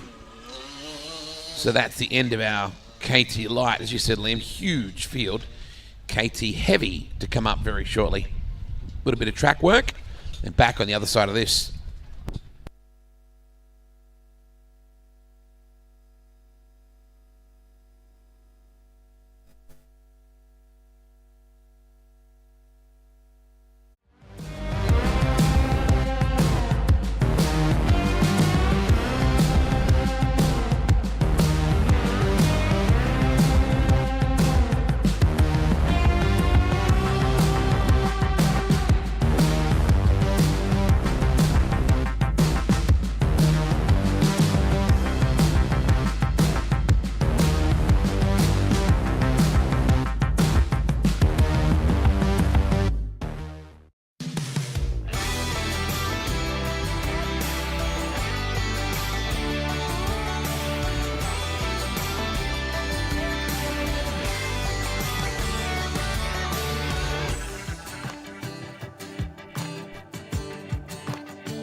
Introducing the McCrispy with 100% Aussie chicken, a soft glazed bun, crunchy lettuce, and a new signature sauce. Could this be our next big thing?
KT Heavy not mucking about. Green into turn 1, presented by Norval Diesel Service and Tatiara Truck and Trailers. They lead up into Kerry's and bring it back into that sweeping right-hander. That driver involved in the 777, he's been in it all weekend. There's an accident, he's managed to find his way into it. So past the flag stand for the first time, Teresa Cornwell, Nicholas Tapley from Sean Hill, Ryland Furler. Furler starting to show his nose. Luke Brock, Luke Hughes, Ashley Eakins, Curtis Lynch, Norman Hughes, Craig McIntyre is deep in this field. Chad Rodder, Adam Sterling. Steve Driver is out of this one. And knocking another lap down. So Tapley is the race leader. The N3. I was just going to say, I think that's the first time Teresa's really had the lead in that spot for the weekend. So Teresa Cornwell in that 888 and Nicholas Tapley in the N3 going at it. You got Sean Hill and Ryland Furler. KT Heavy, heat 1 of round 3. I think that breeze is actually picking up even further. A lot of heavy work going on further back. Luke Brock, Ashley Eakins, Curtis Lynch, Craig McIntyre, Storm and Norman Hughes, Chad Rodder, Adam Sterling. Boy, look at those trees, man. This breeze is really driving through this place. Aussie flags are copping a fair old hammering. Our leader has driven away. This is a substantial lead for Nicholas Tapley. Good job from Teresa Cornwell. Still hanging on to that second spot. Sean Hill, Luke Hughes, and now Ryland Furler up to P5. Tapley dominant here in heat race 1 of the KT Heavy in round 3. Furler trying to work his way past Luke Brock. Side by side back through that hairpin bend. Furler is chasing. He moves right upstairs. Coming after Brock. They are really on now for 3, 4, 5, and 6. Hughes, Brock, Furler. 4, 5, and 6. White flag will wave for the final of the field to pass through, but Tapley on his way to a runaway victory. 1 corner left to run. That final left-hander, super smooth, and Tapley, domination in heat race 1 of the KT Heavy for round number 3.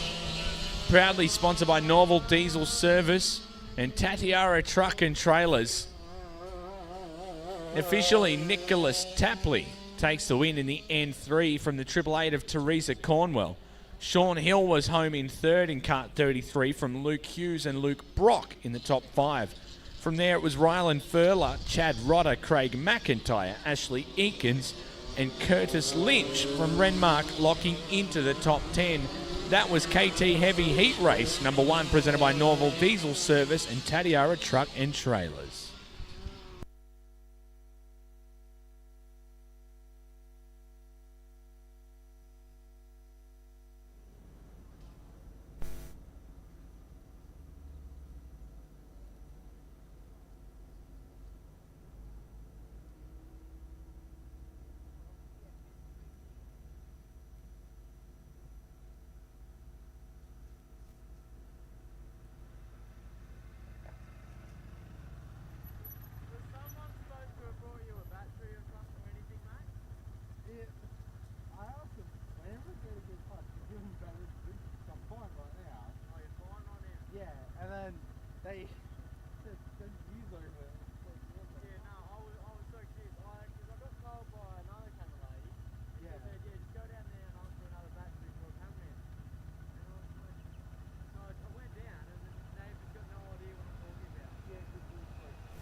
Final race of the round. It's been a lengthy round today, I feel. I think the weather conditions have definitely made it a challenge for our track crew to keep moisture in it.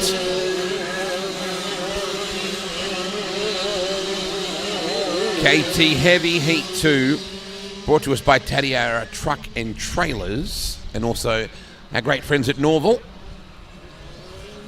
So a little bit of moisture just put down makes it a little skatey. That's why at least the wind dries it out pretty quick. Doesn't take long before that surface moisture is gone, Liam. So that wind picks up again. It's the S2 on the front row, Kobe Kosh, the operator of the rival Chassis Co. Their ad, I don't know if you've seen their ad, it's really cool. Like game changer cool. You could be 2 meters out directly in front and still miss a goal today. Well and truly.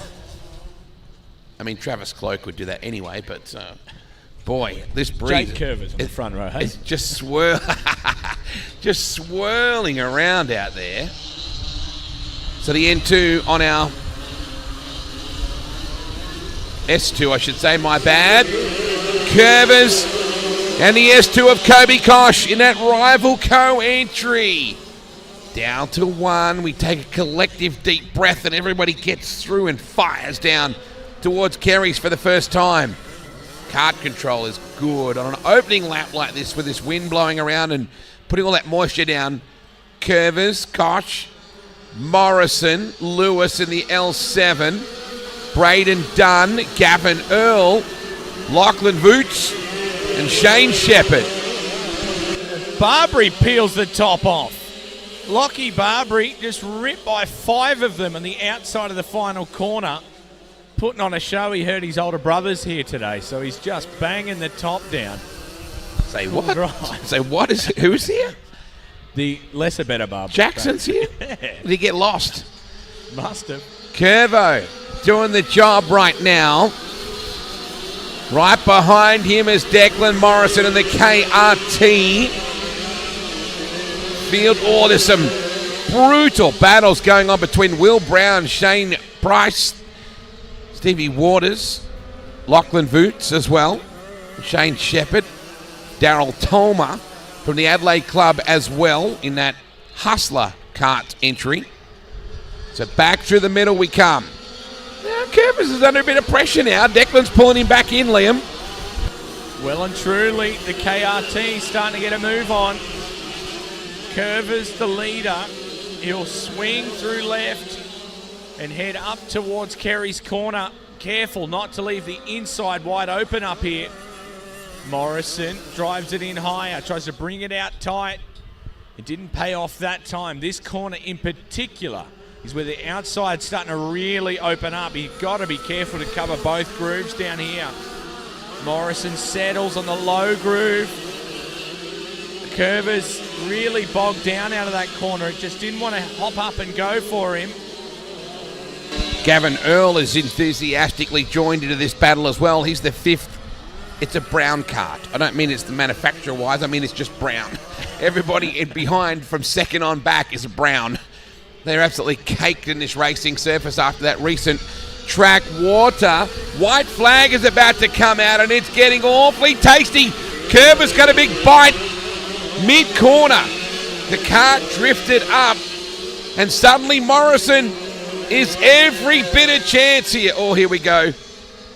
Is there a big dive bomb? No. Good speed from Curvers. Kept the momentum up, but boy, the carve up for third behind them. Not bad at all. Kosh, Lewis, and Earl. Oh, they're out in the marbles. Kosh and Earl.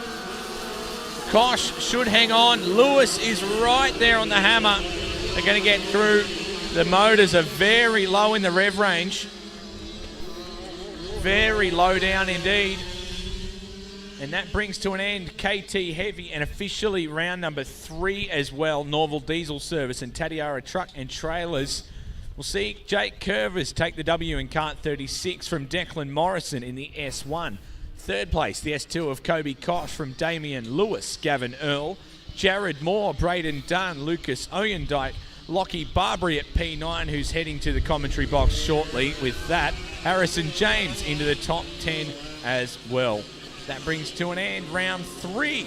And I think we should just about roll straight on into round number 4, the 4th and final round of heats here on day number 2.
kick-starting round number 4, 100 Open, proudly sponsored by Sunnyside Instant Lawns and Mullins Trailer Parts. They will rock through the cutaway thanks to Shade Tech Blind and Shade Solutions. Chalmers on the front row.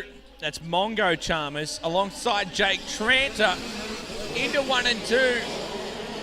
Tranter, the early leader from Mongo Chalmers. Michael Hart-Jones in the W3. Zach Jones, Max Heinrich, Joel Heinrich. Smokin' Joe Chalmers is in this. Josh Ryan, Ben Edwards, Brett Manuel. Beaton is in this thing as well. Boy, they're going after it already. It is heavy right now. Track, beautiful. Those bumps heading into 1 and 2. A little bit exciting. And Tranter starting to step away. Chalmers is running with him. Zach Jones. And then behind them, it is chock-a-block. The 15 and the 21 going to war. Colwell and Blake Curtis for 13th and 14th. They are cranking that battle out. It's down the back, but it is going on.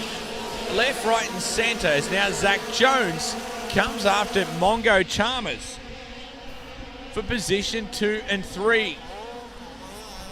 Tranter, he stretches the legs. He's starting to really run away.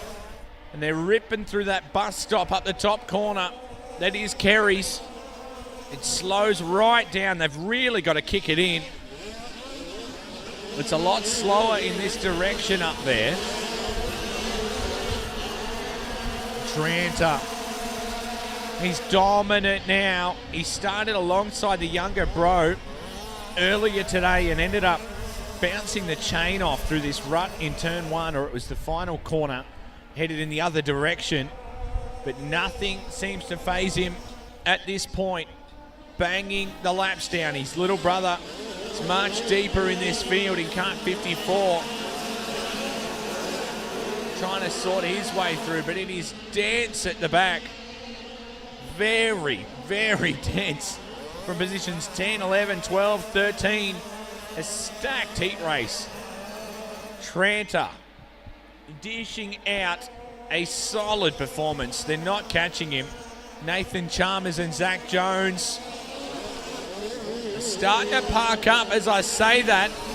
Chalmers is banging the laps together and they're really caught up with the leaders now. Problems for Aaron Tranter at the tail, as is the 888 of Max Heinrich. He's headed infield. The 46 of Josh Ryan is infield as well. He's had a grueling weekend. But they're coming after your leader right to the finish. It's not going to bother him. Jake Tranter in the 45. Absolute war to the finish. Nathan Chalmers, my word, gave it absolutely everything. Right to the line, and Sunnyside Instant Lawns and Mullins Trailer Parts bring you round 4 of the 100 Open Heat Race. Number 1, Jake Tranter with the W from Nathan Chalmers in kart 5. Zach Jones, Joel Heinrich, and Smokin' Joe Chalmers in the top 5. Michael Hart-Jones, Wade Beaton, Blake Curtis, Chris Pinchbeck, and Brett Manuel round out your top 10 here in Heat Race number 1 of the 100 Open. Right, Liam down here with Matty Varys at the moment with the immaculate-looking Bullet, I got to say. Looked like it was a fun time at the pub last night, Matty. No comment. No, good time with all our friends and all that. So yeah. It's a good little bunch you guys got with the Bullet team. You built your own little mini city down there in the pits. Yeah, no, Ben's been awesome. He's so generous with his time and all his help, and his family just. I'm in his young boy's bed. His boy's somewhere else, but they've given it. Thank you for clarifying that. But yeah, so no, it's really awesome. They're so friendly, and everyone here's great. So. What a beautiful facility this is, Matty. I know you love a great facility and you like the sport being raised up. This guy's doing a great job with that. Oh, this is next level. I've been coming here a couple of years now, and every time I come, they've stepped it up another level, and it's like setting the benchmark for dirt karting, definitely. You still love this sport as much as you ever did? Absolutely, yeah, definitely. What's so cool about it, Matty? Why should people get involved? They're watching this right now going, this looks okay. What is the cool part about it? Well, obviously, putting aside all the friends and the family and all that cool stuff off the track, when you're out there, the rush is just next level. Just being able to race people so close and just awesome fun. I was talking to Kingsley Jones earlier on. Of course, his dad, Bruce, was heavily involved in sedan racing in WA, and your dad was heavily involved at Claremont Speedway, and even before that, back in the day when West Australian Speedway was just booming, as it is now. Was it inevitable that you would get into a sport like this to keep you involved in motor racing on dirt? Oh, yeah, I think ever since I was a young bloke, I had two-stroke in my blood. So some kind of racing, we're always going to do it. So, yeah. I know you love a good pizza. I'm going to tell you that Maggie's Pizza is doing a very good... Have you tried it yet? Mate, I don't know how they make money making them so well. They're great. Coming from an ex-Domino's franchisee, that's a very good compliment. Good luck to you, mate. Thank you very much. Have a good weekend. Yeah, you too, mate. Matty Varys, always good to catch up with him. Down here in the pits, good to see Declan Morrison getting set to go. Boys are about to go out in their second. Jamie Crouch right alongside the misso. Crouchy, how are you, mate? Yeah, not too bad, thanks. She goes pretty good, mate. I've got to say, you got to be impressed with her. Yeah, she did. Yesterday was a good day. Today's down to poo, but, keep her heads high and keep going. That's kart racing, as you well know. I'm just keeping an eye on this grid here. Why do you still do this after 20-plus years? Just as a family, love the sport. My kids can be here and, keeps her in eye, I reckon, for Speedway and that sort of stuff. The cool part is the generator runs the toaster and it runs the kettle in your trailer, right? Well, yeah, no kettle for us. We don't drink that stuff. But, keep our food and keep us fed. Kids had Wheat Bix for breakfast yesterday morning. I noticed you've still got the good brekkies going. Nutrition's very important. Yeah, Carson, creature habit, Wheat Bix every day. Wheat Bix, honey. If he doesn't have that, he's an angry boy. Wheat Bix, how many Wheat Bix does a young fella run, mate? 2.5. 2.5. The half is very important, Crouchy. Yeah, it's very calculated, keeps him going. Good luck, mate. I'm sure she'll go well. She's on the front row. Yeah, she's got a very fast kart to the left, though. It's going to be tough, but we've got nothing to lose in this one, so see what happens. Always good to see you, mate. Thank you. You too, Wade. Back to you, Liam. Looking down the grid of 100 Open Heat Race number 2 here in round 4. Proudly presented by Sunnyside Instant Lawn and Mullins Trailer Parts. Wade Ornger bringing you all of the action from the grid right now as we send them off out of the chute and onto this immaculate race surface. They've done such a great job. We can't stop talking enough about it. But 500 karts every round rolling out on this racetrack has to have an effect, and the boys and girls in the track crew keep this thing up absolutely perfect. They've done a mountain of work leading up to this and keeping the moisture in the track for weeks leading up, and it's such a fine art that they roll out every race ready to rock as soon as the karts head back into the out grid. They are ready to rumble and pumping the water back in the track. Crouch on the front row. She is in very strong company of young Alexander Magro, who is having an absolute blinder of a weekend to this point in the KRT. Looking for the start this time, they're not going to get it. The green flag stays up in the air. They're not happy with that launch this time, so they'll roll through the cut away, shorten this track distance as they roll around and get set for the start this time.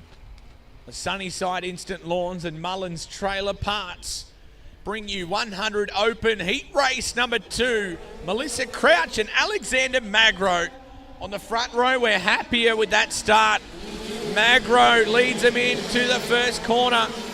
Billing just about rolled the left rear over the back of the berm. He was that high up there. Billing hangs it out, but your leader is Magro. Watch for kart number 70. The Dreadlocks knows how to get this joint. Rocking around the top side. Magro is your early leader, and there is thick traffic behind that. The 36 of Jordan Curvers up to second. Crouch is third. Declan Morrison, Bill Longbottom, Lisa Walker, Biscuits Ma, Tyler McQuilkin, Shannon Barry in the S1, Mark Burford in the 9, Harrison Gifford, Brett Billing, Dominic Waddle, Nicholas Tapley, Reese Hackett, Alyssa Morton, and Sam Putland. How is that for a 100 open field?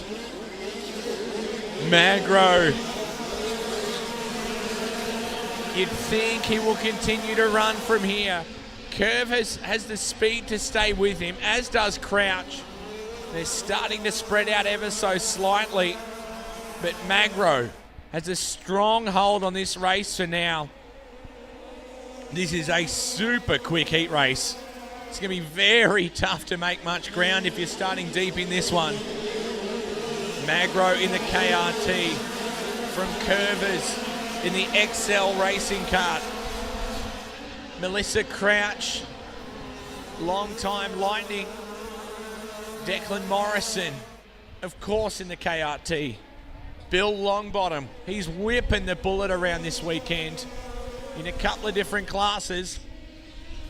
Lisa Walker in the Devil Race Kart. Biscuits Ma. Always iconic helmet of the 38. And McQuilkin in the 47. They're really starting to spread out around this place. It was always going to be that way with such a quick heat race. There's heavy hitters from the top to the bottom. They were always going to open this place up.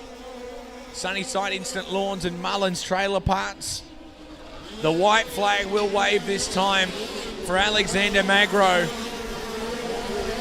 who kicked back through the left at Jack's corner and then heads slightly uphill into Kerry's corner. It is a sharp, sharp right-hander from there. And then the down long straightaway into the final right. He'll kick back around to the left and greet the checkered flag. Alexander Magro, dominant performance here in heat race number 2 of the 100 Open. Round 4, sponsored by Sunnyside Instant Lawns and Mullins Trailer Parts. Your top 10 officially sees Alexander Magro taking another heat race victory in Kart 32. He was followed by Jordan Curvers in the 36. From there, the 7 of Melissa Crouch. 52 of Declan Morrison was home in 4th, with Bill Longbottom home in 5th. Lisa Walker was home in 6th from Matt Maher, Tyler McQuilkin, Shannon Barry and Harrison Gifford rounding out your top 10. That was 100 Open Heat Race number 2, presented by Sunnyside Instant Lawns and Mullins Trailer Parts.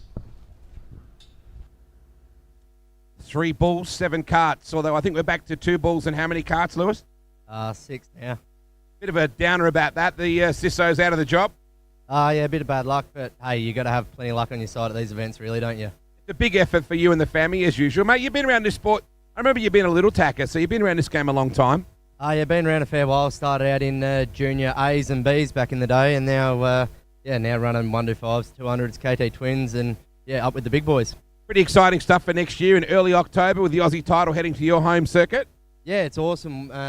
All of us are putting in a lot of effort at the club. We're doing up a heap of upgrades in the pits, the track, facilities. It's hard to beat and match Bordertown here. They've got a great complex here. They've done a great effort. But, we'll give it a red-hot crack and look forward to everyone coming down Narway next year. It'll be awesome. Who's the little one that's getting around that looks like she loves it? That's little Sophie. She's 14 months old, and she's got a little bloody 1/5 scale of a go-kart from Lightning's. Mark and Michael organised that and built that, and she just absolutely loves it, mate. Burfos are getting in early, aren't they? They're catching them since they're old enough to walk. Yes, they are. They've trying to keep the good ones on their side, that's for sure. Good luck to you, buddy. Thanks, mate. Need it. Gareth Keeling, oh, come on, get the hat out. Where was it? The bucket hat. Well, you got it inside the suit. You'll love this, Liam. He's running the bucket hat. There you go. That's what... Barley, fine. Bit of terry toweling. But how's the weekend been for you? Mixed results. We're probably not in the mix at the moment, but we're out here having a go. So, yeah. We're a long way from the front in this race lineup. Yep. Hopefully I don't finish a long way from the front, but we need some mistakes to happen. Otherwise, we're not going to have a lot of luck. But anyway. Gareth, where's home for you? So I'm just north of Narrage in a little town called Caballing. Yep. A lot of kangaroos on the roads out there at night. Yeah, a few, yep. I remember going to Narrogin Speedway a few times and going, you're literally doing 5 kilometres an hour because they were just as thick as flies sometimes. Local club for you, Great Southern? Yeah, Great Southern, mate, yep. Home of the bus stop. Yes, it's pretty notorious. Bit of real estate down there. One of the coolest corners in all of dirt kart racing, though, I think. Yeah, it's awesome. The banking that's on there now, you can carry so much speed into there. It's a case of who's got the biggest stones, really, a lot of the time. What about this joint, mate? It's a gorgeous place, isn't it? Yeah, it's good. The work and the effort that all the club's gone to. the momentum that they've built over the last probably 3 years, really, with the Masters. It's a credit to all of them and basically, the results that they're getting. And, we've got 500 at a title. It's record numbers. Good to see you, mate. Good luck. You're starting a little bit further back, but just get that thing to the front, all right? Yeah, cheers, Wade. On you, Gareth. Nice work. Love the hat. Let's go back to Liam. Kart's heading out on track now. So the key start makes life so much easier as they roll on track 125 heavy. Proudly sponsored by Devil Race Karts and Scope Imagery Sign and Design. Immaculate looking machinery rolling out for this heat race number 1. They get settled into the groove and clear the throats of the 125s here in the heavy class. And look at the first of their 2 set to come here in round number 4. Kart 7, Gary Duff alongside the 88 of Daniel Lahif. Lahif in the KRT on the inside. And it is always a hard-fought battle in this class. The iconic blue and yellow checkers on the helmet of Craig McIntyre deep in this field. He's hard to miss at any point in the Apache. So they'll head down that back straightaway. Green up in the air through the final right-hander under yellow. Will they get the green this time? They're usually pretty behaved. So they're not going to go this time. They'll go once more. I think they're working out one of the positions. So they're not going to be happy with it this time. They'll go through the cutaway. Thanks to Devil Race Karts. They've had big coverage this weekend. They've got many numbers across all classes, and Scope Imagery has wrapped a vast number of these karts as well. So Lahif and Duff on the front row. We get the green this time. Oh, they go 3 wide in. The L7, kart 54 of Blake Atkinson making them honest. They are absolutely side by side through that hairpin bend up to Kerry's. Through Jack's corner. It is thick traffic up there. The track is heavy. A fresh bit of moisture down. And Atkinson and the 88 of Lahif are absolutely going for it. They're wheel to wheel. Have a look at them trade places. Oh, Lahif nearly goes up and over. The KRT goes back to position 3. They banged wheels and Lahif bounced up and around. Did very well to stay on all fours. Tell you what, not scared at all. Here comes kart 22 of Benjamin Bull. It's coming after your leaders. It's up to second. And that green and black bullet, the 22, is coming for Atkinson. You can tell the track is heavy. We're wearing it from the commentary position. Atkinson. The chairs are going everywhere. The tent is under fire. It's going to be a tough few moments, I think. Atkinson, your leader. Bull is under pressure. Bull in second, and he has a very quick Daniel Lahif right behind him. From there, the W3 of Matty Varys. He's tucked in deep. The top 4 are glued together. Your leader starting to get a little bit of real estate to himself. Benjamin Bull, he's got some ground now to open up. And behind that top 4, it's starting to really piece together. Atkinson has this L7 rocking. And then it's a bullet and a KRT. And then a rain of this beautiful red clay on the gazebo. So up through Kerry's, white flag ready to wave. For your race leader, Blake Atkinson. He's done everything right. He was ultra aggressive into the opening corner, and you just have to be. They're short heat races. You can't spend any time mucking around. Bull has that right pedal absolutely planted It's nearly out past the front bumper. He's got it hammered down. Through Kerry's for the final time. That short little straightaway into the final right. It'll bend around to the left. And Blake Atkinson will stand tall. The crews are happy with that result. The L7 getting the job done. Round 4 with a 125 heavy heat race number 1 presented by Devil Race Karts and Scope Imagery. Blake Atkinson will take the W from Benjamin Bull in the Bullet number 22. From there, Daniel Lahiff in the 88, Matty Varys in the W3, Gary Duff in the 7 in your top 5, Brad Hembling, Stephen Driver, Craig McIntyre, Aaron Bowering and Scott Bickle rounding out your top 10 here in round 4 heat race number 1 of the 125 heavy.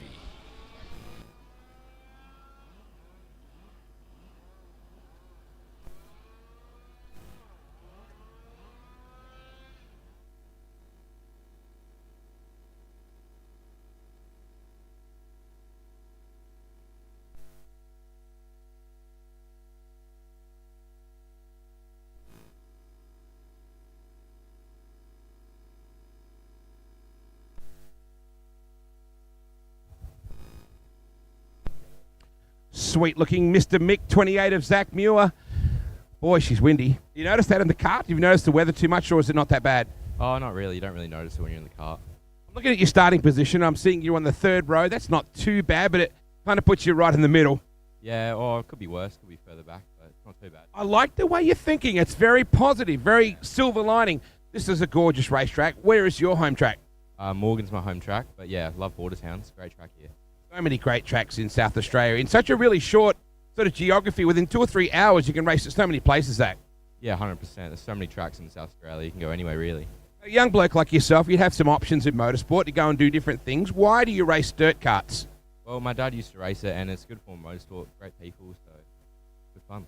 It's a good community, isn't it? I think that's what's best part about it. How many classes are you running? Just the one this weekend, or what are you doing? Racing 2 classes, KT Light and KT Medium, so... Out of those 2, what's your best result so far? What are you sort of happy with where you're at? Well, I was sitting 2nd in the light, but got taken out, but oh well. I think 11th is my best, so... So this is going to be your best performance of the weekend right now. I can feel it.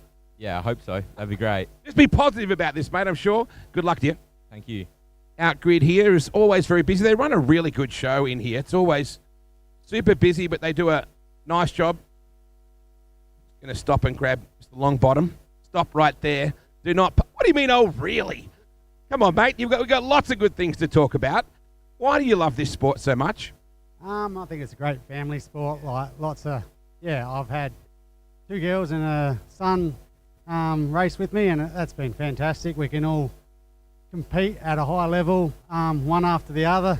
It's fantastic, yeah. I think almost everybody that I speak to, Longy, says family. That's the first word that they use when they talk about this. But in having said that, it's not like it's not ferocious. It's just that you get to do it with your family and be ferocious. And the thing is, I used to love footy, but I can't play footy anymore, but I can still compete in go-karts, and that's, yeah, I'm a competitive person. I want to still compete. I'm too old and just breaking down as an old fella, so go-karts is always something you can still compete at and enjoy that competitive spirit. What's the toughest part about this racetrack?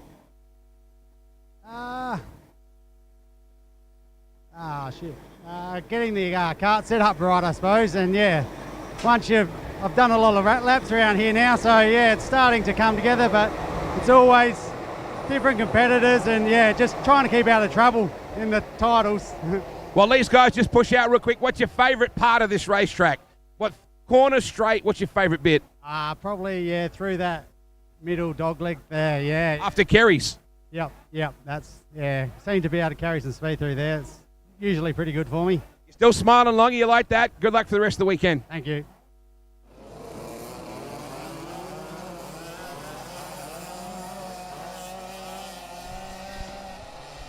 Devil Race Karts and Scope Imagery bring you heat race number 2 of the 125 heavy. They're going to get straight into it. Nice and early. Shaden Ross, kart 71. One of them have absolutely just railed through the tyre wall right here in front of us and parked in hard. That was Rodder. I don't know what went on. He absolutely stoved into the tyre wall just here to our left. There's another cut going infield. They'll stay green. Rodder absolutely railed through this tyre wall. He seems to be moving A-OK. But it went absolutely full tilt, straight in. So they continue green. Shaden Ross from Lachlan Voots, Jake Oxford, Sean Oyendike, Cooper Davis, Gareth Keeling, Daniel Montebello, Adam Frith, Lewis Bull, and Luke Hughes in the top 10. Luke Scott, Brad Gertz, Darren Wake, Michael Baxter, Ryan Rodder is parked up in the gravel trap, and Michael Baxter in cart 15. Something had to have gone wrong with the Rodder cart. He's repairing the tyre wall himself. And Shaden Ross, little bit of pressure from Oxford. And Voots now, who's up to second. The W2 there of Cooper Davis. Here in 125 heavy, heat number 2. Be very interested what happened with Rodder's machine. It wasn't overly nice to watch at all. Shaden Ross is really peeling away with this. Solid performance. The 81 is Jake Oxford, the KRT. That is an immaculate cut. He is second. Lachlan Voots and Cooper Davis are going to war. The JFK, it doesn't look overly fast to the naked eye. He's just smooth. He's rolling off the throttle and getting it done nicely. The battle further back is really starting to hotten up. Lewis Bull, Luke Hughes, Luke Scott and Brad Geertz for positions 8, 9, 10 and 11. They are cranking it on. White flag will wave for Shaden Ross, who's just dominating this heat race. The 81 of Oxford, they're really spreading out, but deep in this field, the battle continues to intensify. Luke Scott, Daniel Montebello, Brad Geertz, they're turning one on in their own respect. Checkers will wave for Shaden Ross.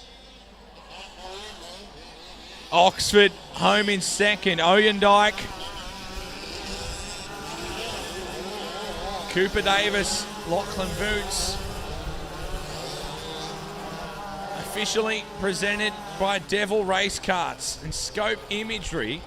Shaden Ross, Jake Oxford, top 2. Sean Oyendike, Cooper Davis, Lachlan Voots, Gareth Keeling, Lewis Bull, Luke Hughes, Luke Scott, and Brad Gertz make your top 10 from there. Adam Frith, Darren Wake, Michael Baxter, and Daniel Montebello, your final finisher here in round 4, 125 heavy heat race number 2. Wade Oranger might be down there on pit row.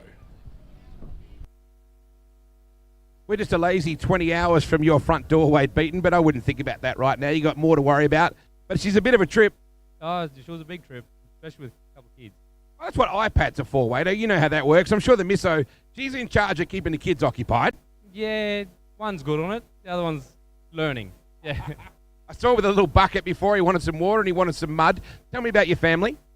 Yeah, got 2 kids, boy and a girl. The young fella, he's just mad with motorsport, bikes and stuff like that.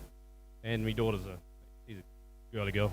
Alice Springs is a great dirt kart community, mate. You've got a fabulous circuit. It had the Nationals there before, the NT title as well. And it's got a really cool, almost looks like Ayers Rocks right next to it. So it's a really cool, beautiful looking venue. It is, and the club's doing quite well now, and the track's come along quite good. And we'd like to get more people there. So hopefully Aussies in the next couple of years. You know, Americans, they all know Alice Springs now because J-Mac, I mean, everybody talks about James McFadden, who used to race in your hometown. It was his hometown and still always will be. Now he's one of the top 5 sprint car drivers in the world. It's cool that a little place like Alice can do that. Oh, yes, and we've got a few other young kids coming up now that potentially could be like James too. You got Cole Butler on the spanners, mate. What a great character. Oh, I do. It's a great help, and I'm glad that he's down here. Well, you know, Wade, with any bent bits you got, you know, he can mould it into some sort of modern art and make some kind of sculpture out of it. Oh, he's already taken a few parts this weekend. Good on you, mate. Good luck. You got one more heat to go. Yeah, And You better dig. Yes. Deep. Good on you, mate. Good luck. Thanks, mate. Tommy Norval's back here somewhere. Here he is, chatting away with the Apache. I'll just fair bump, play on, move you out the way for a second. I've already spoken to you. All right, mate, last heat race. What are you going to do here? Hopefully move forward. I need to Take that hopefully word out of the sentence. What are you going to do now? move forward. That's exactly what I thought you would say. Gorgeous looking hot rod you got here, mate. The L7 racing entry. How has your weekend been? We started off pretty average, playing around with a motor that didn't really work for us. We put a new one on and we found pace in the last heat and I think moved 6th to 2nd, I think it was. And yeah, all I got to do is try and hopefully make a top 4 finish in this race to get somewhere in the final. And mate, I noticed you got Tatiara Truck and Trailers on board. The Jenkin family, amazing supporters of so many people. Yeah, they're amazing. I love all them. They're really good people. Good on you, mate. You are starting out of 1, 2, 3, 4, 10. You can do it. Hopefully, we'll try and do it. No, you can do it. We can do it. Hopefully. Good boy. I knew you'd come around to my way of thinking. All right, Hilton. Stand up. Stop talking to girls. Focus now. How's it been for you so far, mate? I think your last heat race wasn't bad. Yeah, it's pretty good. Move forward in every heat, and that's what we need to do. Mate, your family is just about as busy as you get in this sport right now. Mum's running the canteen. Sissy's over there flipping off other drivers and getting cranky at them. And, of course, Dad's running the racetrack, the curating side of things. So not a quiet place for your family this weekend. Nah, it's been pretty busy. Mum and Dad doing a good job, though, getting the job done. Mate, what was America like? You got to race over there? It's a really cool experience. I'd love to go back and do it all again. What do they think of your kind of racing? I'm hoping they're watching this weekend. Yeah, they thought it was pretty cool. They didn't know much about it, but they thought it was pretty cool. Mate, you're a long way from the front when you start this. How you feeling? Oh, a bit nervous, but we'll try to get to the front. Good luck to you, buddy. Thank you. Really quickly, I'm going to grab Luke Morton, who's standing here texting at the moment. How's your baby girl, mate? Yeah, look, not in the best of spaces, but in good hands down there at Mount Gambier Hospital. We'll be in touch with the surgeon this afternoon to see how things are going, but hopefully we're on the mend and they might not have to operate. So, been pretty hopeful, but look, they're in good hands down there, hoping for the best. Fingers crossed, mate. Good to see you still here. All right, thanks, mate. Appreciate it. Back to you, Liam. Hayley Morton, our thoughts are with her as she prepares for hopefully some treatment, which gets that arm better. Thanks, Wade. KT Medium on track. Proudly presented by Adelaide Harley-Davidson and Lightning Karts. We bring you heat race number 1 of the KT Medium, and this is hard fought. You can guarantee that. Tranter on the front row. That's always going to be exciting. Alongside him, Braden Colwell. And that is a staunch front row. They head down that back chute. They'll turn right and head straight towards the green flag. So it's up in the air, looking for the start this time. It's going to wave. They're happy with that. Colwell up alongside Tranter. Tranter will lead into 1. Colwell sticking with him in the green 15. Tranter setting the pace. Colwell is hanging with him. Brett Billing in the middle of this as well. Billing goes to 3. And we ride along with them into that right-hander to bang down another lap. Tranter stamps his name well and truly this weekend. Multiple heat race wins. A couple of heartbreaking moments as well. There's been a DNF in there, but vastly, both Aaron and Jake Tranter, the pair of brothers, been very capable of getting heat wins. They're banking up through Kerry's corner as you expect. Tranter puts another lap on the board. From there, it's Colwell and Billing trying to round down second place. Kart 24 of Billing. The S1 rounding in. Tranter, he's solid. This thing seems to be dialed in no matter what motor is bolted on the side of it. This thing handles beautifully every time. And they put another one down halfway through this heat race. To the N1, Nicholas Tapley locks down 4th as Billing puts the move on Colwell. Brett Billing goes to 2nd. Can he now do anything about your race leader, Jake Tranter? Billing up to P2, Colwell back to 3. Tapley in 4. Another lap about to go down to the counter. White flag will get gathered for the next time around. Cut 197. Felicity Lee Coates in the top 5. Behind them, it is Chock-a-Block. From 6th onwards, it is absolutely anyone's guess. They're trading blows right through Kerry's corner. It's been so good to watch up there all weekend long. White flag waving for Tranter, who, look out, here comes Billing. Billing up the inside, are you kidding me? Billing puts the move on Tranter, and you have a new race leader. Through Kerry's corner for the last time this race. The sleeping assassin of Brett Billing has come out of nowhere and reeled in Tranter. And how about that? Tatiara Karting Club's Brett Billing. Heat race victory. Jake Tranter had that shot to bits. But Billing, my word, just gets the job done no matter what. Hell of a drive by the 24.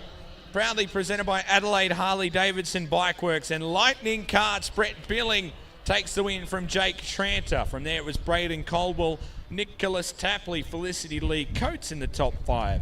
Luke Squires at 6, Bill Longbottom, Angus Laity, David Carruthers at 9, and Mark Burford make up your top 10. They're in KT Medium Heat Race, number 1 in round 4. Couple of good buddies here. Sean Forrestal standing here with me. You got a fair way to go to get to the front, Shawnee. Yeah. Yeah, But we both know that, so that we know that going in. Yeah, we're pretty far back here.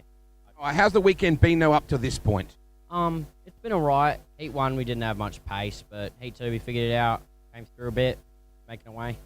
Hailing from Christie's Beach, there's not many acre dirt carts on the beach around that sort of area, so you have to travel a little bit. Yeah, not too far. Adelaide, like Virginia's the closest one, only 50-minute drive. Why do you love this sport so much, matey? Got in like 6 years ago. My dad brought me in after racing the Mod Light Speedway, and I just loved it since then. Ripper sport. Who do you want to thank real quick, mate? I'd love to thank my dad for everything he does. Pays for everything. Does all the work. I couldn't be here without him. Good luck, mate. Thank you. Chat to your mate. Just standing by that way. You go that way. I'll get not stepping on the cone. Magsy, you guys are always fast. Man, these KRTs are quick. Yeah, that's why we're with them. Mate, it's a very, very good weekend for you guys. Every time I look up, you guys are coming forward. How's the weekend been for you, even though you're starting down second last row of the bus? Yeah, I'm happy with pretty much all the classes. Still got a bit to work on in the medium, but pretty fair and pretty well in all the others. Like a little mini city over there, the KRT land for all you guys. It's a really good community, and I love that about this sport, that every team has its own little city. Yeah, KRT, you got BRK there, you got Devil with the big Devil tents. Yeah, it's nice to see. Absolutely, mate. Good luck to you. Thank you. Back this way, I just saw Brett Squires come this way. I think there's nobody, excuse me, Curves. So where were you when we were shooting that really cool video at the start of the morning? You told me I was here at 9, but you were fibbing. I like my sleep, Wade. I won't lie. All right. So you've been having some motor, not issues, but you haven't had the speed you wanted? Yeah, we thought we found the issue, and then we went out in that heat, and unfortunately we didn't find the issue, so subbed that motor out in for another. Don't give up. We don't. Good girl. Now, Brett Squires is right here before I go to Liam real quick. I'll just tap him on the shoulder and say, aren't you that guy that did the really cool wheel stand at Borderline Speedway in a sprint car? Well, I might be, apparently. Mate, why do they call your son Lucy? I don't know. You have to ask the wife, that one. He seems to call him that a lot. Yeah, I know. Yeah. It's a term of endearment. It's nothing to do with his masculinity. Hey, no. He might be a bit of a girl every now and then, but you never know. How's it been for the 3 kids, mate? Busy weekend for you. 2 girls and your boy? Yep. Yeah, no, all good. I hope Luke's going to put it off the front row of the medium, so girls are still doing all right. They're in the top 20, so that's good. And Carmen's the team PR manager. She spoke very well on that doco. Were you surprised or not surprised at all? No, she loves talking, Wade. No, she loves talking. Carmen is the team PR manager for the Squires Racing team. Back to you, Liam. KT Medium Heat race number 2 here in round 4, proudly presented by Adelaide Harley Davidson Bike Works and Lightning Karts, championship winning karts since 1991. Set for another cracking battle here in the KT Medium. It has been hard fought all weekend long here in their final heat race. Kart 32 and 27 respectively. Brownless, that's Archie Brownless in the 32 and Adam Tapley in the 27. Someone has gone around. That is kart 6 of Jake Ames. That is just brutal. And Ames is out of it before it even begun. He's going to have to drag it to the infield, no doubt about that. That is a tough break before this heat even began. And you walk away shaking your head. Absolutely, can't blame him. So it heads to the infield as we get set for a start. Green flag will fly. Brownless and Tapley lead them into one. Oh, it's bedlam. Early Heinrich is involved. Oh, that is a tough break. So they're staying green. They will pull it at the last minute. And the bloke will be very happy about that is Heinrich in kart 16. So the cross flags come back out and they will have another go at this. So they'll roll around and have another crack. Adam Tapley and Archie Brownless. Another shot at this, Dylan Feeder. Caden Adams, Jacob Peterson, Ashley Nitschke, Lockie Shepherd, Hilton Rowett, Biscuits, Nate Greenslade, Wade Beaton, Joel Heinrich, Oscar Ames, Tom Norval and Jake Ames might get the restart here. I think he's being told that's not the case. He went out before the race had actually begun, so never actually greeted the green, so that will be the ruling for Jake Ames. But good to see, very good sportsmanship of Jake coming out to help push off kart 99. So that is his brother, so that probably makes as much sense as anything. But tough break for Jakey Ames, who heads back in field, and he wasn't able to refire after he went around before the race had begun.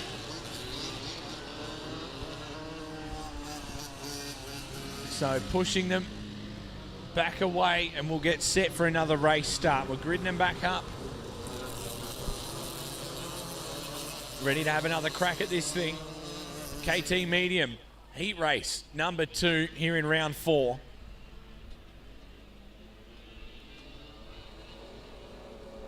Tapley and Brownless on the front row once again. I don't think they'll go this time, definitely not. So they will rock once more through the cutaway and get set for the start this time. Brownless and Tapley, Peterson, Joel Heinrich. He needs to keep the nose clean this time. He got caught up in that first incident. He really needs this to go faultlessly and keep banking the points. He's been good to watch all weekend long. He's a very, very seasoned operator in the dirt karting world and great at motorsport.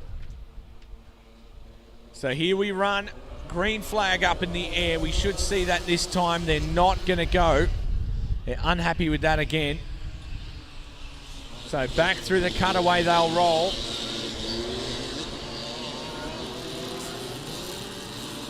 Dylan Feeder on the second row. Inside, so they're trying to work out one of the positions down the back of the bus. Through the cutaway. And this will be a tight right-hander back towards the green. The wind is certainly swirling around.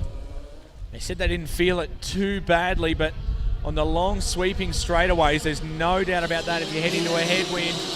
Green, we will run. Tapley leads us into one. Dylan Feeder up to second before we kick back around to the left. Brownless tucks into third. Tom Norval up to fourth. He's had a big climb forward.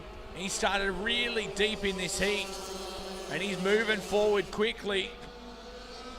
So Tapley, Feeder, Brownless, Norval, Beaton up to 5. Wade Beaton with a big move. The Alice Springs 129. He is creeping his way through the field. Keep your eyes on that 129. And now they really open him up down the back straightaway. Park that right front tyre way up in the air. Oscar Ames climbs a number of spots. You can see Matt Mahar, number 70, parked up. He's taking no further part in this. Tapley rattles through the bumps. He is absolutely pinned. That thing is wheel standing coming out of Kerry's corner. Such a great shot. They head down that super fast sweeping final right corner past the flag stand. Tapley has Feeder right up his Tapley. Norval's up another spot. Big drive from Tom Norval. He's up to 3rd now. Archie Brownless. Hilton Rowett up to 5. Wade Beaton back to 6. Jacob Peterson, Lockie Shepherd. Ashley Nitschke, lead change. And Feeder goes to the top. Puts the move on Adam Tapley. And Local goes to the top. Here comes Norval. Oh, they've locked wheels. Tapley. It's been driven through, you could probably say, in front of the AIDCA officials down here in the first corner. It's probably not the place that you're going to get away with it overly easy. They'll continue on. White flag will wave this time for Dylan Feeder. Tom Norval tucks into 3rd. Archie Brownless back to 2nd.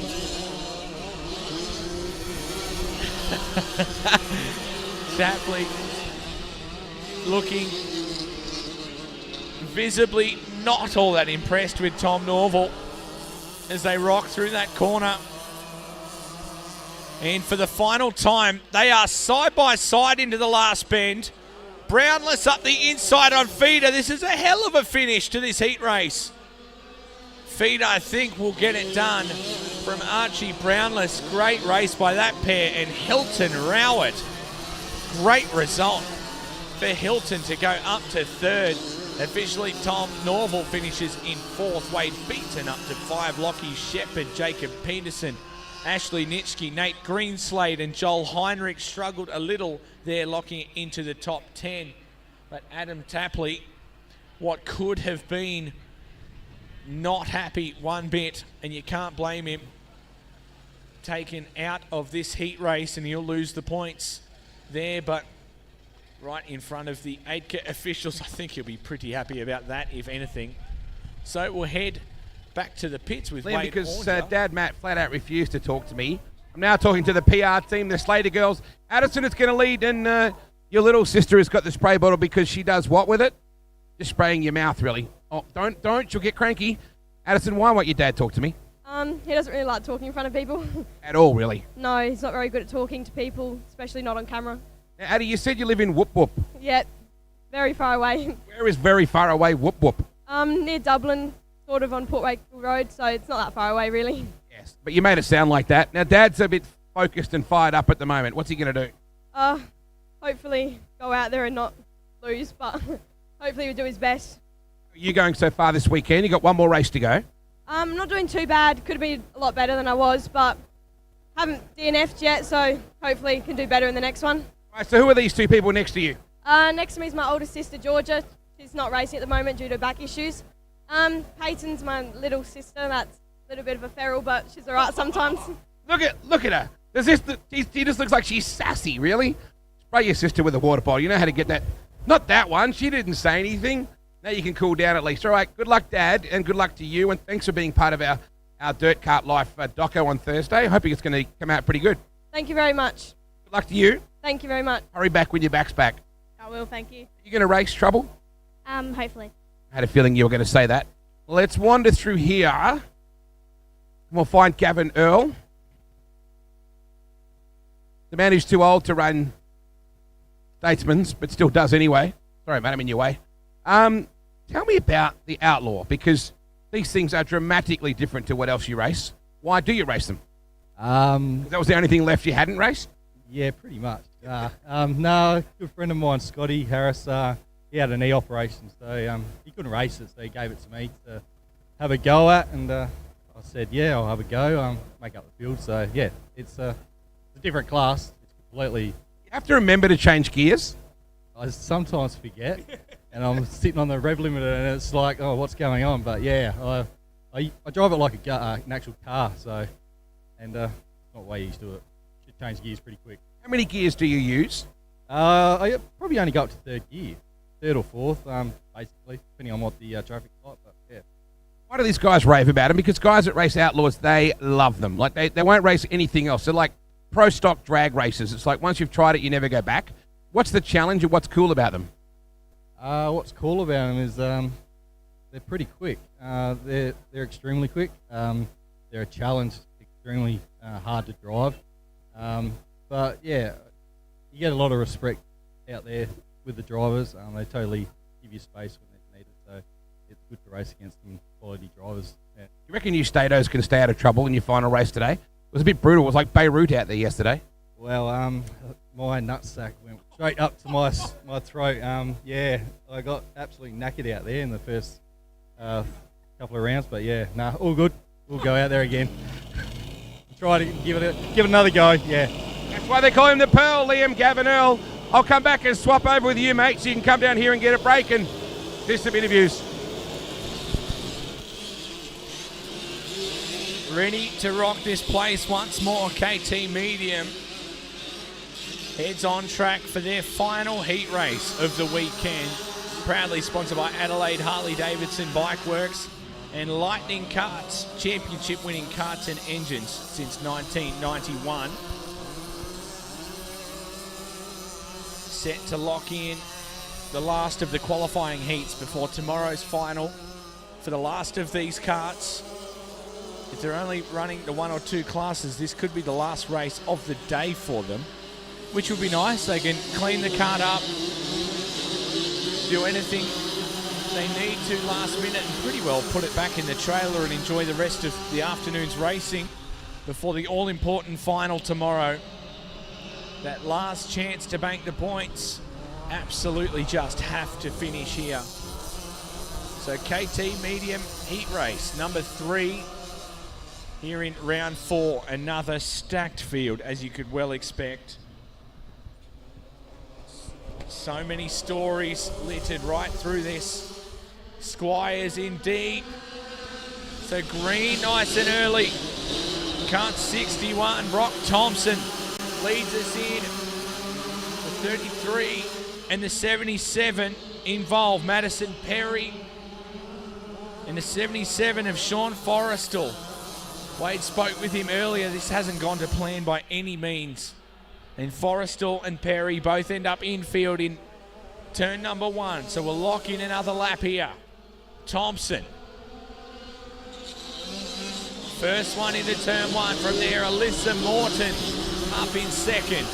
She's putting on a cracker of a drive. Reese Hackett is third in the 26. Aaron Tranter is fourth in the 54.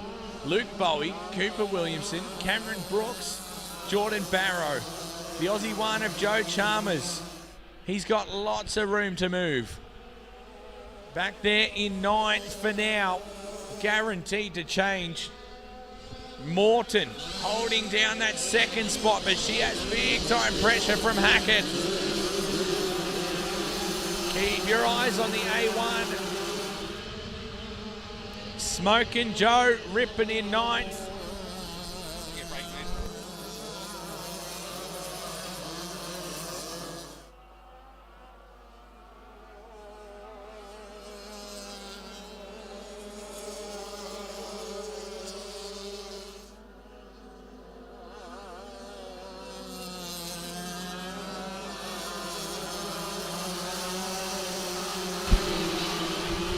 So we're deep inside KT Medium, heat number 3, and it's all Brock Thompson from Alyssa Morton. Good to see the Mortons getting some positive information through from today. Been a pretty stressful weekend. Reese Hackett sitting there in 3rd. That may or may not work for you, but you can rely on Riley for that. I'm going to send Liam down to the pits to get a bit of stuff done down there. I really like this direction. Seems so much faster.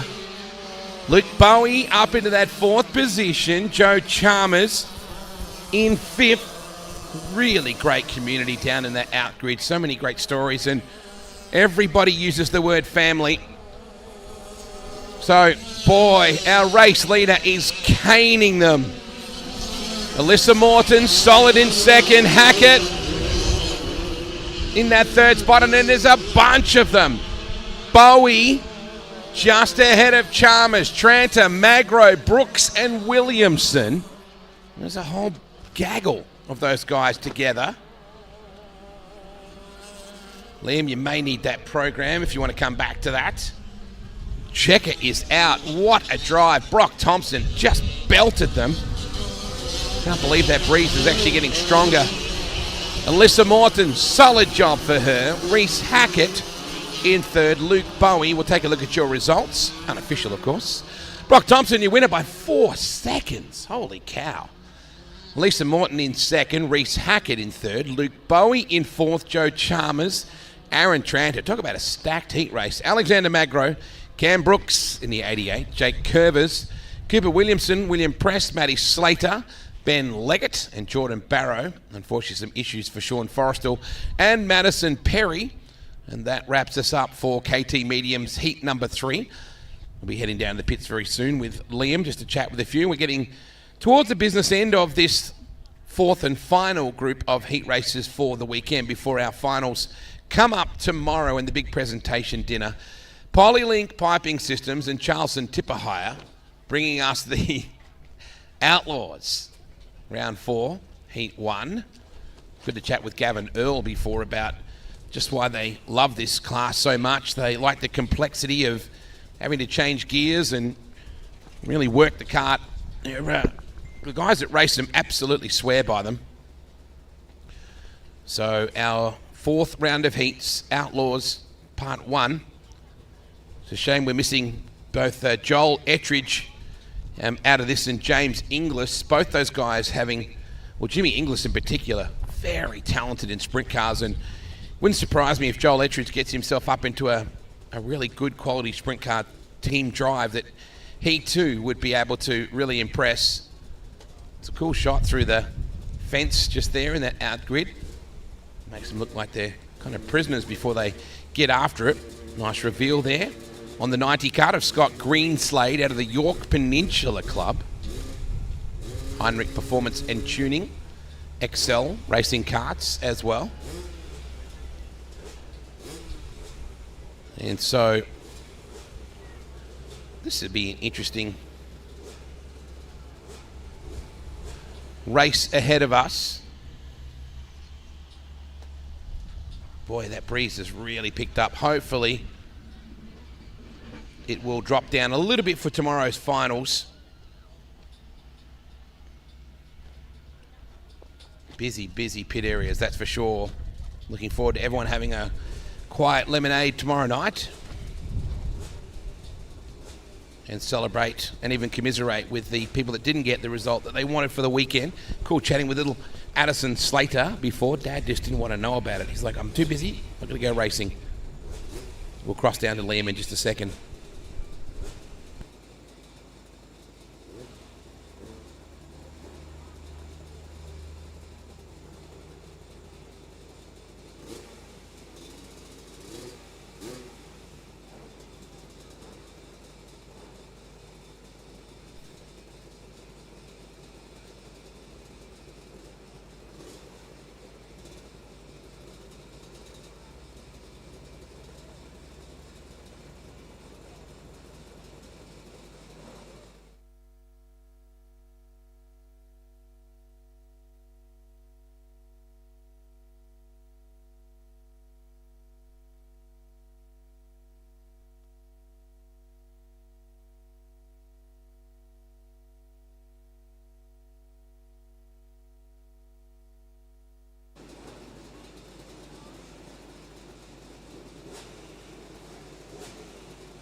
can just see the Ben Bull 22 in the background. Gate is open.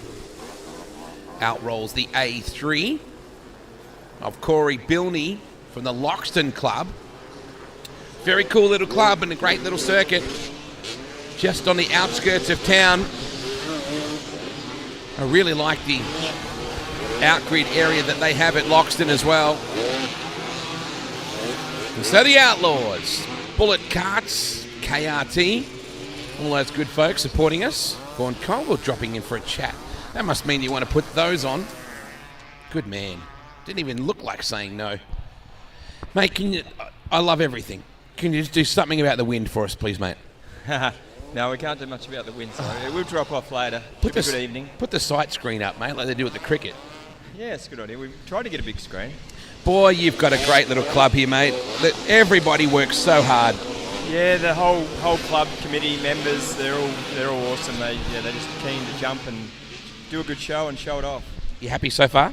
Absolutely ecstatic. I would be too. Just going to get this sound of the wind there. We almost had the commentary box blow down before. Were you around for that? Oh, I heard you saying the roof blew off. We had a mini tornado go through the joint. Polylink and Charleston Tipper hire.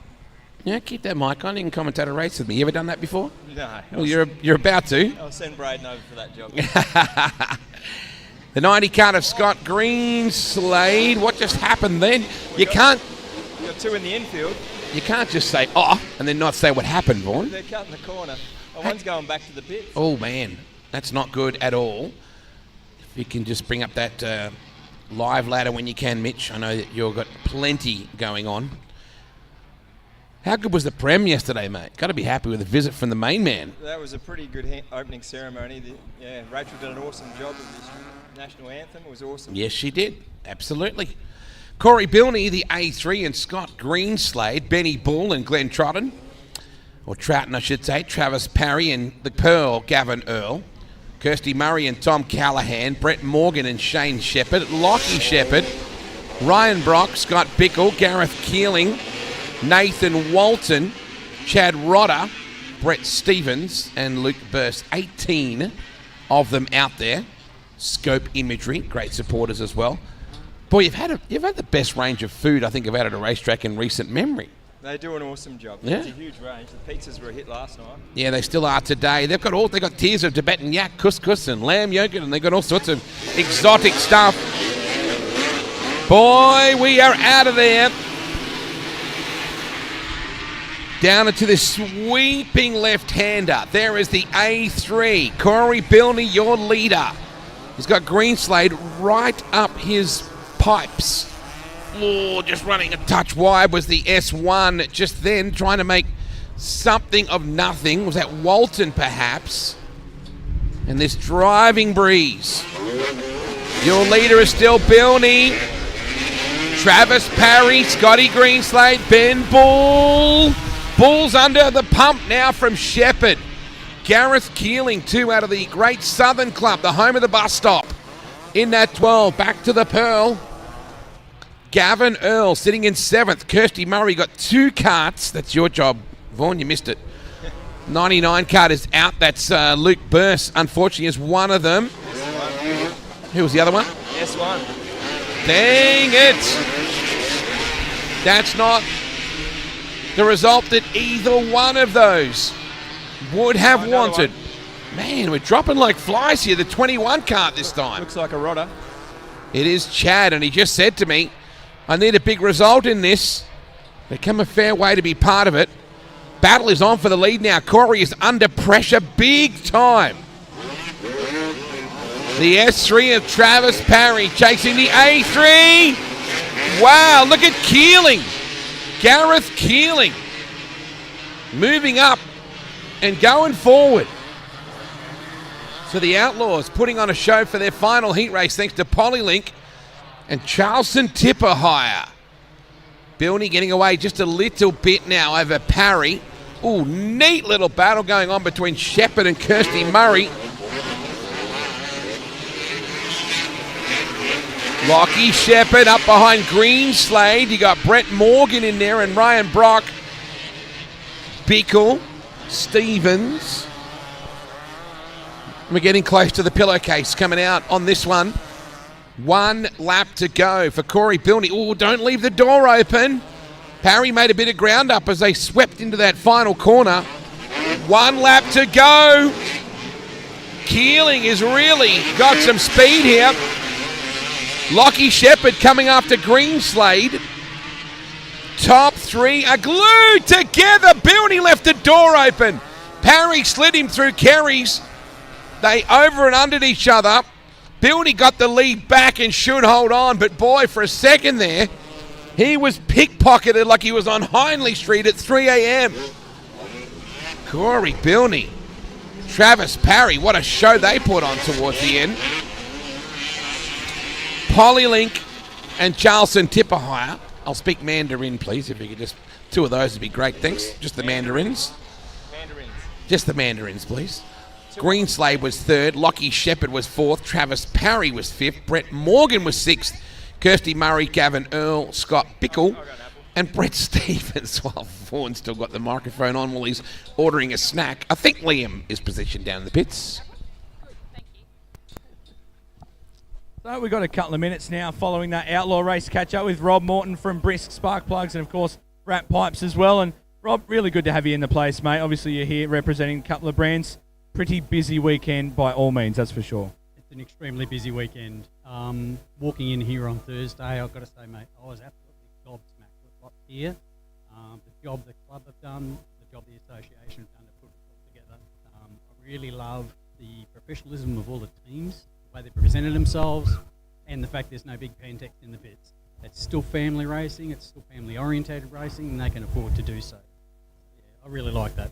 They've set quite a major benchmark, and now heading into future years, they have absolutely stepped up the calibre. You, of course, most of your work happens prior to the race meeting in distributing spark plugs and stuff. You're covering so many different categories now. It's come a long way from go-karts. Now you're up into bigger forms of speedway and motor racing in general. How many different categories are you covering now with Brisk? We're covering drag racing. We've got door slammers in drag racing. We've got sprint cars. Speed cars, wingless sprints with guys like yourself last year. We're into XLs. Before they went to Gen 3 and supercars, we had Tickford for nearly 10 years. That was all kept very quiet. They're still in their second tier category now. But yeah, you name it, we're trying to get in every form of motorsport we can across the country.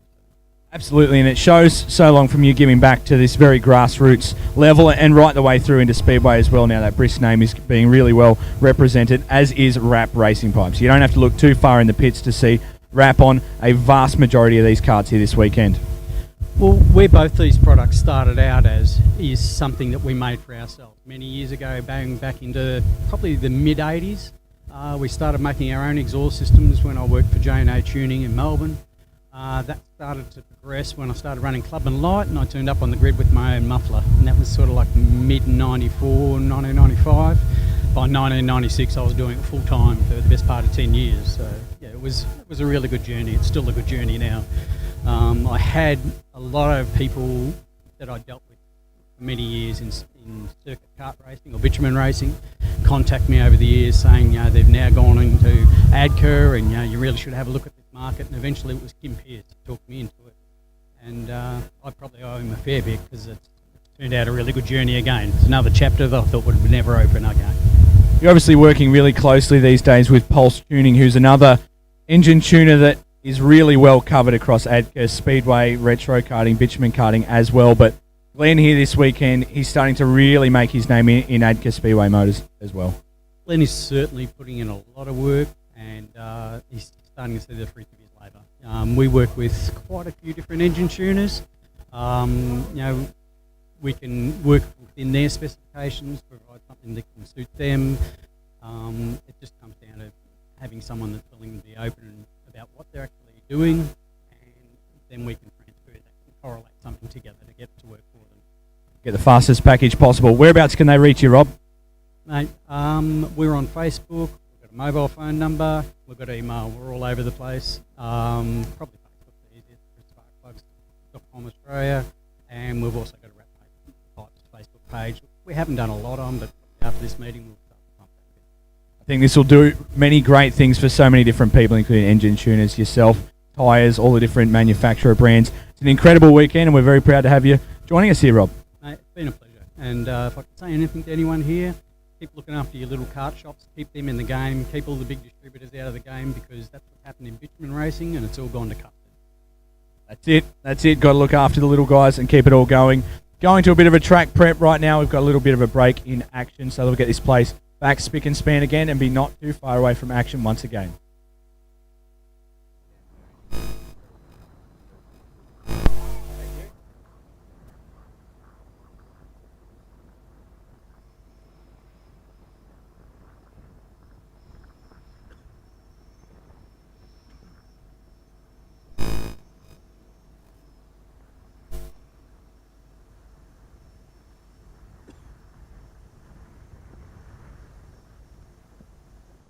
Phantom Screens present the Executive Motorised Screen. Innovative, stylish and attractive, a single executive screen can cover an opening as large as 8 metres wide and up to 5 metres high at the touch of a button. Add livability and sophistication to any design project. Proudly South Australian owned and made, Phantom Screens are one of the leading providers of retractable screening and shading solutions. Phantom Screens. Experience the moment.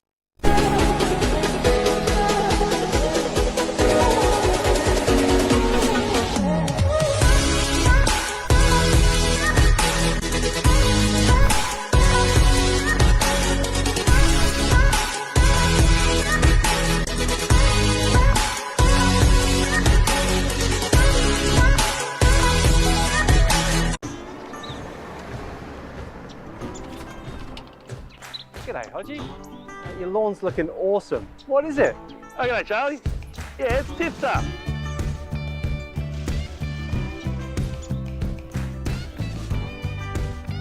Lawn's looking good, Hodgie. Yeah, thanks, Nige. It's tip top. So, Hodgie, what is the smartest grass? Mate, it's tip top. Tatiara Truck and Trailers Bordertown, your one-stop shop with number plate to number plate service. From an expert team providing a wide range of maintenance and repairs to a variety of vehicles, including trucks, trailers and stationary engines. New trailer sales are their latest offering, enhancing their industry expertise. Modern facilities with everything under one roof. The team at TTT go the extra mile to keep your wheels moving. Stocking a comprehensive range of tyres, genuine OEM and TRP aftermarket parts in-store and online to keep your downtime to a minimum. With 24/7 breakdown assistance and on-site repairs, all your needs are covered.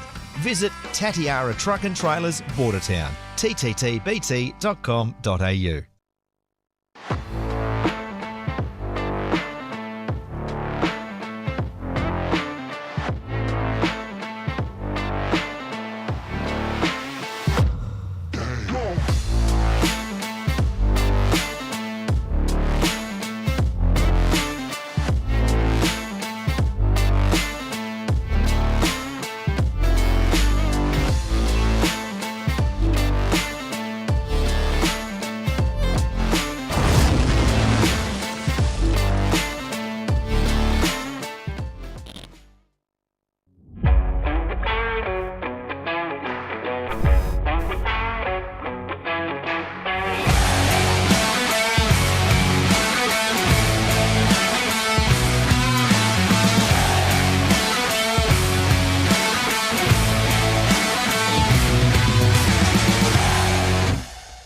Time to get full bore in the great outdoors again. 8K Dirt Kart Racing is back. From 5-year-olds to 70-year-olds, men, women and children, there's a class and a budget to suit you all. Come and see why 8K karting is so much fun, so family-friendly, so affordable and so fantastic. To find a full list of clubs and tracks in your area and how you can get started and get karted, visit 8k.com.au or check us out on Facebook. Dirt karting. Time to get dirty and let it all hang out. With tracks in SA, WA, NT and Queensland, there's bound to be a place where you can bring your mates or the kids to the skids. We're ready. Are you?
From pump to pivot, Ben Parts specialise in the design and installation of reliable, customised irrigation solutions to help reduce downtime, optimise monitoring and performance, and maximise profitability. Ben Parts, your irrigation and technology solution specialists.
Our McCafe blend isn't just barista crafted across Australia.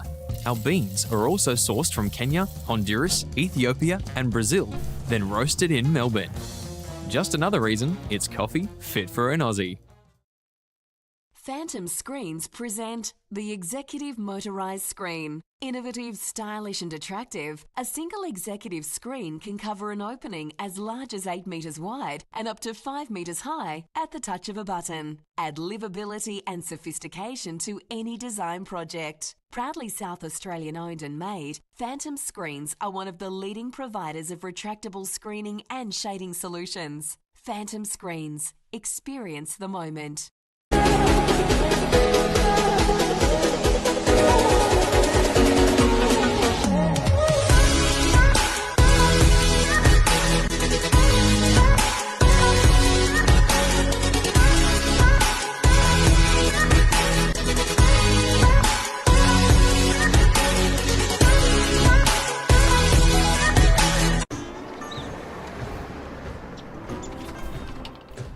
G'day, Hodgie. Your lawn's looking awesome. What is it? Oh, g'day, Charlie. Yeah, it's tip-top.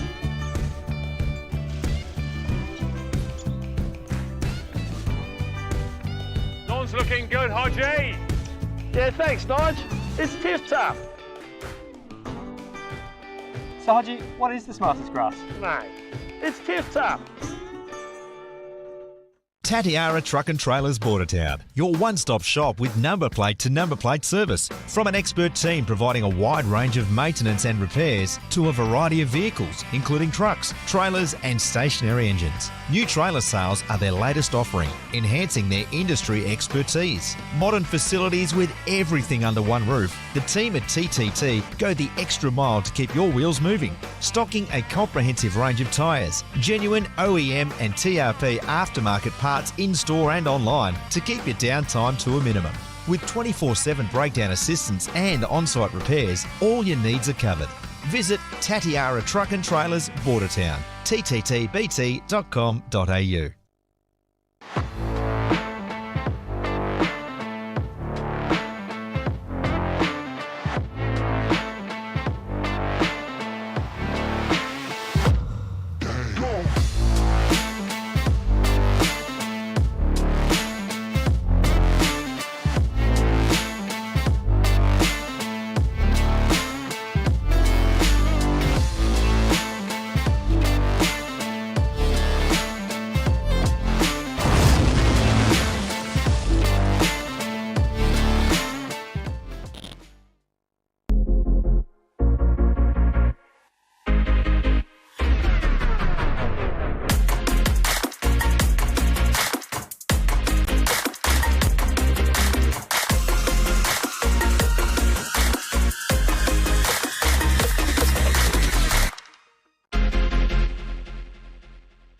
Time to get full bore in the great outdoors again. Australian Dirt Kart Racing is back. From 5-year-olds to 70-year-olds, men, women and children, there's a class and a budget to suit you all.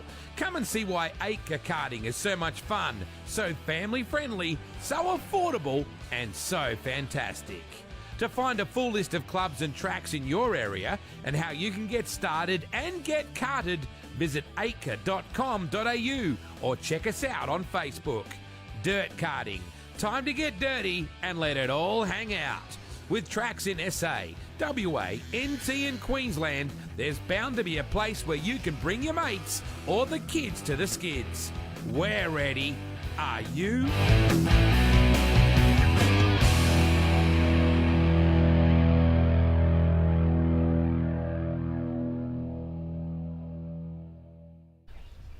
Championship action, unfortunately minus Hayley, but the good news is at least that she's in good spirits. She's being Hayley. She's able to be tuned in. How good's that? She's probably stirring up the doctors and nurses and harassing people and all that sort of stuff. I'd say her mum has banished her from the green pipe. There's a couple of one and done. Some truths that came out of the old truth serum came out yesterday. Round 4, Heat 1 of the Junior Light, sponsored by McDonald's and Bullet Carts. They will be up in just a few moments' time. We're starting to get some of our American viewers tuned in. You can see the little bumblebee on the fence just there, hanging up on the... Wow, her head just snapped around then, didn't it? Little Jono girls tuned in to watch Big Brother, I'm pretty sure. We get to see Addie tomorrow. So, and I think... Is Bumblebee having a run tomorrow? No. just the midgets. Fair enough. You see that sassy look she's giving me, Liam? I get that all the time. She actually gave me a high five before. I was like, maybe she didn't realise it was me. Not all bad. No, she's the boss, that girl. I will tell you that right now. Whoever ends up marrying that little girl is not going to be the boss. Track maintenance is just about wrapped up, which means we'll get into our junior lights. There'll be 2 heats of these. Boy, that wind just whips up, doesn't it?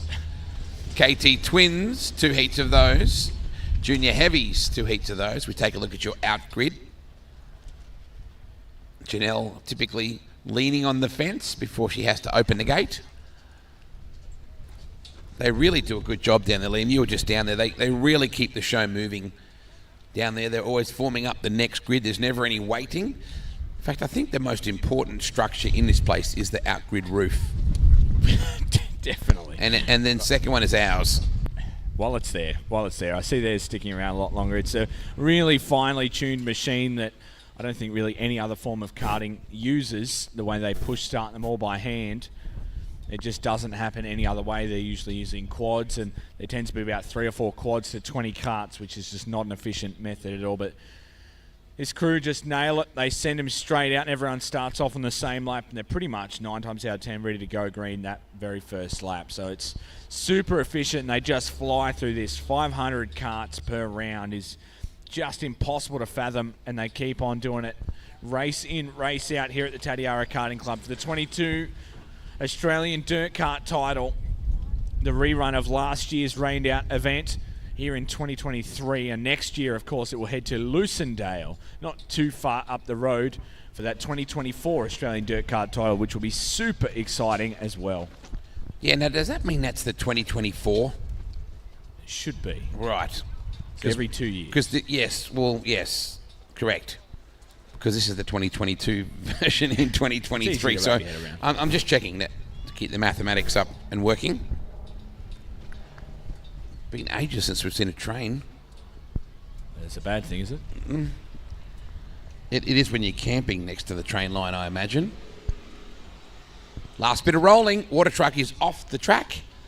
Means the junior lights will be pumped and ready to get out there.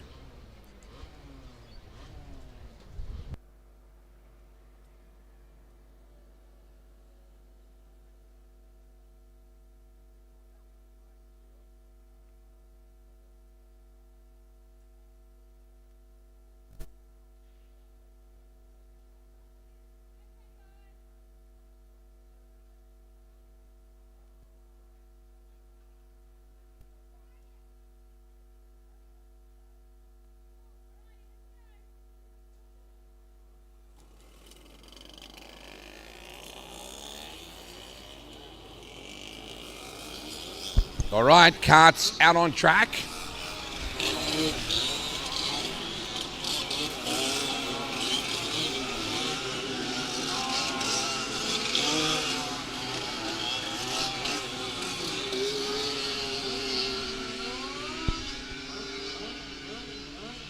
First of 2 heats that we'll see in our final round for these kids. Devil Race Karts logo up on our screen at the moment. And they're forming up pretty quickly. Green flag is up and it stays up. When you get a sec, Mitch, if you can bring up my live ladder. Thank you, mate. Spencer Moore will be on the pole with Easton Paps Burford, and then Dylan Bowring. Junior light. Round 4, heat 1. Thomas Little from the Alice. Tate Neal, the Tatiara Club. Adelaide's Kart Club of Easton Paps Burford. Spencer Moore from the Tat as well. We're going racing. Down into 1 and 2 we go. Burford leads nicely. Down into the sweeping left-hander. Dylan Bowring in that third spot. Thomas Little. They work their way through Kerry's corner for the first time. Such a fast part of the racetrack. They really pinned them in here. Challenge for the lead. It is on. They come down to turn 1 right now. Spencer Moore. Dylan Bowering. He's up and about as well with Little. So Tate Neal issues perhaps there, but Burford, Bowering, Little, Caruso, SA1, Tyson Caruso. A lot of sprint car heritage in this field. Lockie Virgin in the 47 cart out of 6 right now. Braden Jansen from the Dirt Trackers in 7th. Ezra Reichstein, Kyron Moore, still Easton Paps Burford. Dad Michael, Granddad Dennis, Uncle Mark. Was there ever any doubt that the Burford kids would go racing lightning carts? Oh, I tell you what, Bowering is super quick. Looking to open up that inside groove. Virgin was in that shot just then. Now Tyson Caruso. He's coming as well with the SA1. Caruso closing in. 3rd card in your shot. The current SA number 1.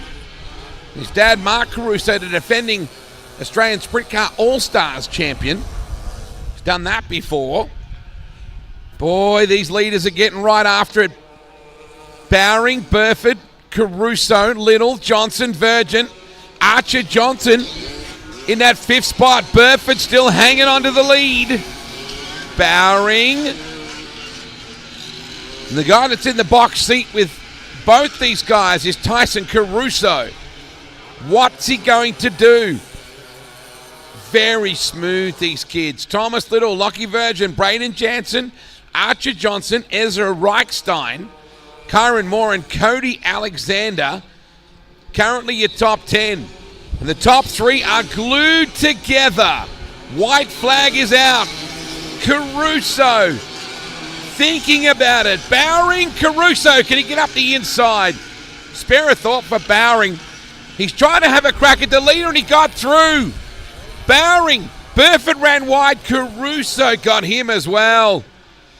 So Easton Paps Burford goes back to 3rd in 2 corners. Bowering, a tremendous run from him. Caruso will get 2nd. Burford 3rd. Lockie Virgin 4th. Braden Jansen 5th. Boy, what a ripping battle that was out in front. In the end, it was Dylan Bowering, your winner by 0.3 of a second over Tyson Caruso, Easton Paps Burford, Lockie Virgin, Braden Jansen, Thomas Little, Archer Johnson, Ezra Reichstein, Kyron Moore, Cody Alexander, Henry Shepherd, Spencer Moore, Matty Lewis, and Danielle Thompson from the Dirt Trackers, your 14th and final cart across the line.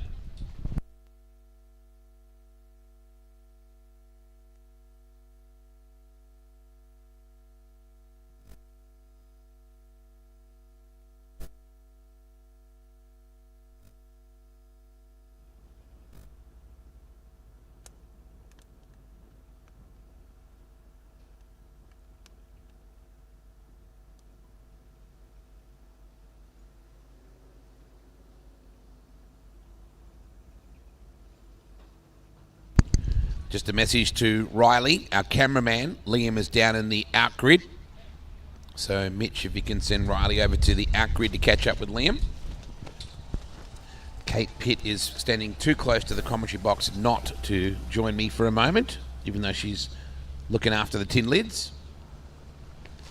So if we can have Riley to the outgrid just to catch up with Liam.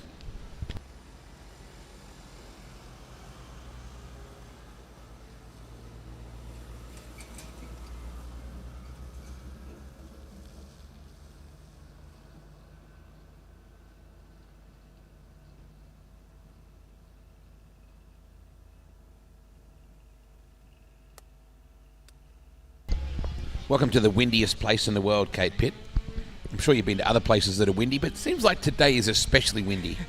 It does seem windy, although down at our pit it's hot, so over here it's actually quite nice. Yeah, okay. I could see why you would think that. Wait until the roof is shaking like it was earlier today. We've had to do some very quick, thanks to our friends they came from everywhere to help pin this thing down. We nearly lost the roof on this place earlier on. You and Terry have had a busy weekend. Let's just put it that way. Yes, What's been the go? Well, Terry has not had a good title. He did remind me that it's probably been 15 years since his last Australian title, and now he remembers why he hasn't done one for 15 years. So he's just complaining, A lot making of whinging. excuses. A lot of whinging. So, your boys, how are they enjoying the weekend? Oh, they're living their best life. They've spent a morning out at Riley Sanders from... the Colonel. Yeah, and they've been out there riding motorbikes around and hanging out with their mates. So they've been having a great time. I don't think I've seen the Colonel this weekend. He's out on a quad somewhere. Is he? Okay. But yeah, no, we've been good. It's nice down here. It's my home, well, my dad's hometown, and we're all from Mundalla, and my nana still lives here. Aww. My uncle's on the farm where they were all born and bred, and we stay out there with our cousins, and so it's a good weekend all around. Nanas just rock, don't they? She's a beauty. She's nearly 99 next month. Oh, wow. Still in the retirement village. So she's one of those just over people... here, and she can probably hear the go-karts going around the whole time. She's actually going to get a letter from the King. Well, that's we're banking on her, because I think it's her only hope. Well, I mean, the Queen thing is gone, so you get it from the King now. It used to be a big thing forever. When you got to be 100, you got a letter from the Queen. Nah, she's a ripper. So, yeah, very lucky to come down here. Tatiara always do a fantastic job. I grew up racing in the Tatiara, so we used to race at the old Keith track, going up and down a hill, and yeah, we just enjoy it. Karting's just a great sport, and we love doing it as a family, even though I'm not probably the best at it anymore, but I'm there. I'm having fun, that's the main thing. Every time I think of Keith, Kate, I think about the bakery. Mm-hmm. Always a spot. So the Morning Loaf Bakery, which is in town, is owned by Terry's cousin. Oh, is that right? Yeah, and auntie, so Auntie Wendy and Nick Davis. So anyone want to go down to Morning Loaf, that's the go. Now that we know that there's a family connection, we're going to have to make sure we do that. That's right. Junior Lights, this will be your kids one day. They will, yes. My eldest son turned 7 this week, so he gets his first run in a rookie next Friday night at Adelaide. Oh, wow. 63 car has just ground to a halt. That's Jackson Little out of the Alice. So hopefully Jackson can get a start. There's our grid. Thank you very much, Mitch. Jace Hill from the top end. Tyler Hucks from Loxton. Jackson Frith. Declan Swart. Anthony Labella. Keaton Griffiths. Lacey Swart. So the Swart family are well and truly invested in this one. Max Cook and Zoe Cook. Look at all the Burfords. There's 2 of them in this one as well. It's like the Noah's Ark. They're all going on in 2s. I know, they all look the same, so I don't know which one's which. Isn't it incredible, the family aspect of this sport? I don't think I've seen any form of motorsport ever, and indeed any real forms of sport in general, where you see so many members of the one family competing against each other. Tyler Hucks will lead us down to the left-hander for the first time. Jace Hill in that second spot. Keaton Griffiths trying to get hold of Declan in that battle for third. Kids are getting an anxiety separation here because mum's over the other side of the fence. They're like border collies. It's like, why is she over there and we're not? Challenge for the lead. Here we go. Jace Hill thinking about the run. Oh, nice run around the top as well. One thing about these kids, Kate, there's no fear. I don't have to worry about fixing this or paying for it. I'm just going to send it. They are unbelievably talented, and it's just so fantastic to watch the kids coming through the ranks. I love this class, especially the lights. You could throw a blanket over most of them. Hucks is still your leader out of the Loxton Club. Fantastic little racetrack just on the outskirts of Loxton. Still it's Hill. Keaton Griffiths up to that third spot. Declan Swart back in fourth. Max Cook, that's a big pedal from Max. Up to position 5. Jackson Frith in 6th. Labella in 7th. And then you got the Burford boys in 8th and 9th respectively. Archer and Huxley. And I'm not sure which one of them has the Evel Knievel helmet paint scheme, but it is super cool. Zoe Cook. Connor Carruthers, of course. Paul Carruthers loves the fact that Connor gets out there. Look at this battle. in the top 5, Kate. How old are these kids again? Oh, they're from, 9 to 14, I suppose. So, yeah. Early teens and even earlier than early teens in some cases. Remarkable the track craft that they learn. Of course, the beautiful part of what they are learning is how to drive in close proximity, how to avoid situations, how to control a sliding vehicle. There's so many things that are good about what they're learning out there right now, even if they don't realise that that's what they're doing. Hill has gone back to 4th. Keaton Griffiths is rocking in that 2nd spot. And Max Cook, he's cooking all right. He's up to position 3. Hill, then back to Declan, Jackson, Anthony, Archer, Huxley, and Connor. Your top 10, that's my favourite corner right here. They really peel it in. White flag is coming out. Challenge for 2nd, if not for the race lead. Keaton Griffiths. Boy, Keaton has just rocked it. Max Cook to 2nd. That was a big pedal for Maxie. Tyler Hux. Declan Swart back there in that 4th spot. 5th is Jace Hill. Jackson Frith and Anthony Labella. Keaton Griffiths hanging right out the side of the cart. Very well-timed win. Nice job from Max Cook. That's a big pedal from Cookie. Hux, Swart, Hill, Frith, Labella. Kate, we talked about earlier on the documentary about just how many women there are in this sport. I know that's a subject very close to your heart. There's no sport in any form that I've seen where you have the equality, no segregation, no different classes, get in and race. Absolutely, it's fantastic. I mean, when I was racing as a kid, there'd be 1 or 2 girls, but now in every field there's, a handful of girls in all of it, and they're very good. I mean, you look at like Isla Rowett and those girls that are coming through into the seniors now, they're really showing those boys. And once you put your helmet on, you're no different anyway. So that's what I love about it. I mean, I'm the only girl in my class in the 125 mediums, and they are some big hitters in that class. And the day that I don't make a fool of myself, I just do it because I enjoy it. And I get my helmet on, I get a couple minutes peace away from the children, and that's great.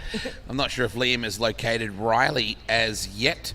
Down there in that outgrid, Heat 1 of the KT Twins is coming up shortly. I remember the first time I ever saw Lisa Walker race, it was actually her and her sister. Her sister was very, very good as well. It was at Strath for the Gold Cup, and I remember thinking, wow. Terry and his brother Hayden grew up racing against Lisa and Emma, so they did a lot of years together. And Terry was racing all through his junior years, and then sort of got out of it for a while and stepped up to Speedway and did sprint cars, and now he just enjoys being back in it to do it all together. I mean, he probably didn't enjoy much of it this weekend, but it was they got the candy necklaces going on, the old lolly necklaces from the. It was a bit of a sugar dip at this time of day, so just getting through the next few hours.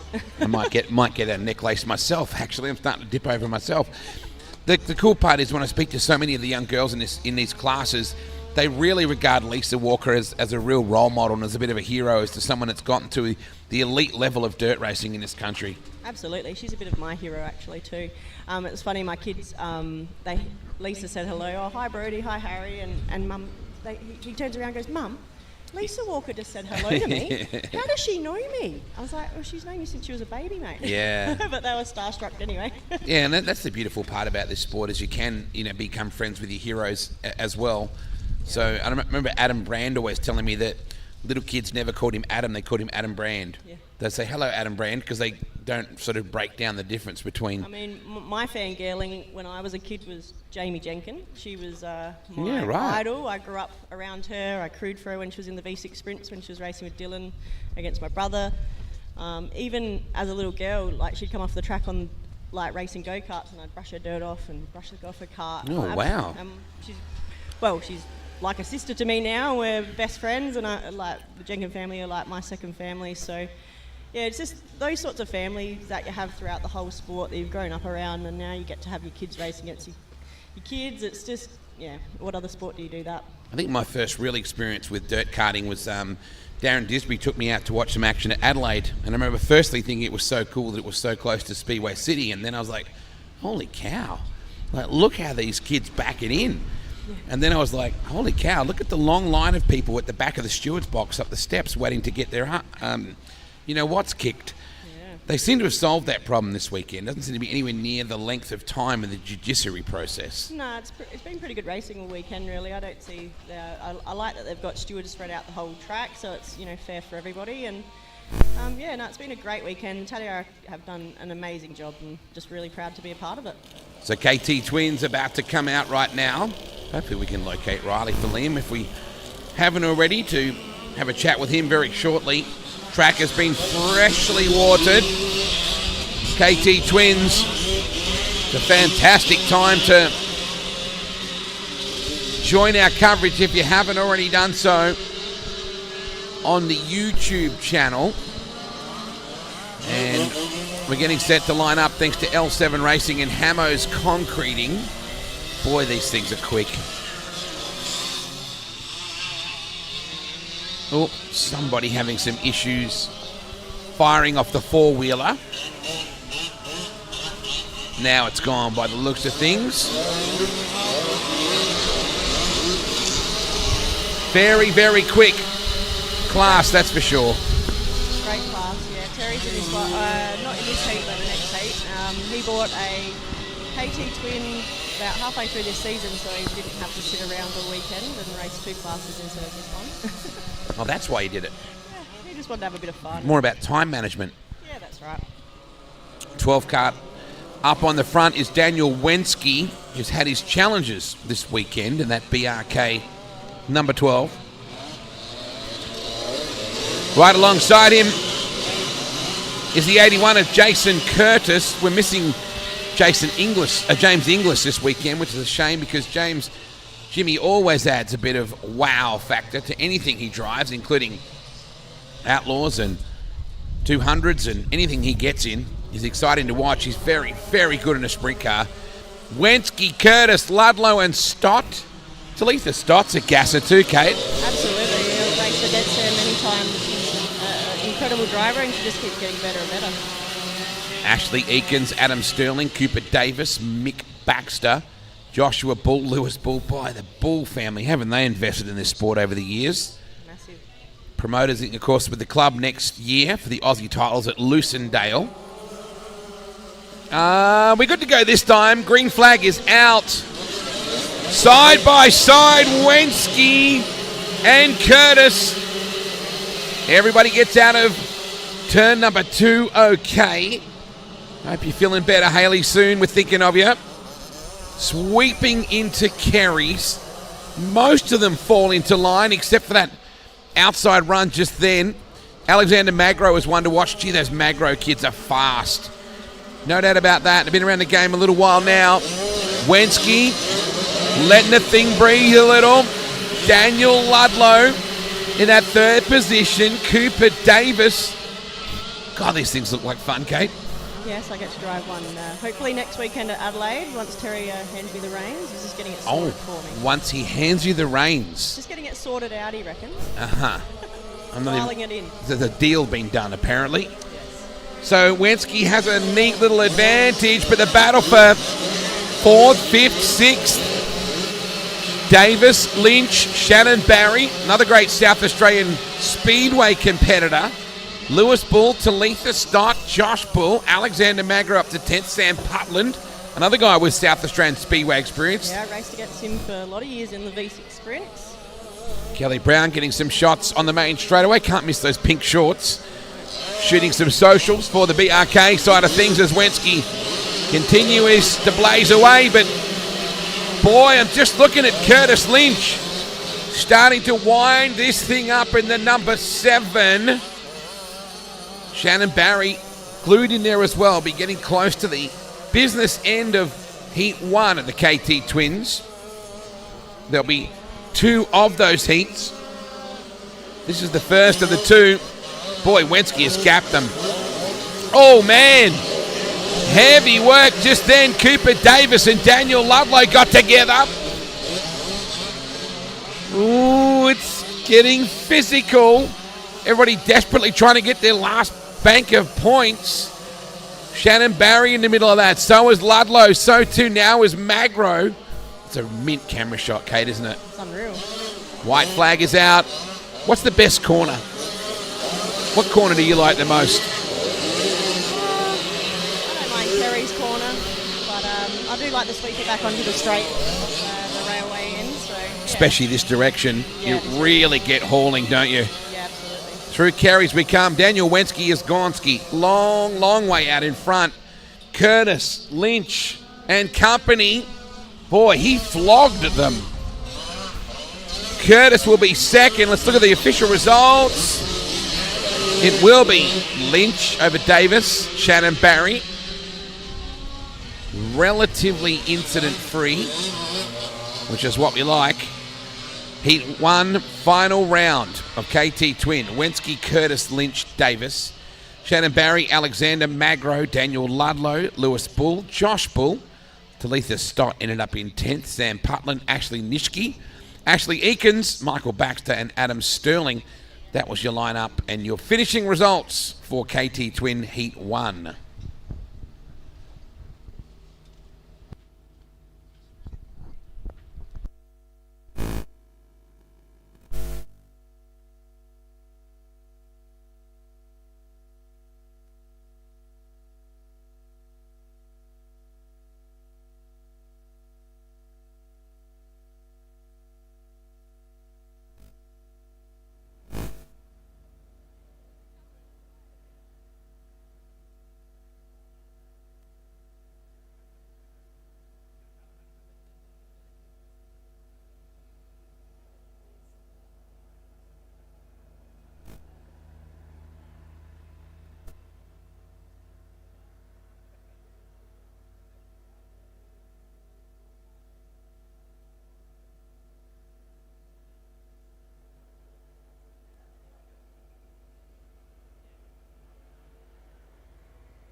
Cool to have the hopefully future mayor of Pella, Iowa, Tony Bockhoven, the voice of the Knoxville Raceway for coming up on, or near enough to 30 years. Tony is tuned in from his home in Pella. He's been alternating between our 8K dirt kart action and the Nitro Funny Car action from Sydney Dragway, watching his fellow Iowan Tommy Johnson Jr. racing in Sydney. So big g'day to our great friends Tony Bockhoven, tuned in. And Liam, always good to have someone like, oh, you're tuning in, what? Oh, you've got a chocolate protein cookie there as well? I'm hoping it's a protein cookie. Yeah, I was tuned into that.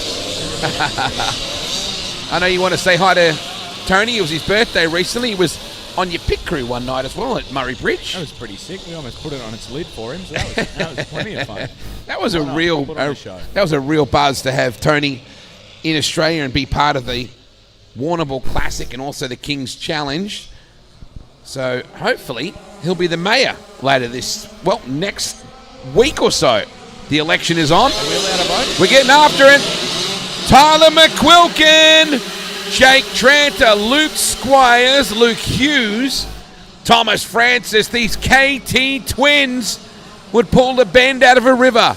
Plenty of torque, plenty of top end speed as well. We just saw Hayden Vickers in the 46 amongst all that. Gee, they're hauling. Oh no, that's not good. And we somehow did not end up with anybody upside down. I think it was Francis who got especially sideways into the fastest part of the racetrack, and that could have been catastrophic. Fortunately, whoa! Did you see the W1? That's going to look good on a replay. Mitch was right on it when Luke Hughes just speared off the racetrack, popped a monster mono.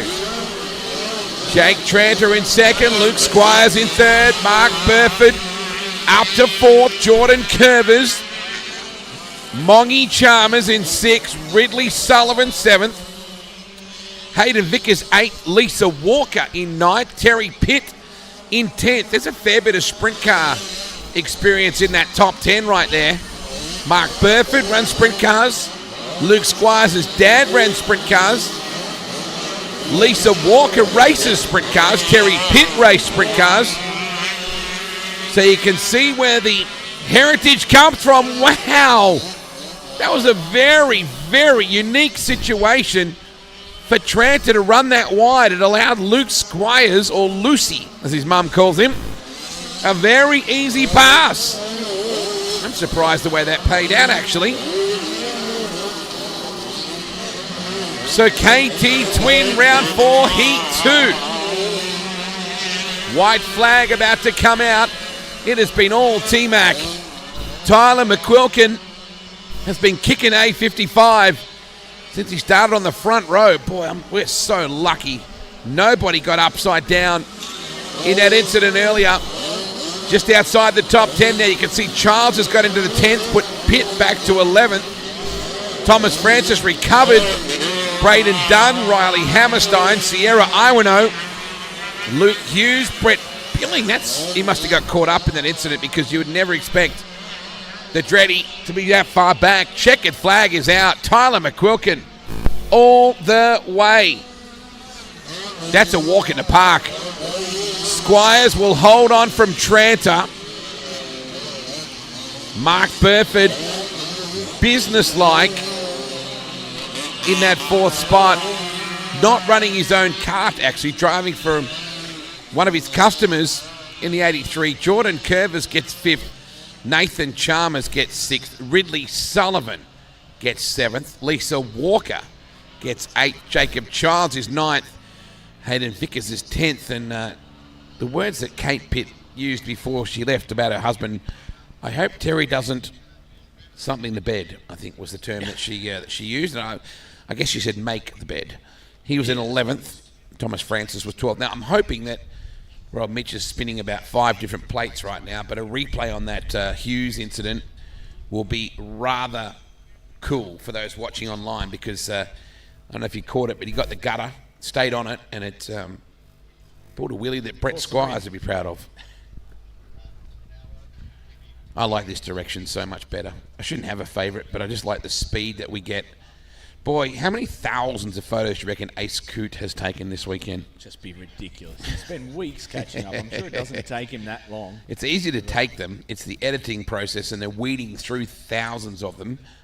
Back in the day, you didn't have digital where you could just throw the old SD card into the side of the computer. Cool sneaker shot.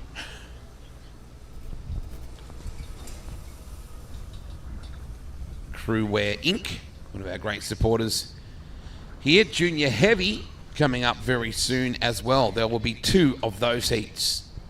200 opens, the double tonners will come up after that. Then the Statos.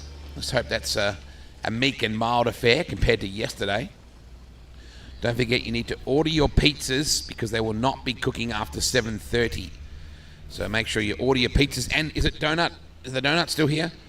4:30. It is right on the deadline. They've still got a few to get rid of. The donut deadline is extremely close. They're literally saying it's a quickly, hurry now.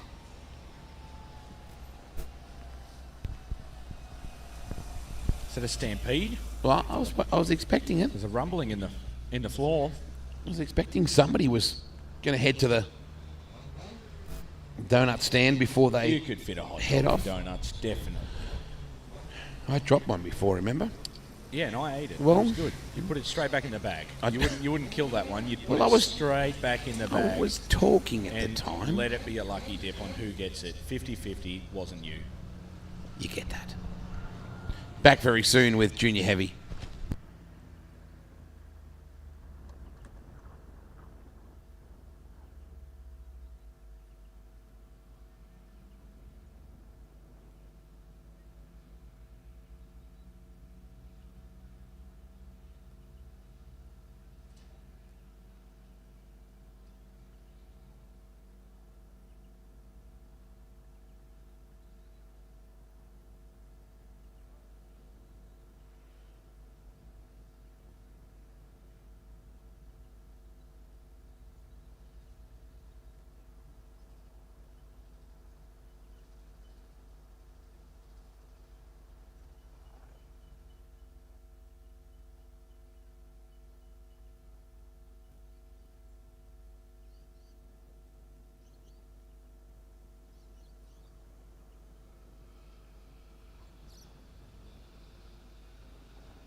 Much quieter than the KT Twins. Junior Heavy on track.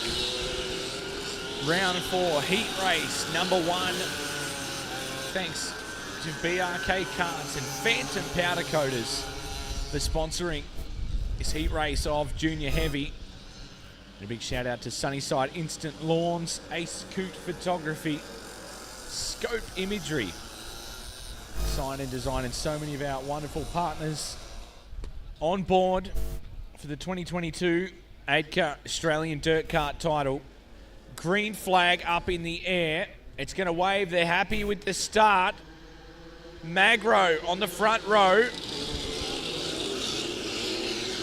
Alongside the 21 of Levi Ross. Magro leads them in. Climbing up, Callum Jansen up to second. The W3 from Dirt Trackers travelled a long way this weekend, the Jansen family, to be a part of this. Braden Racing as well. They've got really cool looking crew shirts. And here we go, Junior Heavy. Lap number 1 in the book. Magro leads as Nicholas Magro from Callum Jansen, Thomas Hill, Levi Ross, Sienna Reichstein, Caden James Bosniak, Alex Crofts, Erin Forrestal, Nate Bellis and Shiley Mason make up your top 10. But it's all with Nicholas Magro right now. The battle heating up behind them for 3, 4, 5, 6. Battle for second on now. Thomas Hill. The big move up the inside on Jansen. Little bit of a bump on the way through. Hill goes to second. And on screen, they are absolutely dicing it out. Jansen not giving up an inch. Magro in absolute control of this race. Really pulling away. This is a full straightaways distance right now for Nicholas Magro in that KRT. They are dialed in and making it look easy. Thomas Hill starting to get some distance to himself. Then it's Callum Jansen, Levi Ross, Sienna Reichstein, Caden James Bosniak. They're all locked together for 3, 4, 5, and 6. Magro, we're kind of used to seeing this stuff from the Magsies. Those KRTs run like a deer. Thomas Hill still in that second spot. Good job from Callum Jansen. Levi Ross too. Starting to get right up in the order. Gee, Magro was bolted. Fair way back to Hill, but look at the battle for third. There's a load of them. Jansen has 6 carts glued to the back. Don't look now, Cal. It's very, very busy. Boy, look at that battle pack. White flag about to come out. Nicholas Magro was caning them. But look at this. 6 or 7 of them. And then another battle pack of 6 or 7 of these guys. Up the inside. Hill is clearing out. But Jansen and Ross are absolutely going for it. Reichstein is tucked right behind it, as is Alex Crofts. But the two in particular, Jansen and Ross, are absolutely trading places for this. Bumping along. And the W3 of Callum Jansen, a couple of corners from home. Checkers will wave. Cracking battle right to the line. Really solid drive from the kids. Jansen will hang on to third from Levi Ross, only just, but Nicholas Magro waved. Yeah, he just bolted, didn't he? Absolutely smacked them. It's funny, listening before with the radio for the Dream Multimedia team, I was listening to Mitch switching the camera angles to the vision. He's like, okay, Mum, it's on you. Dad, switching to you. It's not very often you hear that in an OB switch. It's normally camera 3 on you, 2 on you, but this one it's Mum, I'm on you. We're on you now. 2 tight for you, Dad.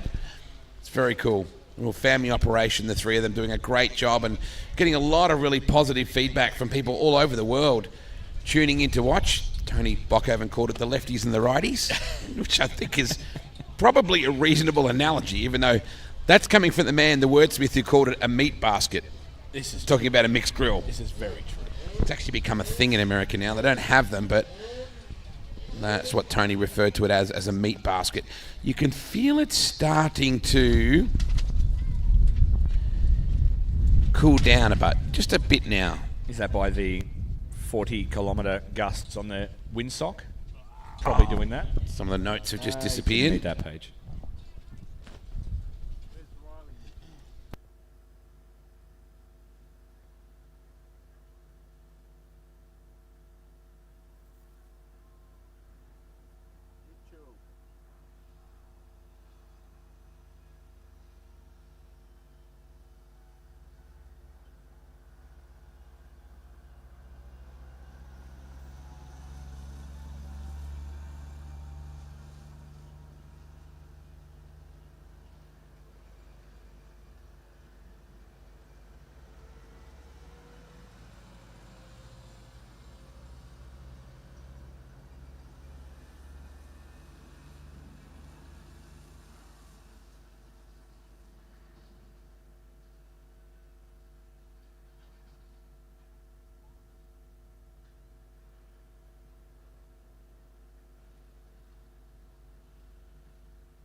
don't know where he is. I can't find him. He's not answering.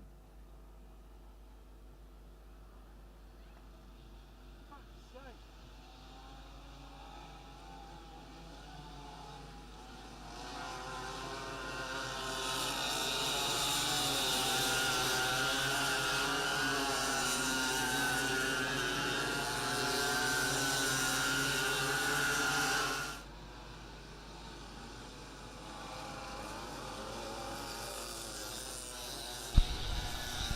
Heat race number 2, junior heavy, here in round number 4.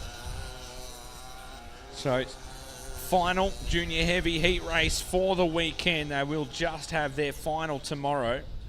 Proudly presented by BRK Karts and Phantom Powder Coaters. Another cracking race coming up.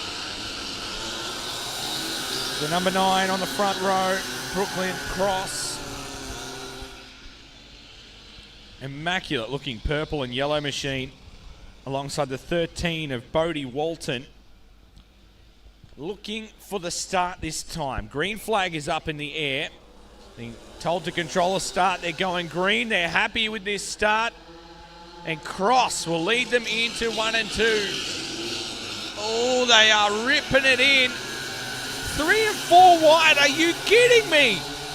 4 wide, they're going to try and squeeze this back into the left-hander. It's ridiculous. It was never going to get all of them through. A bit of a dummy spit in the middle of the track, and why wouldn't you? You would be unimpressed. You definitely would be. We continue on, so a couple of karts out of this one, or maybe just the one in the end. And Cross is your race leader from Memphis Cross. So the pair of Crosses out in front, getting the job done right now. Jake Eastley is third from Harry Woods. Casey Duff, Zach Stint from Morgan. Bodie Walton back to 7th. William Cutting, Charlie Shepherd, and Joshua Thompson locks into the top 10. Jack Lambert, Lucas Cheetle, Braden Furler, Harry Taylor, Toby Longbottom, Brody Summerfield, Josh Rusby, Summer Ferguson, Jai Curtis, and it might be Aidan Lambie that got, unfortunately, put over into the infield. But for now, Brooklyn Cross and Memphis Cross are absolutely hammering this thing right now. Jake Eastley and Harry Woods, but it is 3 and 4 wide for 2nd, 3rd, 4th. Oh, we're 4 wide through the final corner. They're not afraid at all. The race lead is all over the place. Memphis, your new race leader, has Jake Eastley tucked right in behind. This is absolutely going for it. Junior heavy heat race number 2, Brooklyn Cross. Back to position 4. Casey Duff is in this as well. The heat race. They are turning it on like it's a final. Up the inside, Eastley with a big look at the race lead. Eastley to the inside, Cross on the outside. Eastley drives it in deep. Oh, there's a few in together. Oh, no. It's taken a number of them. That's a traffic jam. And that was one of the... Look at the parents coming from everywhere. Jono Thompson like an Olympic sprinter. Boy, that's a heck of a race, and it's not done yet. White flag coming out. They clear the traffic jam. Liam, is this the A-main? Might as well be. 3 wide! Oh. You're kidding me! 2 lanes deep now. They're going to come back through the left hand. They're going to go 3 wide again. Eastley, Stint and Cheadle. Have a look at this 3. Lighting up Tatiara Kart Club. Ripping it into the final corner. Checkers are at the ready. Oh, it's still on, Liam. Checker is out. Who's going to get this? Wow. Stint. Zach Stint will pinch it. Cheetle, Eastley, Cross, Thompson, Duff. Oh, that's worth putting your hands together for, folks. That's the race of the weekend right there. Stint gets it by 0.03 1/3 of a second. That's the best race I've seen recently in any form. Wow. What a race. Stint, Cheadle, Eastleigh Cross. Thompson, Duff, Woods, Lambert, Rusby, and Summerfield. Great call, Liam. Boy, what a cracker that was.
All double tonners. They're about to come out for the 200s. It's amazing how quiet your children get when there's a microphone around, and yet when they're not, Luke Morton, when there's no microphone, you can't shut them up. Well, Do you notice that? Yeah, Wade, 100% there. Yeah, Hayley is obviously not here at the moment. She's having a little bit of a moment down in Mount Gambier. But the lovely Alyssa's over there smiling and getting majorly embarrassed by her father probably right now. And the handsome boyfriend Will's there as well. Making, You're going to say the lovely boyfriend then. I think you were going to say the lovely boyfriend Will. How good's the big chain? Has he got lots of money? Is that what that's representing? If you're not showing the bling, you're doing something wrong. Okay. Speaking of your daughter, of Hayley, yes. There's been a bit of a development. What's the go? Yeah, fantastic news. Just had a phone call from Hayley. She was, I couldn't quite see the backflips, but happy times. In about now, she's getting released from Mount Gambier Hospital. Excellent. Still looks to be a bit of surgery to be done back in Perth early next week. But the fantastic news is she will be here later tonight. Oh, excellent. And looking forward to hanging out with her family and friends here and enjoying the final day. Even though she's not on track, I'm sure we'll be able to get a smile out of her. So, of course, because of the injury, she won't be able to drink any alcohol, so it'll be a dry rest of the weekend for her? Look, I cannot confirm or deny that statement. Look, she is 18 and she was looking forward to a beverage tomorrow night. I'm not saying it was alcoholic or not. So, Hayley, if you're listening, just pocket a couple of those green pipes and head to and come to us as well. That's great news because mate, everyone was very worried yesterday, and I can't even imagine what you and Carolyn went through. You saw her kick her legs first, which I missed, and a lot of people did see that. That's the bit that had me concerned initially because she never really moved. She kind of rolled over forwards. I know that Mitch has the vision of this, but he didn't want to play it out of respect for what your family was going through with that. But it was one of those really unlucky sort of knock-up principles, wasn't it, where Joey Chalmers slowed and he got hit from behind and he cannoned into her, and it was just like one of those things. Look, big thanks to Joe for helping her get out from underneath it. Look, Hayley, face down, was in a bit of pain, and she let us all know about that. But when I did see her arm, it was a little bit on the average side, and I'm glad we got her taken care of. But the crew here are fantastic for what they've done. Yeah, for sure. And, it was a good result as we speak. She had the truth serum as well in the ambulance. You learnt a few things that maybe you didn't think you'd be told. I think I was having more of a heart attack than asking the questions that I didn't want to know the answers. Well, she was, even if you weren't asking the questions, she was giving you the answers. There you go. Yep. So she's going to be back. That's the good news. Excel Karts bringing us our next event out here, our KT Twins. Double tonners. Sorry, it's the double tonners. Yes. That's good. It means we're moving forward. Can I just get your grid, please, if you will? Thank you, mate. Nathan Walton, one of the characters of the sport. Daniel Wensky, Talitha Stott, Jordan Curvers, Corey Brahm, Gary Duff, Lewis Bull, Joel Heinrich, Chad Rodder, Benjamin Bull, Cooper Davis, Josh Ryan, and Smokin' Joe Chalmers off the back. That'll be interesting. We're green. Immediately, Walton leads them. Wensky comes after him. Curvers in that third spot. Boy, these things are quick, and I didn't mean to put you in while the double tonners are on. It just worked out that way, Luke. Yeah, look, I love the field. Been involved in it for many, many years. Got a few engines out there doing some high revs, but it's great to see the sport on a boom at this time of the year. 5-card of Talitha Stott just got caught up coming out of Kerry's and got all crossed up and dropped a stack of momentum. Your 9-card is leading Nathan Walton, opening up the track. Oh, it's hectic. Coming out of that turn just then, Lewis Bull under pressure from Joel Heinrich, and Joe Chalmers is up to position 7 already. So we expected he was going to be charging forward. Boy, the A2, Joe Chalmers. On the move. Coming towards a top 5 possible situation, and maybe even forward from that. Wensky starting to run down just a little bit. Nathan Walton. These karts, Luke, have got so much horsepower. If you get in trouble, you can at least drive yourself out of it. Oh, yeah, look, this is putting about 60 horsepower, bound to pull the front wheels up off the ground and put on a great show for the crowd. Walton still your lead up. Oh, did he run very, very wide then? You can't do that with Wensky. Daniel Wensky, you cannot leave the door open. Curvers is there as well, almost 3 wide out of turn 2 then. What do they say in Days of Thunder? You can't play with Rowdy like that. He's going to hurt you. No, definitely not. Walton really wide at the exit points. Tips it in.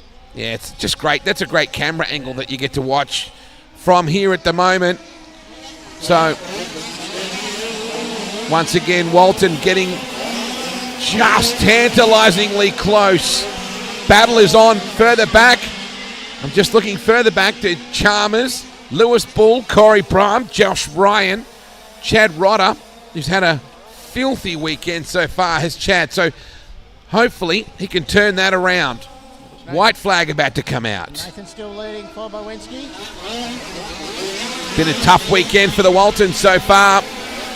I know that Nate's dad is tuned in and watching the coverage back home as well. Now he's got a bit more ground. He's opened up. You're never really straight in these things. No. And I've got to say, big well done so far this weekend to Joel Heinrich. Been fantastic there.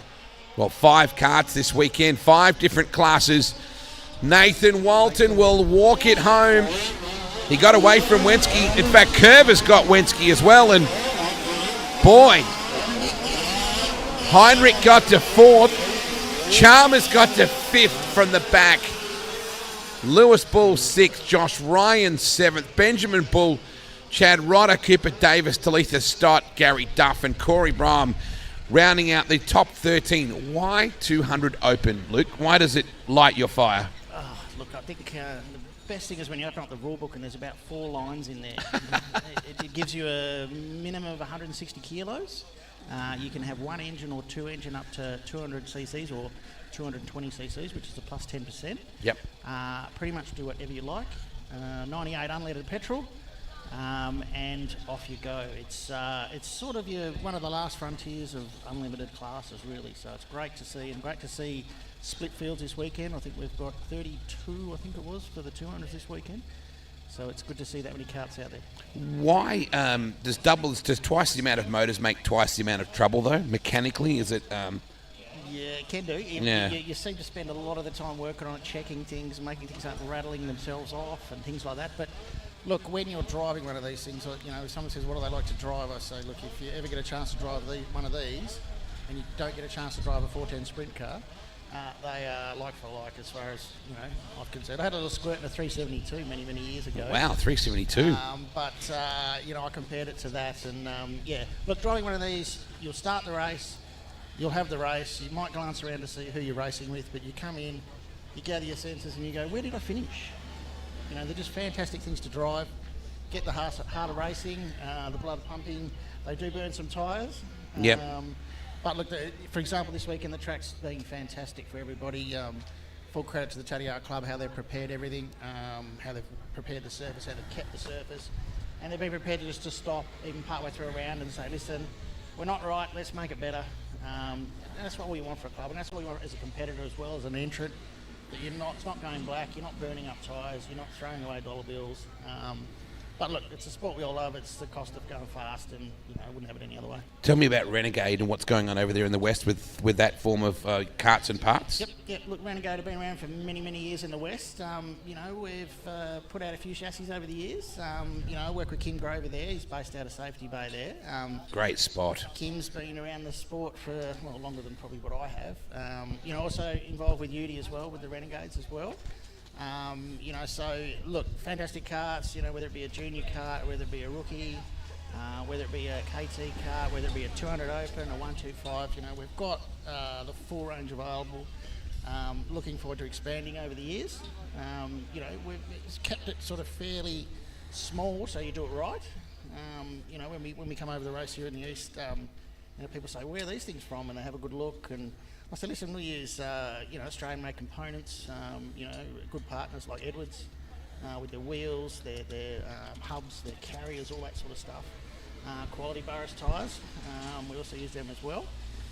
But look, the good thing about being a smaller manufacturer, we can also custom make, and if you need a kart for the smaller person, the bigger person, the taller person, whatever it may be, we can adjust the requirements to what somebody needs. Look, there's so many similarities between West Australian racing and South Australian racing in terms of the industries. Yep. There's a real smattering of tracks in South Australia and Western Australia that are all reasonably geographically, within a few hours of each other. Yep. And there's some real marquee events in both states that really promote travel across the Nullarbor between the two states. Yeah, no, 100% agree. And look, it's fantastic in the WA side of things to have Dirt Trackers Kart Club back up and running. Yeah. The Kenneth Sass Memorial is a special blue ribbon event that was a bit quiet because the track and club weren't happening. That's back next year. But we've got obviously Jenica Bine Kart Club out there. We've got our own Bustleton Kart Club, and also the Great Southern Kart Club. We have a specialised Yamaha Day at Bustleton. We have a summer series. We run over 3 events. We also have a Down South Kart Classic, which is on the end of this month. So lots going on. Great Southern have a fantastic 1000, which is due up in a few weeks' time. Great Southern Slam. So these great events really bring people out. A little more specialised. Whatever you want to bring along. But it's great to see these sort of category events are alive and well and attracting good numbers and getting people out and using their equipment rather than sitting in the shed. Absolutely, the sport is really booming. You have to look at the numbers for this weekend. I'm so happy that Hayley is halfway on the mend. I'm expecting she may get upside down tomorrow night as well, but hopefully it won't involve a go-kart. No, we don't want that. But look, I've got to say a big thank you to the whole karting community over the last couple of days. Everyone's asked us to go offered assistance, and all sorts of things. So it's one big family that, we've been involved in. I've been in it 40 years now, since I was a kid, and going to be many more with the girls as they get older. And the medical team sitting right next to us here were very responsible for stabilising her and treating her yesterday as well. There's a lot over here, a special bunch. I can't thank you enough, okay? Absolutely. Good to catch up with you, mate. No, appreciate it. Thanks, mate. Luke Morton from Renegade Racing Karts, and of course the Bustleton kart as well. I just didn't think we were going to go green, but we did. Jake Tranter, Barry Heinrich, Brad Geertz, Josh Bull, Lisa Walker, Matt Varus, Riley Hammerstein, the birthday boy, Ryan Rodder, Curtis Lynch, Adam Sterling, Benny Edwards, Sam Mays, Blake Atkinson and Scott Bickle, your 14 kart field. Final heat for the 200 opens.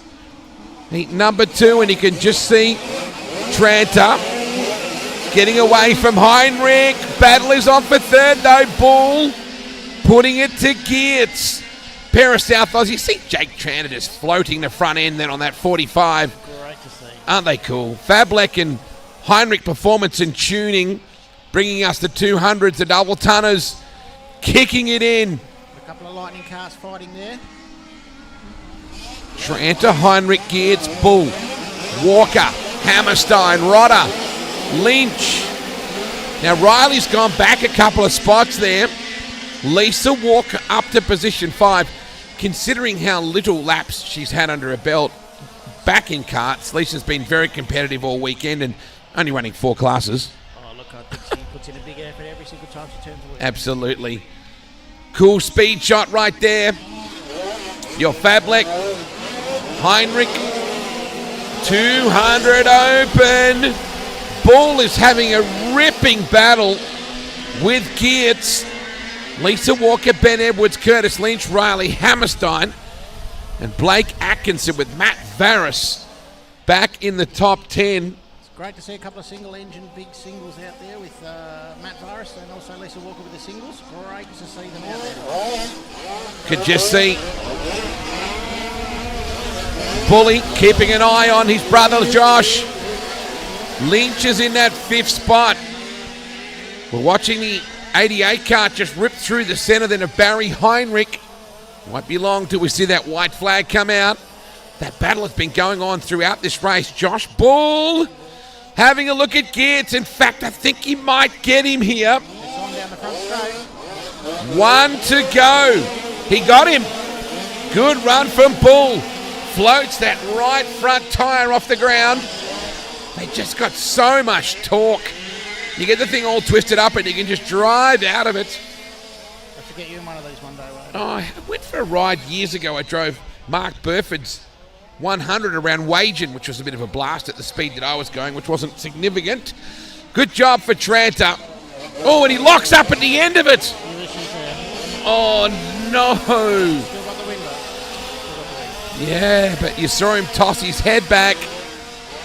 So it might not be a good situation. Well, there's another one that's locked up. It's the SA1 as well. Oh, that's a bit on the warm side. Riley Hammerstein. Might need a bit of cool down there. So is that a... So he's popped the hose? Or Yeah, I was going to say that. It looks like he's got some hot water or something like that on the suit. And wow, the medical team straight away on the job with a bottle of water. Great to see, great to see. It's good when you pull up right in front of the medical team. It makes things a little easier for them. Yes. Well done to that medic. Good job. Imagine if all he had was a Red Bull. I'm on fire, Ricky Bobby. Let's hope Riley on his birthday doesn't do a Ricky Bobby for us. Oh, Jake Trander, he's got that look on his face like, no sugar honey iced tea. That is not what I needed. That's the 200s. Done. It'll be interesting to see the top 20, how they line up for the final tomorrow. So it'll be a very, very interesting race. Well, there's a lot of steam coming off the Hammerstein car. We'll take a break and be back with more on the other side of this. I'm just looking at what we have coming up next. Oh, the Statos, the angry old men. Calm drivers. No, not yesterday. Well, I'm at get off this mic and stop embarrassing my youngest daughter who's here. But thanks for the chat, Wade. It's your job to embarrass your youngest daughter, mate. What worries me is how are the medical team at the Mount Gambier Hospital dealing with your eldest daughter right now? I imagine she's entertaining them for sure. You've seen a few sad face selfies today from her, but that's to be expected. But I think the bubble in her voice when I spoke to her recently, or just yeah, the fact that she was getting out of there was great to see. CC and Dry tomorrow night on us. See you a bit later on, Lucky. Oh, we'll be thirsty. I didn't mean for you. I meant for Hayley. Oh, sorry, Wade. I was mistaken. All right, back to you.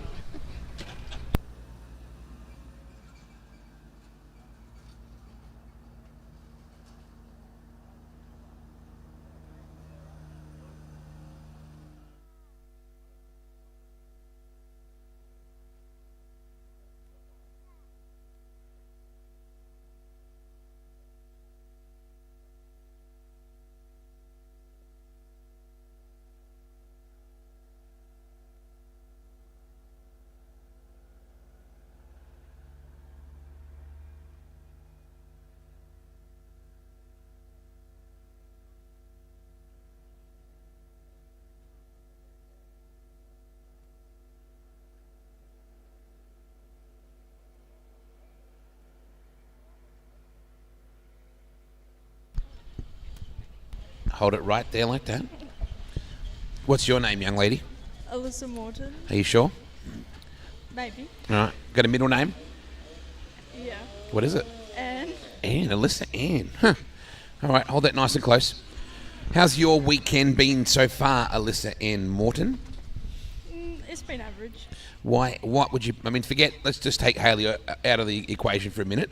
What's been average about your racing this weekend? Just not where you want it to be. Okay. Why is that? New track, different competitors, I guess. What do you think of this place? It's pretty racy. Yeah, it's a good track. What's your favourite corner? Probably the back corner. And what is your favourite direction to go? Is it the direction that we're currently going, which is in that sort of clockwise direction, or? Yeah, that's probably my favourite direction. Yeah, I like it. It's just faster when you come out of Kerry's and you just have pretty well pin it on the entire L shape, really, I would imagine. Were you always going to race dirt karts? I mean, there was that cool picture that your dad put up the other day that we took forever. That was that wage-in, wasn't it? Yeah, that was that wage-in. How long ago was that? How many years? I'm not too sure. Luke needs to show Liam that picture to show how little you guys were back then. But was it something you always wanted to do? Because obviously Dad was racing, back then as well. So was this always your plan? Yeah, ever since I could talk, I basically told Dad I wanted to go-kart. Ever since you could talk, you probably arrived talking. I would imagine. And so what do you love the most about it? That I get to do it with my family, and we create a lot of friendships along the way. Yeah. You got a favourite driver or someone that you look up to in any form of motorsport? Well, when Dad used to race, I looked up to Dad heaps, but a female, I'll probably look up to Lisa Walker because she's an older female that does really well. When you say older female, she's older than you. Yeah. Because I wouldn't call her an older female, but I know what you meant by that. So what's your favourite track? Probably Busselton at the moment. It's a cool joint, no doubt about that. Yeah. I remember the Aussie title we had there years ago with the big rock star sort of rock concert sound system there. So what's left for you? You finished for the week, for the today at least. What's it looking like tomorrow? I've finished for the weekend now. Oh, okay. I didn't make the finals. Okay. Well, so what do you take away from the weekend? What's the positive from it all? Got to race against different people. Improved where we needed to improve. Yep. All right, so Hayley had a bit of a scary moment yesterday, but she's going to be back, and I'm worried about the form she's going to be in tomorrow night. Yeah. I think she's going to be all sorts of jumping the cushion tomorrow. Yeah, I think we're all going to be a bit concerned. Well, hold on tight. Who do you want to thank? Massive thanks to Mum and Dad. Obviously, they drove over to get us over here. Big thanks to Kim from Renegade Karts in WA for wicked karts and always having spare parts when we needed them. All of our sponsors that helped get us here as well. So you're going to drive back or fly back? I'm flying back with Hayley on Monday. Wow. Help get her back to Perth. We're going to go with Stato's. Good to catch up with you, Lisa. I appreciate you dropping in, even though you didn't want to. Thanks, mate. Statesman, final race for them. Billing Longbottom is your leader from Kavaric in that second spot. Gavin Earl in third. Sean Hill back to Andrew Board. Chad Reichstein. Scotty Fetter. Liam, you can jump back in if you like. David Carruthers. Gary Duff. Daryl Tolmer, the Aussie champ. So Stato's, the angry old man, brought to us by XL Karts and JHD. Longbottom has them covered, but the battle for third is probably where it's all at. You've got Gavin Earl, Chad Reichstein, Scotty Fetter, David Carruthers, and Sean Hill. Man, it's good to have a happy result in that story from yesterday, Liam, with the Morton family. Yeah, couldn't be any more right with that.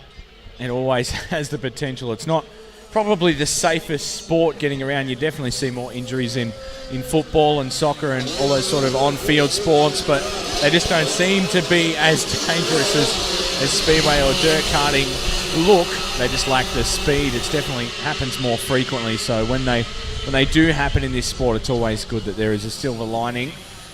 You would have to think Bill Longbottom's becoming pretty happy with this prototype Bullet chassis by now. He is absolutely sailing away with this win right now. He didn't seem too happy when I spoke to him earlier on today. He seemed a bit concerned that he wasn't going to get the job done. But boy, you're right, Liam. His kart speed right now, he has left Kavaric in that second spot. Earl, Fetter, Reichstein, Carruthers, Tolmer, Hill, Duff, and Jason Curtis rounding out your top 10. So final run for the day to lock in your points.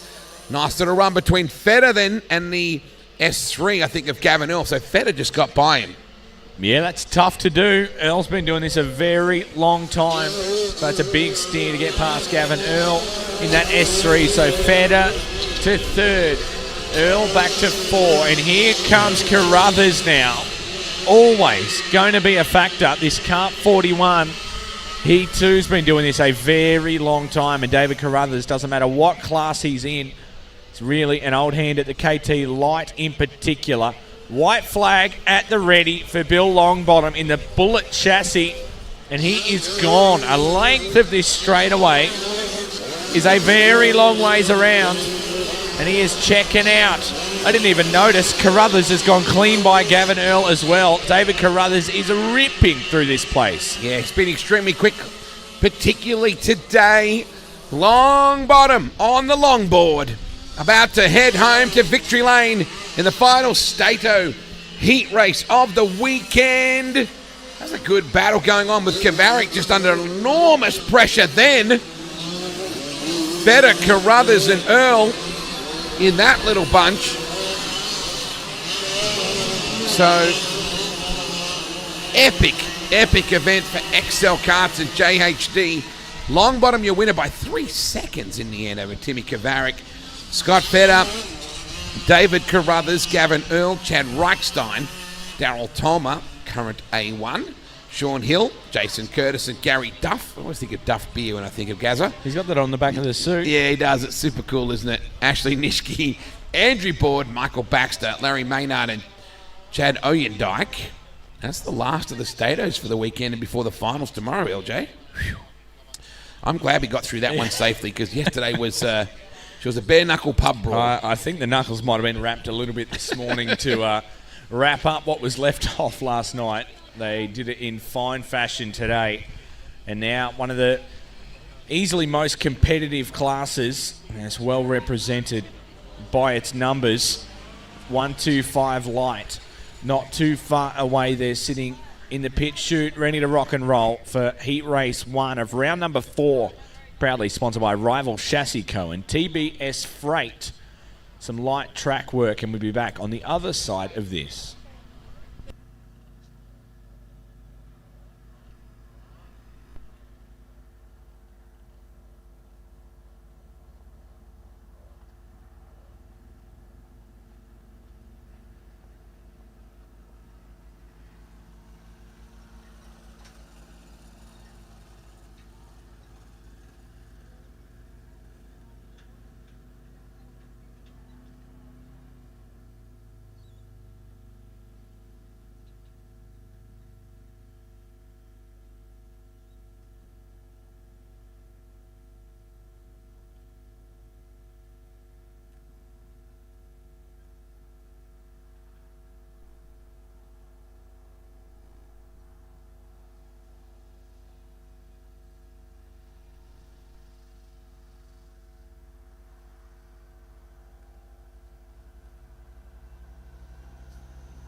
125 light heat race. Number one, someone will have a win.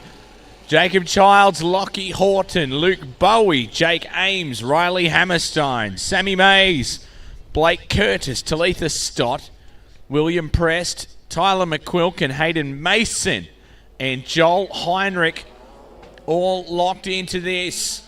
Childs and Horton on the front row. Green will wave. They're happy with this start.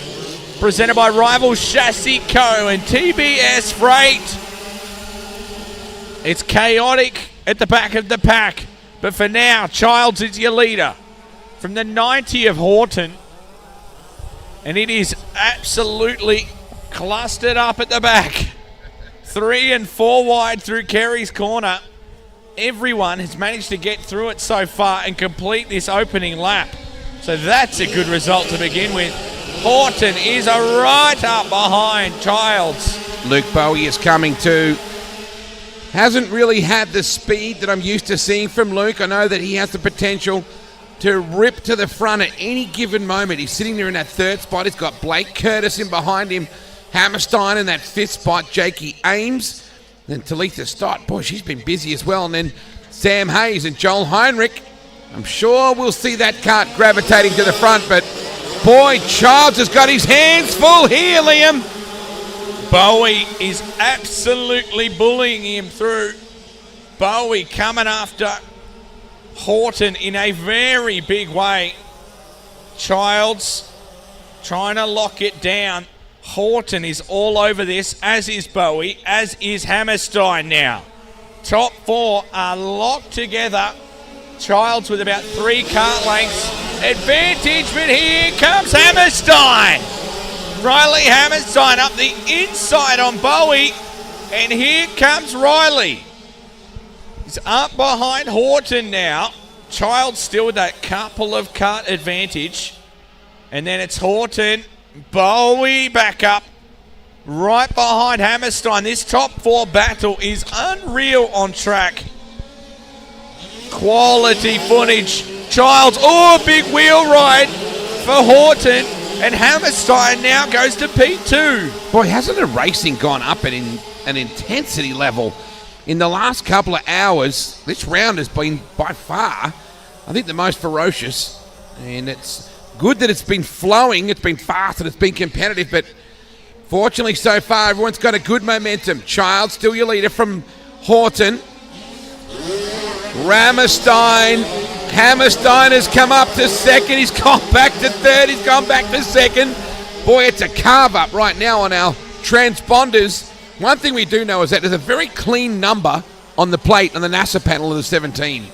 Childs has had it all his way from the green. If he does everything right, they won't catch him. He's got a 5-kart buffer. Checkers will wave. Jacob Childs leads home a clean victory. Riley Hammerstein from Luke Bowie from Lockie Horton, who'll be filthy about that. He slows right down following that. Rode a bit of a wheel. He committed to the top. They clipped wheels with Bowie, and he just got out of the saddle. Was lucky that it didn't end up very ugly. And he stayed on all fours and kept rolling on, but Horton to be gutted to drop back to 4th. Childs with the big victory. This one proudly presented by Rival Chassis Co. and TBS Freight. Kart 17 of Jacob Childs from Blanchetown gets the job done from Riley Hammerstein out of Loxton. From there is the 55 of Luke Bowie, Lockie Horton, Joel Heinrich up to 5th. Blake Curtis, Talitha Stott, Sammy Mays, Jake Ames, and Tyler McQuilkin make your top 10 here in 125 light, heat number 1 in round 4. A light track grooming as per usual, and we're back shortly with heat race number 2 of 3 here in round number 4 for the 125 light.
On track, 1-2-5 light heat race, number 2 here in round 4.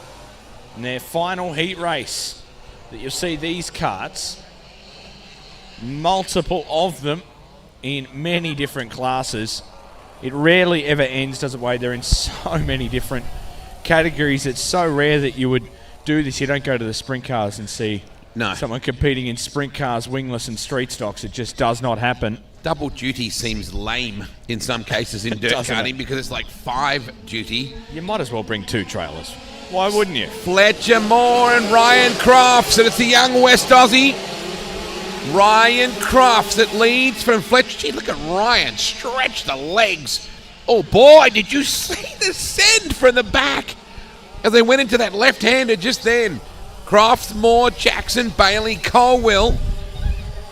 Braden Colwell from the Tatiara Club. Dad is El Presidente. He's in 5th right now. Zach Sloan in 6th. Jared Jackson. They're mixing it up. Look at that 3-wide battle out of 2, Liam. Cranking them out. They're running it in deep. They're 1-2-5 lights. They just use every inch of this track. And they are running in deep. 2 and 3 wide up at Kerry's. Sometimes it works out. That time it did. The battle is on at the back. The leaders are starting to clear out. But for position 6, 7, 8. Oh, man! That was close. Was that Dawson and Colwell? Boy. One of the 3s ran wide getting in, and the other 3 came in, and 3 and 3 almost made ooh-yah. That was close. Oh, they're banked together coming out of Kerry's. There's a bit of feeling in that battle, that is for sure. Crofts, Moore, Colwell, Dawson. Man, oh man. That was really too close for comfort. What a ripping race. Forget the leader. He gone. Ryan Crofts is long gone. That battle for 2nd, and as you said, the carve up in Kerry's, but look at that battle there. I don't think you want to be Jaden Dawson if Braden Colwell catches back up to this group. He's not far off it. Not by any means. Side by side through the left and right. So Jaden, Oscar Ames and Fletcher Moore in between. There was about 8 of them in that the last 8 karts are having their own Donnybrook. I don't want this heat race to end. Oh, look at that. Colwell right up behind Fletcher Moore just then. Your leader has certainly got a nice lead. The West Aussie, Ryan Crofts. His dad, Phil, was a Lawson medalist at Claremont Speedway in the Formula 500 ranks. Very, very good. But his kids starting to become heroes in their own right. Boy, this battle for 2nd is a good one too. Dawson and Ames. We're going to see Oscar really get cranking as well. The Ames family out of Adelaide love their dirt karting. Mum and Dad so heavily invested in this sport, like so many parents are. Checker has come out. Ryan Crofts, your winner. Here comes Colwell. This is worth paying attention to on the wind down lap. Very much so. Plenty of feeling. It was more low-key than... Well, they haven't got to the end grid yet. This is true. Crofts, Dawson, Ames, Moore, Colwell, Sloan, Melissa Crouch in all of that was 7th. Zach Jones was 8th. Harrison Gifford, Jared Jackson, Jared Hoppo, Mongie Chalmers, Brett Manuel and Ethan Bailey. Boy, that was a pedal fest. That's for sure. Rival Chassis Co and TBS Freight. Wow, take a breath.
So looking to bring them around. Oh, that was a bit of a last-minute peel out just then, and there's trouble. The 18 cart goes around. Kenneth Putty, little Jesus in the Lightning Karts entry, just got himself in a bit of bother just then. Rival Chassis Co and TBS Freight bringing us our third and final heat race of 125 Light. Mitch, if you can just bring us up our live ladder when you get a second. I know you're busy. Thank you, mate. Sam Putland will be on the pole with Caitlin Vickers, pair of Adelaide racers. Geordie Squires. She'll line up alongside Cameron McDonough. Scott Goding, Sierra Iwano in there as well. Here we go. Fourth, make that third and final heat in round 4. Boy, it's busy at the back. Everybody trying to get those last points in. Putland, your leader. Vickers and Squires, the girls in second and third. Oh, man. Somebody went hard left and Bush. Oh, was that our leader that ran wide? I think Putty might have found himself in all sorts of trouble. Squires! McDonough and Vickers, and we got trouble back in the field. So we are going to go red right now, and that's Lisa Walker, who's gone upside down. So we will be red here. A multiple cart incident. Jack Lawrence, I think, involved as well.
Lisa Walker just getting some attention here from our crash crew.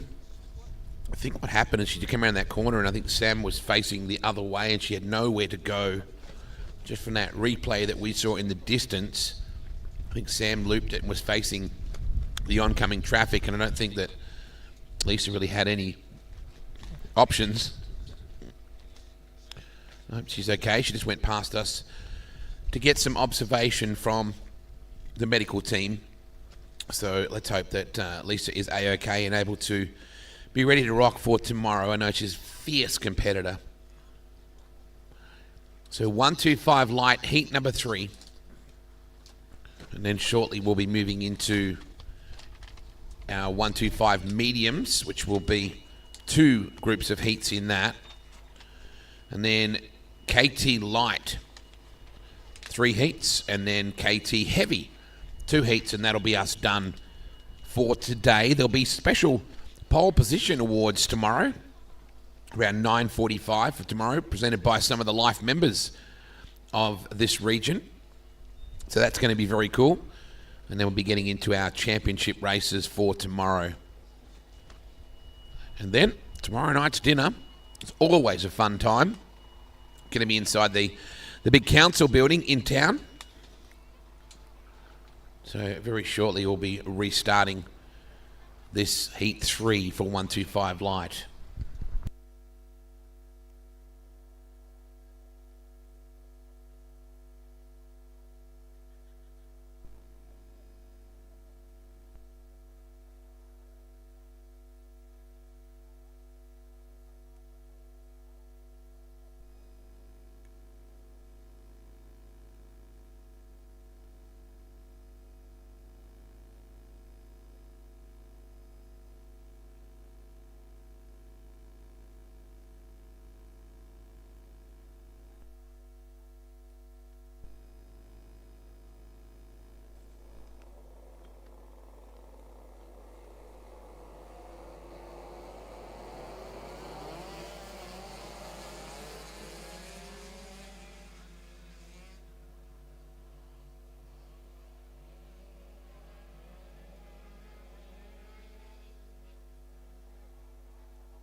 Pace starts to pick back up.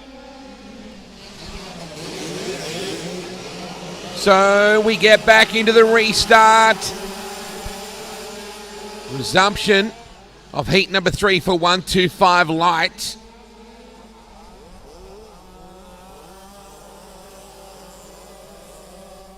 Vickers, Squires, McDonough, Goning, Iwanow, Oyendike, Lawrence, Putty. Let's have a look at the order. They reset now. McDonough, Caitlin, Vickers, Sierra. Iwanow. Sierra's getting a really good run now. Up into that 3rd spot. So it's Caitlin, Sierra, and Jordan. Aaron Oyendike up to position 5. Goning in 6. Kenneth Putty. Whoa, that was a bit of a late exit of that corner. We set him up for the main straightaway now. Top 3, nothing in it. Vickers and Squires giving our race leader plenty to think about. Cam McDonough under a lot of pressure. The girls really starting to put the blowtorch to the back of the 35 here. Alexander Magro up to 4th. Oyendike to 5th. Kenneth Putty back to Azatranta. Sierra Iwanow watching Putty come after Magro. Kenneth Putty getting rolling here.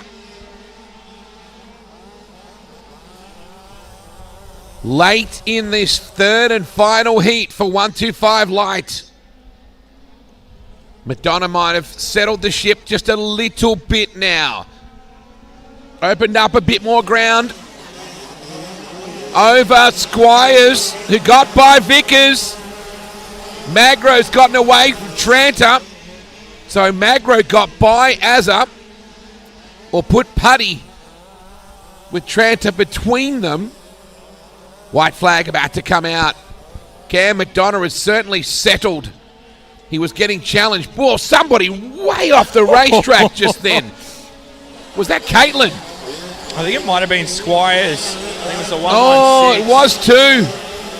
Boy, she dropped a ton of ground. Was way off the back of the track. Didn't breathe off the right pedal. Absolutely powered through it all. McDonough doing a great job out in front. 35, checkered flag will wave. And Caitlin Vickers home in second. From Alexander Magro, Aaron Tranter. Another cracking race of 125 light. Absolutely have turned it on in this final round of heat races before tomorrow's all-important final, the last batch of points. So this is what has been setting them up for that. 4 qualifying heats before that all-important fastest to the front final. And the cart of Lisa Walker's, that devil, heads back in the trailer in very bad shape. And that was a big impact. Lisa just looked up in that corner. She came out of the exit and just head-on impact just then. So carts you can always fix. I know that Lisa looked a little bit sore. She went past her, so I hope everything is okay. That ends our 125 lights. We'll go straight to 125 mediums. There'll be 2 heats of those in just a few moments' time.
First of our heats now for 125 medium. There'll be 2 of these, sponsored by Southern Truck Fit-Outs.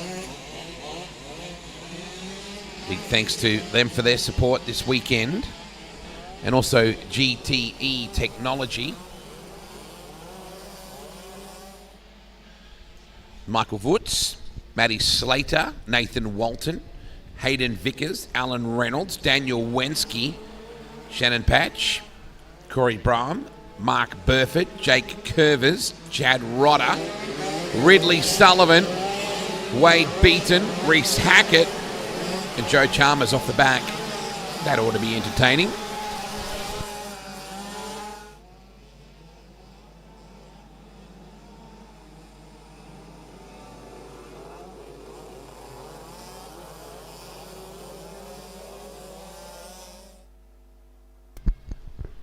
I think they're well enough behaved. Green flag gets pointed to the sky. Let's see whether our Chief Steward is happy. Our starter, he is. Mr. Horton says, get after it.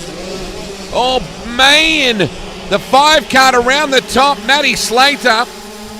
Very wide into turn 1. They all bunch up. We got one around. It's Wensky. Did they all manage to come out of that unscathed? There's a couple have gone agricultural across the Sunnyvale Instant Lawn, that is. We somehow come out of all that, but there was a little bit of pandemonium. Meanwhile, Nathan Walton is driving away with this. Shannon Page in there with Michael Woods. Vickers, Braun, Burford. Chalmers got up to 7th through all of that.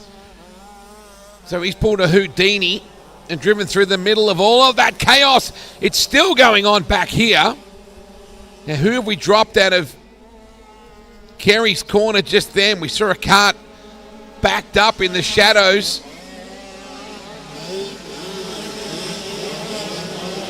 Beaton charging in at 129. Walton's still your leader from Patch, from Brom, from Vickers. Chalmers is up to 5th. Holy cow. Wade Beaton to 6th, one of his better results so far. We just see the 15 and 23, Hayden Vickers and Joe Chalmers. They've got their own battle going here. Boy, Walton driving away. Substantial lead. Corey is under the scrutiny of Joe Chalmers. Curvers and Reese Hackett getting after it with Chad Rodder. And it was Mark Burford who got caught up in Kerry's corner on that previous lap. I thought the outline of the 9 looked familiar. So we're peeling through. Little tacker on his dad's shoulders here. Absolutely loving it.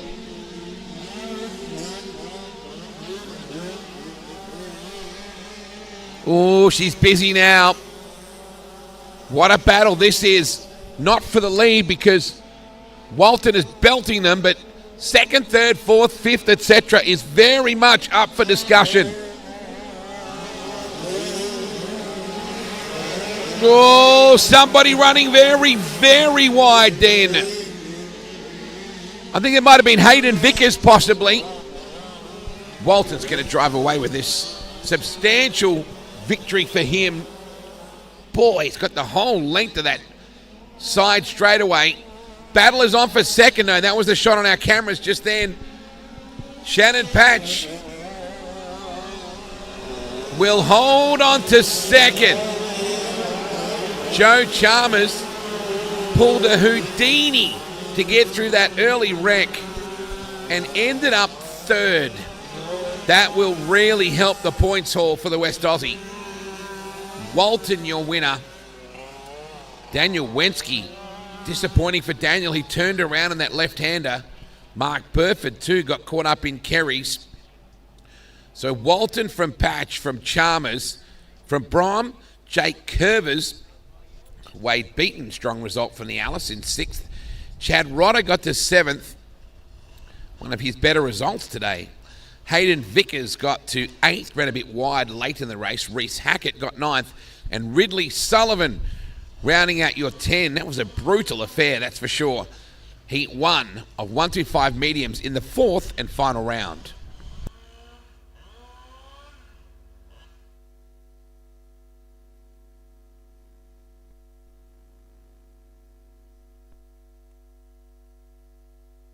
Weekend, mate. A big trek over. So many karts coming out of your stable as well. Talk us through the weekend. It's all going on here right now.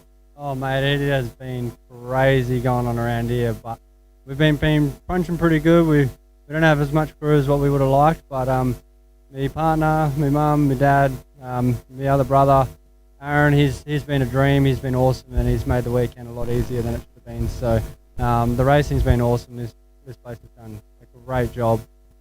We've done very well place setting at this stage, and you've got to keep the momentum rolling and hope for the best. We've got to ask, why do you get called Mongo? That happened to be the first word I said, I think. I think I was watching NASCARs and seen a dog called Mongo and ended up running around the house calling Mongo out. Suppose that'll do it. Mate, you're up very shortly. The crew have got the card up there. What are you up in next, and whereabouts are you starting? Up in KT Lights next. I think I'm about 18 in Group 1. So we just got to move forward as far as we can and see what happens.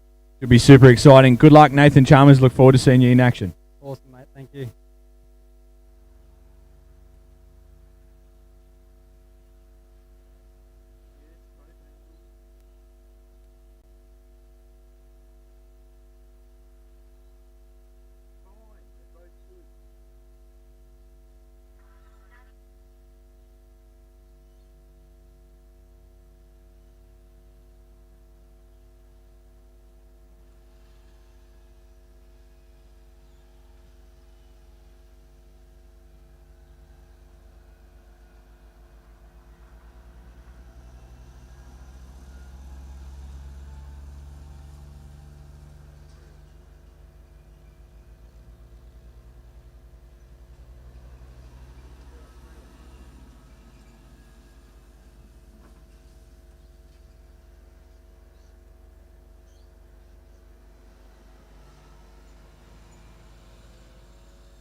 Heat number 2 for our 125 mediums. Nothing medium about this class.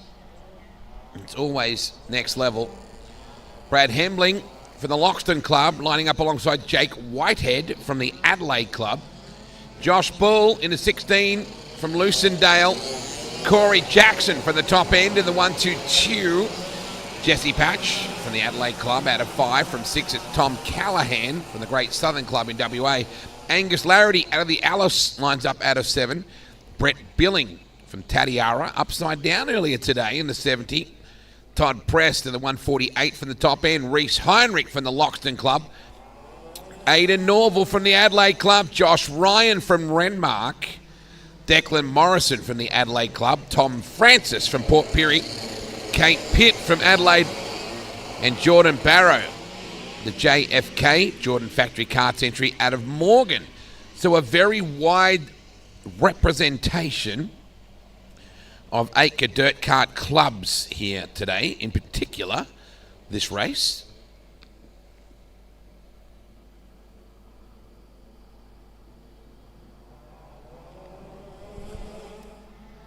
Green flag is out.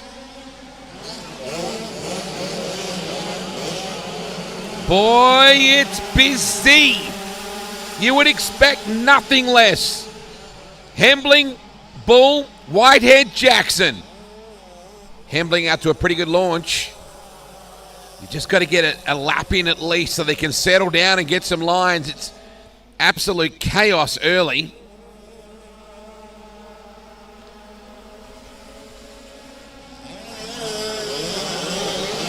The 122 of Corey Jackson up to P2. We're going to cart around. So now the pressure is right on for Corey Jackson, putting it to Brad Hembling. Ooh, somebody right around the top just then. It was the 48 of Reese Heinrich. Probably lost a bit of momentum running so wide out of Kerry's. Good battle for the lead here, and the battle for third is hectic. Bull, oh boy. The battle for third is where this is at, although it's good for the lead too. In fact, they're all ganging up here, but that battle there. You got Whitehead, Bull, Heinrich, Patch. Barrow has come from nowhere in that Jordan Factory kart. He's up to 7th. Larity to 8th. Prest 9th. Callahan and Billing is coming as well. Oh my goodness. There's about 6 that all want the race lead at this point. So it's coming on down. Last chance for everybody to get points. The 16 kart in trouble. Josh Bull. Oh man. Whitehead getting a run on Jackson. Bull is unfortunately out of the mix. Oh no! Around goes Whitehead in the 67. He rejoins. There's been some intimate moments, to say the least, in this. Now you got the 122 of Corey Jackson, the 22 of Angus Larity. Angus is having a ripper from the Alice. White flag is out. Look at this heads-up battle. 4 of a minute. Reese Heinrich.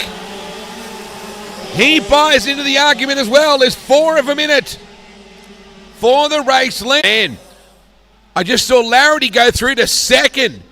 Great pass for him. Look at this, coming after the lead as well. Hembling will hold on. But that was a great race. Corey Jackson, Angus Larity got to second. Jackson, Heinrich, and Barrow pedalled as well. That was a crack-a-lackin' one then.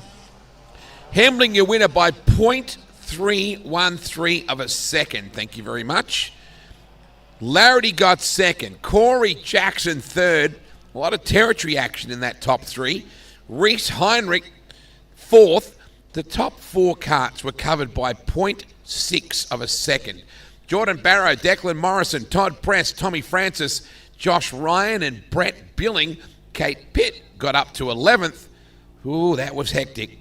125 medium as usual, turning it on.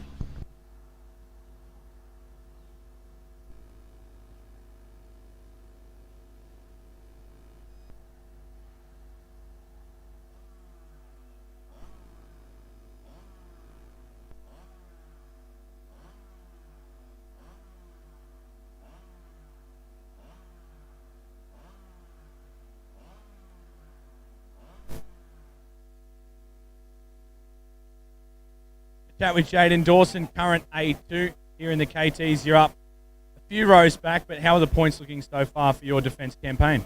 Not too good, not as good as I wanted them to be. I had a rough start, and then we're fighting our way back now. So hopefully, just get a few more points and then try and get somewhere in the final, really. The elbows have been up all weekend long, though. It's always tough to try and recoil those points, but, man, you put on a show no matter what category it's been in, so it's been good to watch. Yeah, it's been good. The racing's good. There's so many quick guys, so no matter where you are in every heat, there's quick guys around you, so the racing's normally pretty good. This lightning feels pretty comfortable right now? Yeah, it's good. We've actually got a fair bit of grip, so we're trying to get grip out of it. So hopefully we've made a couple changes for this heat, and hopefully it works, and we'll see how we go. You got a few crew here with you this weekend? Yeah, I got Kobe helping me out and Joanna, so thanks for them. They've keeping me going. It's just been good. And any sponsors you'd like to thank? Thank the boys at Lightning Karts and CMR, and thanks to Mum and Dad at home as well. Like, they didn't come this weekend, but I'm sure they're watching now, and that Mum made a heap of food for us and stuff like that, and Dad helped me in the shed during the week, so it all adds up, and it's greatly appreciated. It's a cool family affair. Good luck in your final heat. Cheers, thank you.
KT Light, brought to us by KRT Racing Karts and Shade Tech.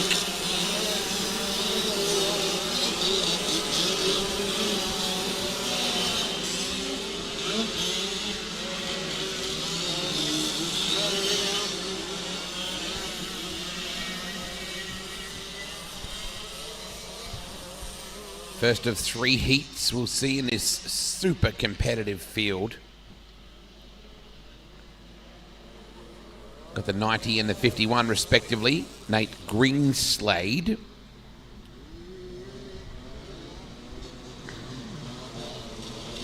And the 51 of Erin Virgin using Uncle Dylan's racing number.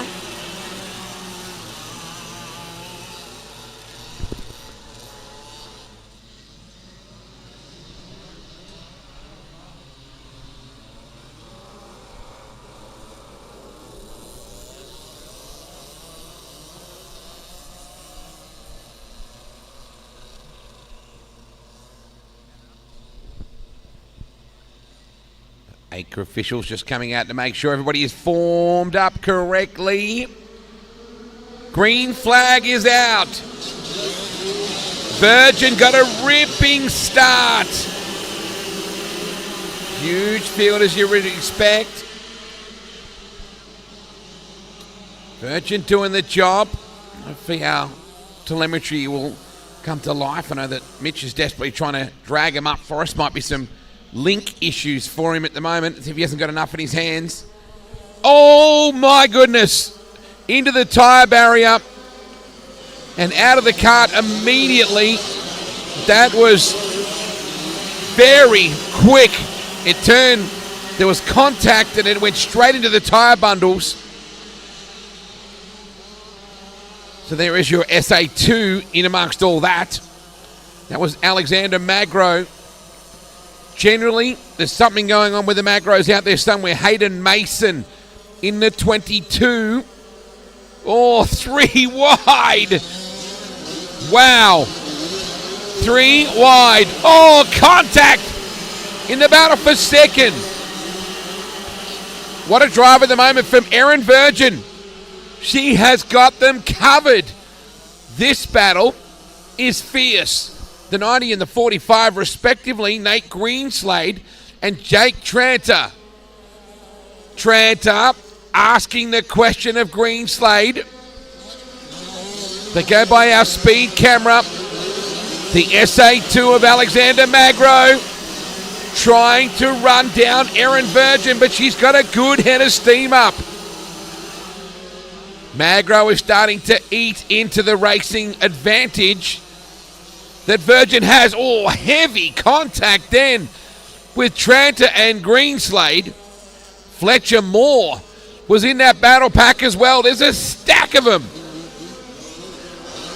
Magro takes on Virgin, puts the move on. It puts Erin Virgin back to second. 1 lap to go the next time by the flag stand. Big freight train of karts after this lead duo. Gee, Virgin was quick and still is. Kobe Neal in that third position. You then go back to the 22 of Hayden Mason.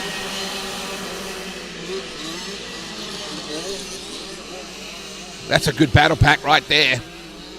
Into Kerry's in it. Oh, the shadows. The 122 hooked the gutter and it spat him out big time to the outside of the apex of the corner and cost him several spots. Magro gets the win from Virgin.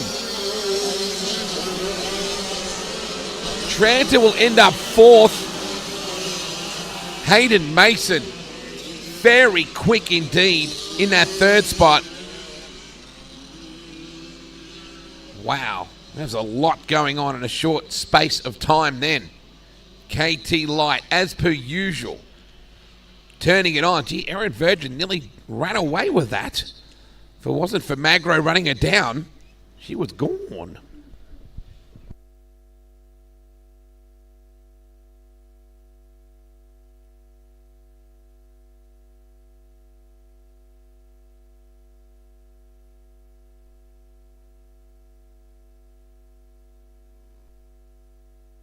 And final heat for the weekend, Cameron McDonough N2 here in the KTs. Mate, you debuted a cool new look this week. It was really cool to see that release. You put a lot of time and effort and got some cool sponsors on board with that. Yeah, I'd just like to give a huge thanks to CS Designs for designing it and Scope Imagery for printing it out and, you know, sticking it on, making it all happen. So, yeah. You've had your hands full this weekend, obviously. It's always going to happen when you come to the Australian titles. You try and put as many eggs in different baskets as you can. What classes are you running in? I'm running in 125 light and KT light here. Yep. You got plenty of crew on board trying to make it all happen for you. Plenty of guys that jump in and push for you each race. Well, I'm by myself, so I'm doing everything by myself. But my brother's up here, my dad, and my sister was here, but she had to go do her dancing deal. And I got the Walton family giving me a hand as well, so I'm pretty grateful for that. Yeah, yep. That's really cool. How's this N2 rolling for you right now? Oh, we got it pretty dialed in. I've been just keeping it moving forward, and get it all dialed in for sure. Yep. You start halfway back in the pack in this one, looking to make a few more spots, or we really charge for the win here? It's always aim for the win, Liam. No, we'll see how we go. We definitely have the pace, but we'll see how we go. Yeah. We like to see the show. Well done, Cam McDonough. Good luck in this one, brother. Thank you.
Heat number 2 just coming out of the outgrid right now. KRT and Shade Tech. Well done to all the pushers all weekend. We'll see the 19 kart up on that front row. Aidan Baliga. Hoping our timing comes back to help Mitch and myself. KRT and Shade Tech. Bringing us heat number 2. Mika Fedder will start off that second position. Isla Rowett and Zach Muir. Jaden Dawson, I should say, and Tristan Cross. Harrison Gifford and Caden Adams.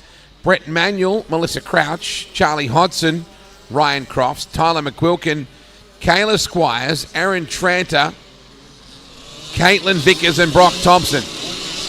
Yikes. Hope you weren't looking for an easy heat because there's none left, if there even was to start with.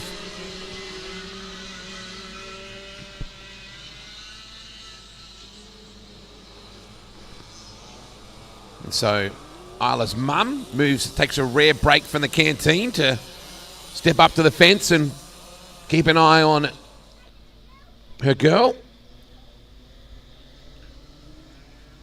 Are we good to go? I think we are. Baliga and Fed Up. No start.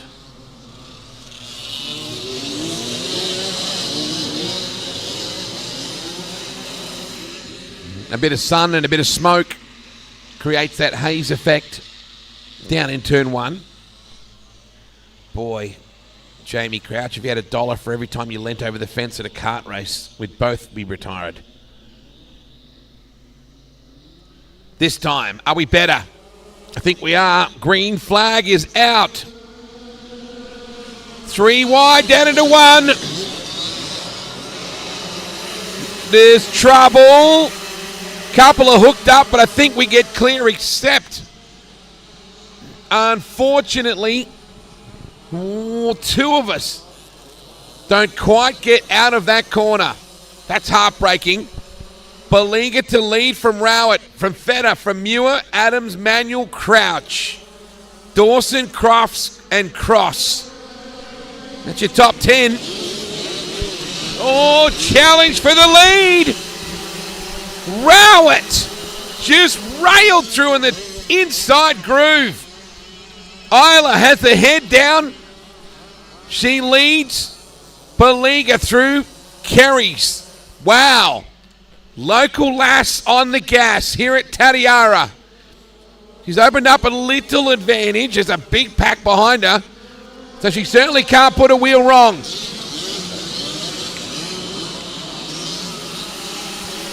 She opened up a little bit of room on the inside on the late apex to turn 1. She can't afford to do that again. Feder is right there. So is Melissa Crouch. Crouch getting right in this with Feder. And that's what Rowett needs. She needs this battle to go on behind. There's 4 of them in it. Somebody ran very wide then. So she's got a little bit of breathing space. Crouch into second. Dawson coming on. Yeah, the girls. So far, the ladies have a shutout.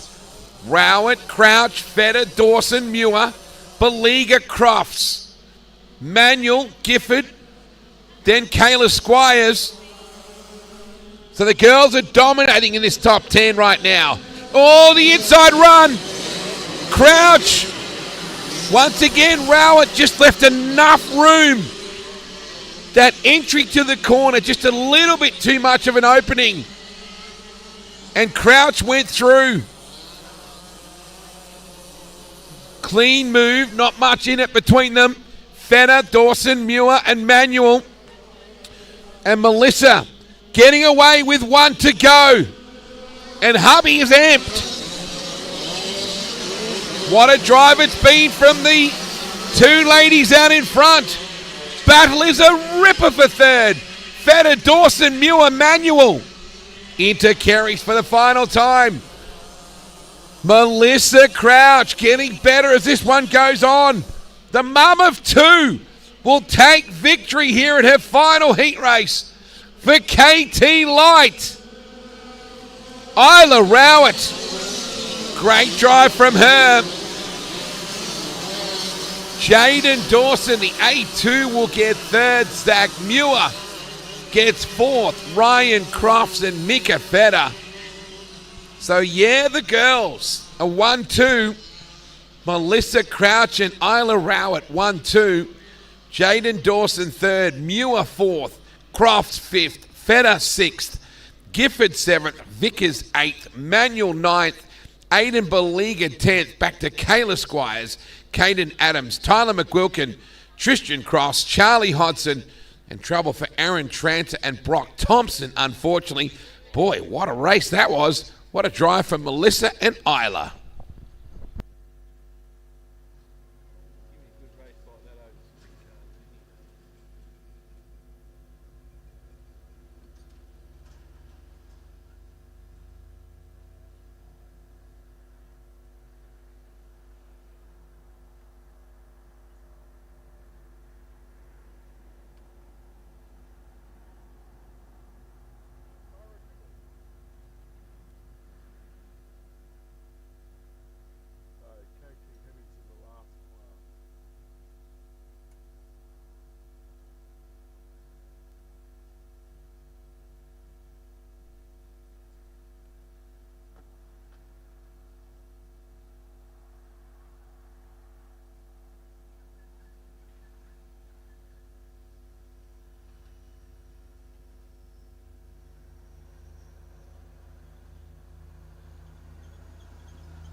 Third and final heat of our KT lights. And we have 2 KT heavies, and that Sun is playing the game that we don't need it to play. Be nice to be able to just sneak these in before it gets any lower. Michaela Short and Jack Short. What a moment for that family. Hilton Rowett, Riley Hendry, Tom Norval, Jake Rowett, Jordan Curvers, Cody Palmer, Seth Jones, Michaela Carruthers, Luke Brown, Cooper Williamson, Cameron McDonough, Max Heinrich, Jacob Childs. What a monster field. Bailey Frid, Joel Heinrich, Scott Feder, Levi Alexander and Jenna Curvers. Holy cow. We're green. Hold on tight, everybody. Boy, 3 wide into 1, and we somehow got out of there. Short from Rowett, from Short, from Norval, from Rowett. Jordan Curvers right in there. 21 car, just a bit of a wriggle. Michaela Carruthers. Big field, 20 strong in this. Battle is on for the race lead. Hilton Rowett. Here comes the H-Dog. Hilton Rowett and Jack Short going after it. Short has the ascendancy at the moment. Tightened up mid-corner. Hilton's probably done a few laps around this place. Michaela Short, Jordan Curvers, Jake Rowett, Tom Norval, Seth Jones. 3 wide in some cases. Once again, Jack Short. Oh, we got trouble coming out of the turn. 2 cuts around. We're going to be able to keep going. That's the positive from it. Boy, what a lead battle we've got going on here. Short, Rowett, Curvers, Rowett, Short. Not long left to go. Here comes Rowett. He's got the left front on the curb. Squeeze through. Jordan Curvers in that 3rd spot. Watch for him too. Jake Rowett lurking with intent. Rowett really pitched that thing in to get a tight apex coming out. My goodness me. What a race this has been. Probably only a couple to go. Hilton Rowett. Look at Jake Rowett. He's working on Jack Short. Jordan Curvers up to 2nd. White flag going to be coming out on this one. I love the late apex that Jake Rowett gets. He really backs it into that Kerry's corner to try and get a low cut out. He's all over the back of Short. 1 to go.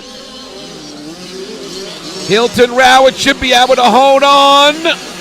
Oh! Wow! Rowett ran very wide, but he got a rip-snorting exit. Checkered flag is not far away. Curvers trying to run down Rowett. Short, Rowett, Norval, Palmer, McDonough. What a beauty that was. Hilton Rowett holds on from Jordan Curvers.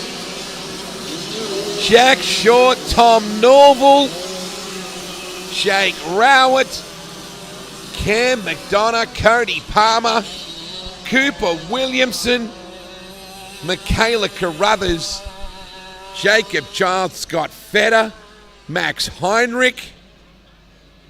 My goodness. What a cracking race that was.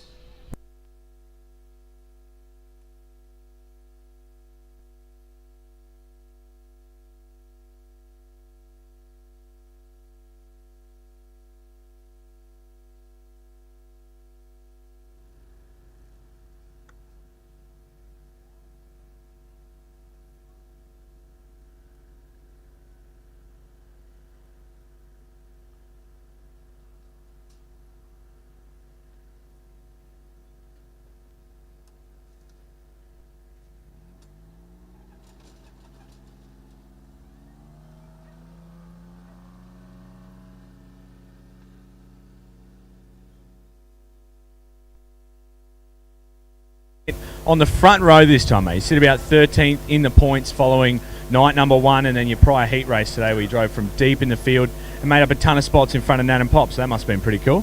Yeah, mate, it was pretty cool to put on a clinic for Nan and Pop and Jackson, try and show him up a bit. Yeah. Good to see. So now you're stepping up the front row. You've had all the back of the row draws for your heats yesterday. You had a couple of ones through the middle and then that big 17th start today. So you move front row today. Does the kart feel good right now? Yeah, it's on rails. Hopefully they don't put any water on the track, stays nice and black, and yeah, keep the lead and hopefully get some good points up. Is there any chance of a haircut tonight before tomorrow? Or we'll wait and see on that one. If you can hang on to this, you're shaving that lid tonight, I reckon. Yeah, righto. Copy that. Well, you heard it. It's on. There's the deal. If Lockie can hang on to it, the lid goes. Back to Wade.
From pump to pivot, Ben Parts specialise in the design and installation of reliable, customised irrigation solutions to help reduce downtime, optimise monitoring and performance, and maximise profitability. Ben Parts, your irrigation and technology solution specialists.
Our McCafe blend isn't just barista crafted across Australia.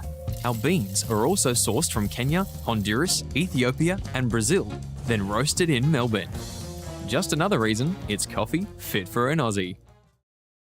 Phantom Screens present the Executive Motorised Screen. Innovative, stylish and attractive, a single executive screen can cover an opening as large as 8 metres wide and up to 5 metres high at the touch of a button. Add livability and sophistication to any design project. Proudly South Australian owned and made, Phantom Screens are one of the leading providers of retractable screening and shading solutions. Phantom Screens. Experience the moment.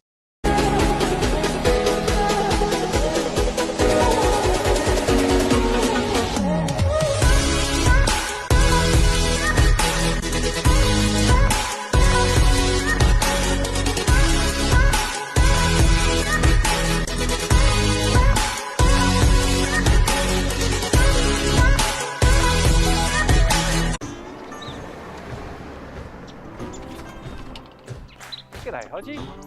Your lawn's looking awesome. What is it? Oh, g'day, Charlie. Yeah, it's tip top.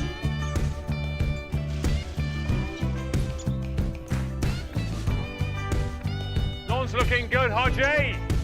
Yeah, thanks, Nige. It's tip top. So, Hodgie, what is the smartest grass? Mate, it's tip top.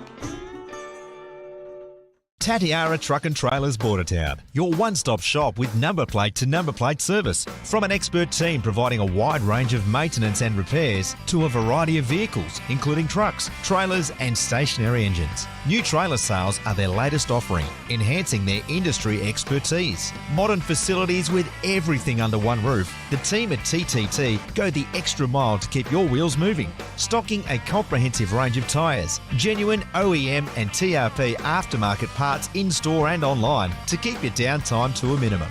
With 24/7 breakdown assistance and on-site repairs, all your needs are covered. Visit Tatiara Truck and Trailers Bordertown, tttbt.com.au.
Time to get full bore in the great outdoors again. Australian Dirt Kart Racing is back. from 5-year-olds to 70-year-olds. Men, women and children, there's a class and a budget to suit you all.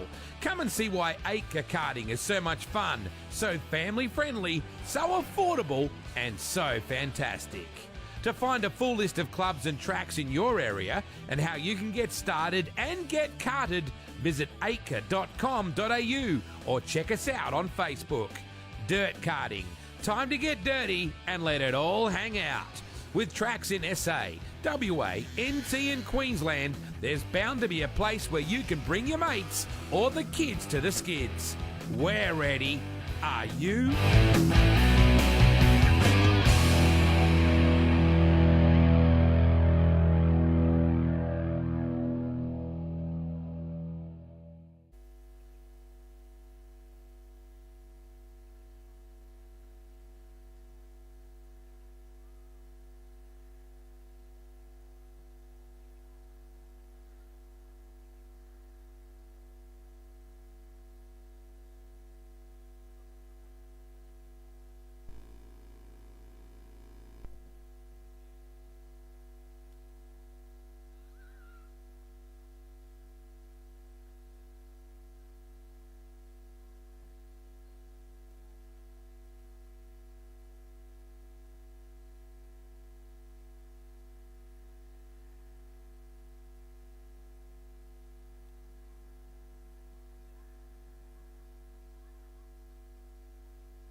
Carly Rodder, can you please report to the commentary position near the pizza area?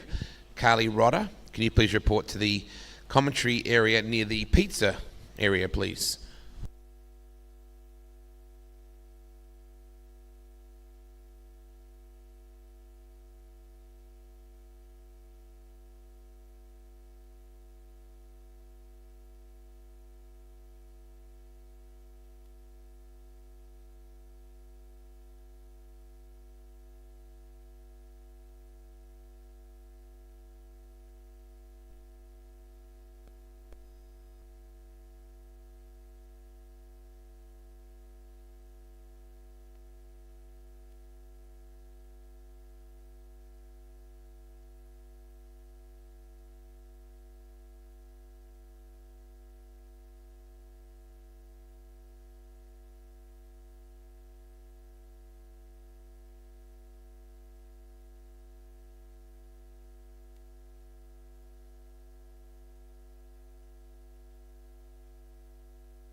I don't want to get too excited, but I'm going to.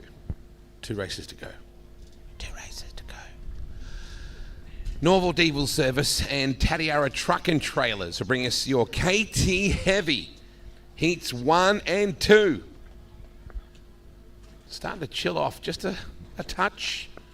Liam, just a touch. Heinrich Performance and Tuning. Great sponsors as Janelle opens the gate. And out rolls Jared Moore. A touch was by no means. A bit nippy. A lot. To use a chocolate milk context. It's nipply. In my jacket even. Nipply in your jackets. Cracking day for it tomorrow. 1 day left. Tomorrow is our finals. Let's hope we can get our last bit of telemetry. I know Mitch wants to go to bed. I don't think he's going to be on the tiles tonight, is our Mitch Devey. Yeah. I think he's going to bed once he can get everything finished up. Did a great job of resurrecting our sound system concept. Thank you so much, Mitch. Great job from Angela and Dean and Riley and the speed camera and the other camo guy that I can't remember his name, but he's done a great job too. So here we go. Jared Moore and Craig McIntyre, Harrison James and Norman Hughes, Luke Hughes as well, Adam Sterling, Nikolai, Nick Tapley, Lucas Irondyke, Steve Driver, Braden Dunn, Decky Morrison, Jake Curvers and Sean Hill. Are we green? Happy with it. We're going to send him into turn 1. Right hand, how good is the top side? Morrison too. Decky got a great run then. Really storming. Side pod's gone off Driver, and it's claimed a few. The side pod just cast adrift from the Stephen Driver Flight 777. You would normally say yeeted. I would say yeeted the side pod. Yeeted that. So it's McIntyre in the Apache, leading from Jared Moore. Sitting right there is Harrison James. 2 races left before we head to the finals tomorrow to crown our Australian champions. Been a long wait. Oh, McIntyre opened up the door a little. Driver goes to... Not very often you hear someone say the side pod off Driver. Normally it's off a cart. They're all line astern into this beautiful Tatiara sunset. That is absolutely picturesque. Oh, Matchy got excited to pick up the camera when we said that. She's looking for a raise. The Apache out in front. Jared Moore hauling it in behind him again, trying to get that early apex and get that low run off the corner. Macco's got the hand over, trying to choke it down a bit. Oh, watch out too, because Declan Morrison is up to 4th and lurking with intent. Hope you've already ordered your... Oh! Wow! Harrison James and Jared Moore will be a bit fired up about that, but he's got Morrison to contend with behind him. Oh, Jared's got the angry eyes on. Here comes Morrison. Yep. Had a feeling that might happen. So all of a sudden, Jared gets shuffled back to 4th. McIntyre is leading, but I think you find that Declan Morrison has the real speed here, Liam. Going to set eyes on McIntyre. If he can get past James here, Morrison definitely with the speed. That KRT has been quick all weekend long. The Morrison family, long time. Oh, Jared Moore. Oh, no! Jared stuffed it in there, and unfortunately it took away all the air out of the sails of Declan Morrison. That's brutal. Oh, my goodness. The Norval Diesel Service, Tatiara Truck and Trailers, KT Heavy Heat 1 is almost done, Liam. Absolute shake-up to this thing. It could have been Declan Morrison at any point. But now as we run down into the final right-hander, Craig McIntyre, he's got Harrison James right there, but really shouldn't affect this race lead. Checkers, Will Wave and Craig McIntyre, and the Apache Race Karts. Number 5 gets the job done. That L7 entry dialed in. and gets the job done from Harrison James. Normal Diesel Services and Tatiara Truck and Trailers bring you around 4 KT heavy. That was heat number 1. Luke Hughes ended up in third with Jake Curvers and Nicholas Tapley. From there it was Jared Moore, Sean Hill. From there it was chaos. Dunn, Let's be honest. Well, from there Adam it was chaos. Sterling and how good's the Camel Trophy? The Nigel Mansell, the Damon Hill style race suit that Drivo runs. How good is it? It's a parachute. But it's got that old retro sort of F1 look about it, doesn't it? I've got a feeling he doesn't even have a trolley. I reckon that's probably how he wheels it through the pits. One to go. Janelle opens the gate one last time for the day. And the better Barbary yes. sitting there on the pole. Is he threatening to cut his hair again? Well, yeah, that's Jackson with a Stanley knife leaning into the helmet right now. Oh, with a Stanley knife.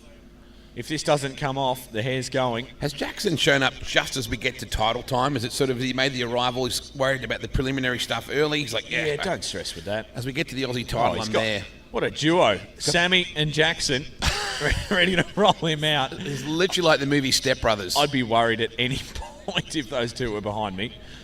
So here we go. Heat 2 KT Heavy, round 4. And it's title day tomorrow. Well done, pushers. God, that's a sketchy situation. I've seen your little brother have a guy push his solo once and crash to the ground. That one was on video. So here we go. Final race of the day. Hope you've ordered your pizzas, everybody.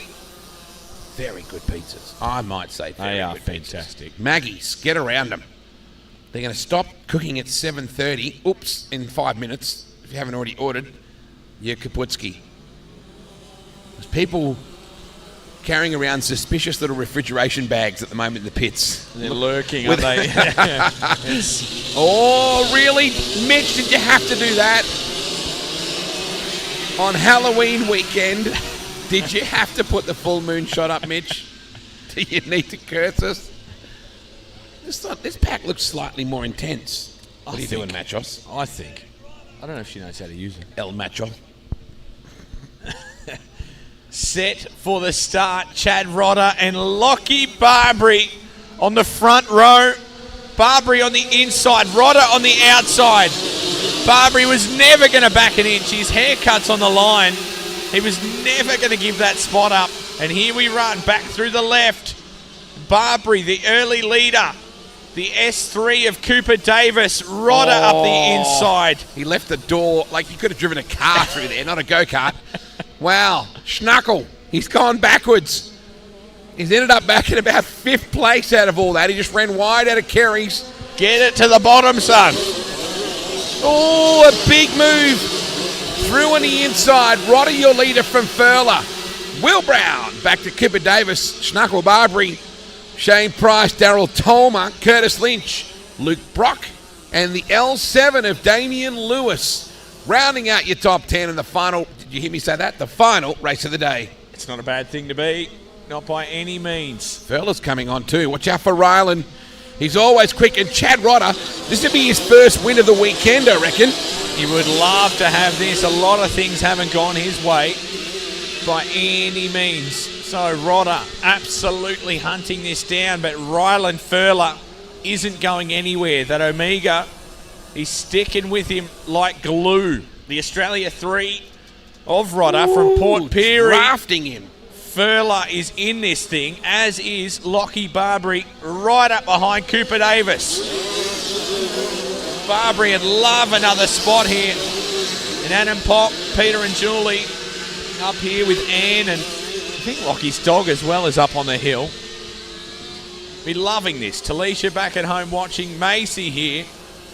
Where's Mum? Where's Anno? She's up on the hill with Anna Pop, I think. Yeah, I think and so. Anna Pop as well. He's got the whole Schnuckle factory support team here. Boy, this race is starting to wear down. Last couple laps to go. Rodder in charge from Furler. Back to Cooper D. Schnuckle Barbary, the better Barbary. In at 4th spot, Will Brown, Shane Price, Curtis Lynch, Brock Koch.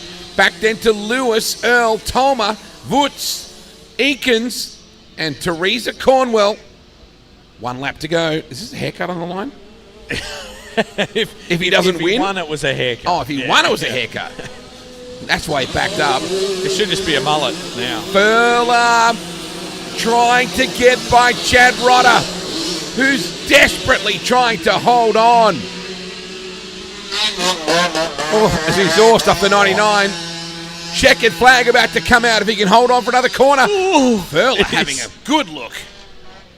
Through to the final. Is he going to hold on, Rodder? There's nothing in this. Rodder will do it. Furler second. Davis, Barbary. And then they come peeling through. It is dense traffic from position 6 onward with William Brown. Normal, Diesel, Service, and Tatiara Truck and Trailers. Lachlan Boots without that exhaust. Wow, that sounds horrible. So well done, Rodder. Finally got the win in front of the twin nieces. Whew. Ryland Furler, stout as always. Cooper Davis, back to Schnuckle Barbary in 4th. Will Brown, Shane Price, Luke Brock, Curtis Lynch. Kobe Koch in that rival.co entry, the chassis entry. Damien Lewis in the L7, the Pearl, Gavin Earl. Australian Stato champ Daryl Tolmer in the number 53 car. And then you go back to Woods and Eakins and Cornwell. And we end the shot with a full moon. It's just spectacular. We've kind of got a sunset and a full moon going here. So tomorrow, we're doing pole position ceremony with some of the legends of the sport, some of the life members of the club tomorrow. Come by and pick up your pizza if you haven't already done so. It's fantastic. I'm not so sure which one I like better. There's a lot of flavours today. I think the home style. Home style? I got told that's what it was. The tandoori, the chicken was good. It was good. Meat Lovers was phenomenal. The Hawaiian. Oh, every picture tells a story. Time to wrap things up. That's the 10 kart having the long walk back. And we are going to say goodnight. And we'll see you tomorrow for the finals. Thanks to KevTrans, Haulage, and Beltec Engineering, our premier partners on board with the 22 AGCA Dirt Kart Titles. Well done to Tatiara all the Kart Club. Officials did a fantastic job today. The Tatiara Club, wherever you've been involved, if it's like reconnaissance, whether it's the canteen, whether it's the track prep, whether it's the committee, where it's people working in the pit area, and of course all the AGCA officials as well. It's a thankless job that all these wonderful people do. Please be safe tonight. We look forward to seeing you tomorrow. I hope Lisa Walker is feeling better. She's gone for some observation and a bit more attention medically. So I just want to send a shout out to Lisa Walker and hope that she has a better evening tonight. Hopefully tomorrow she's able to come back and be not quite so sore. It was a bit of a bruising crash that she had earlier on. Well, that's it. LJ? Sounds good. Yes, we'll wrap things up. It's been a long day, but it's been a good day. We will see you tomorrow for the final day of competition. Thanks very much on behalf of all the team here at The Dream. We'll see you tomorrow. Time for a soda water.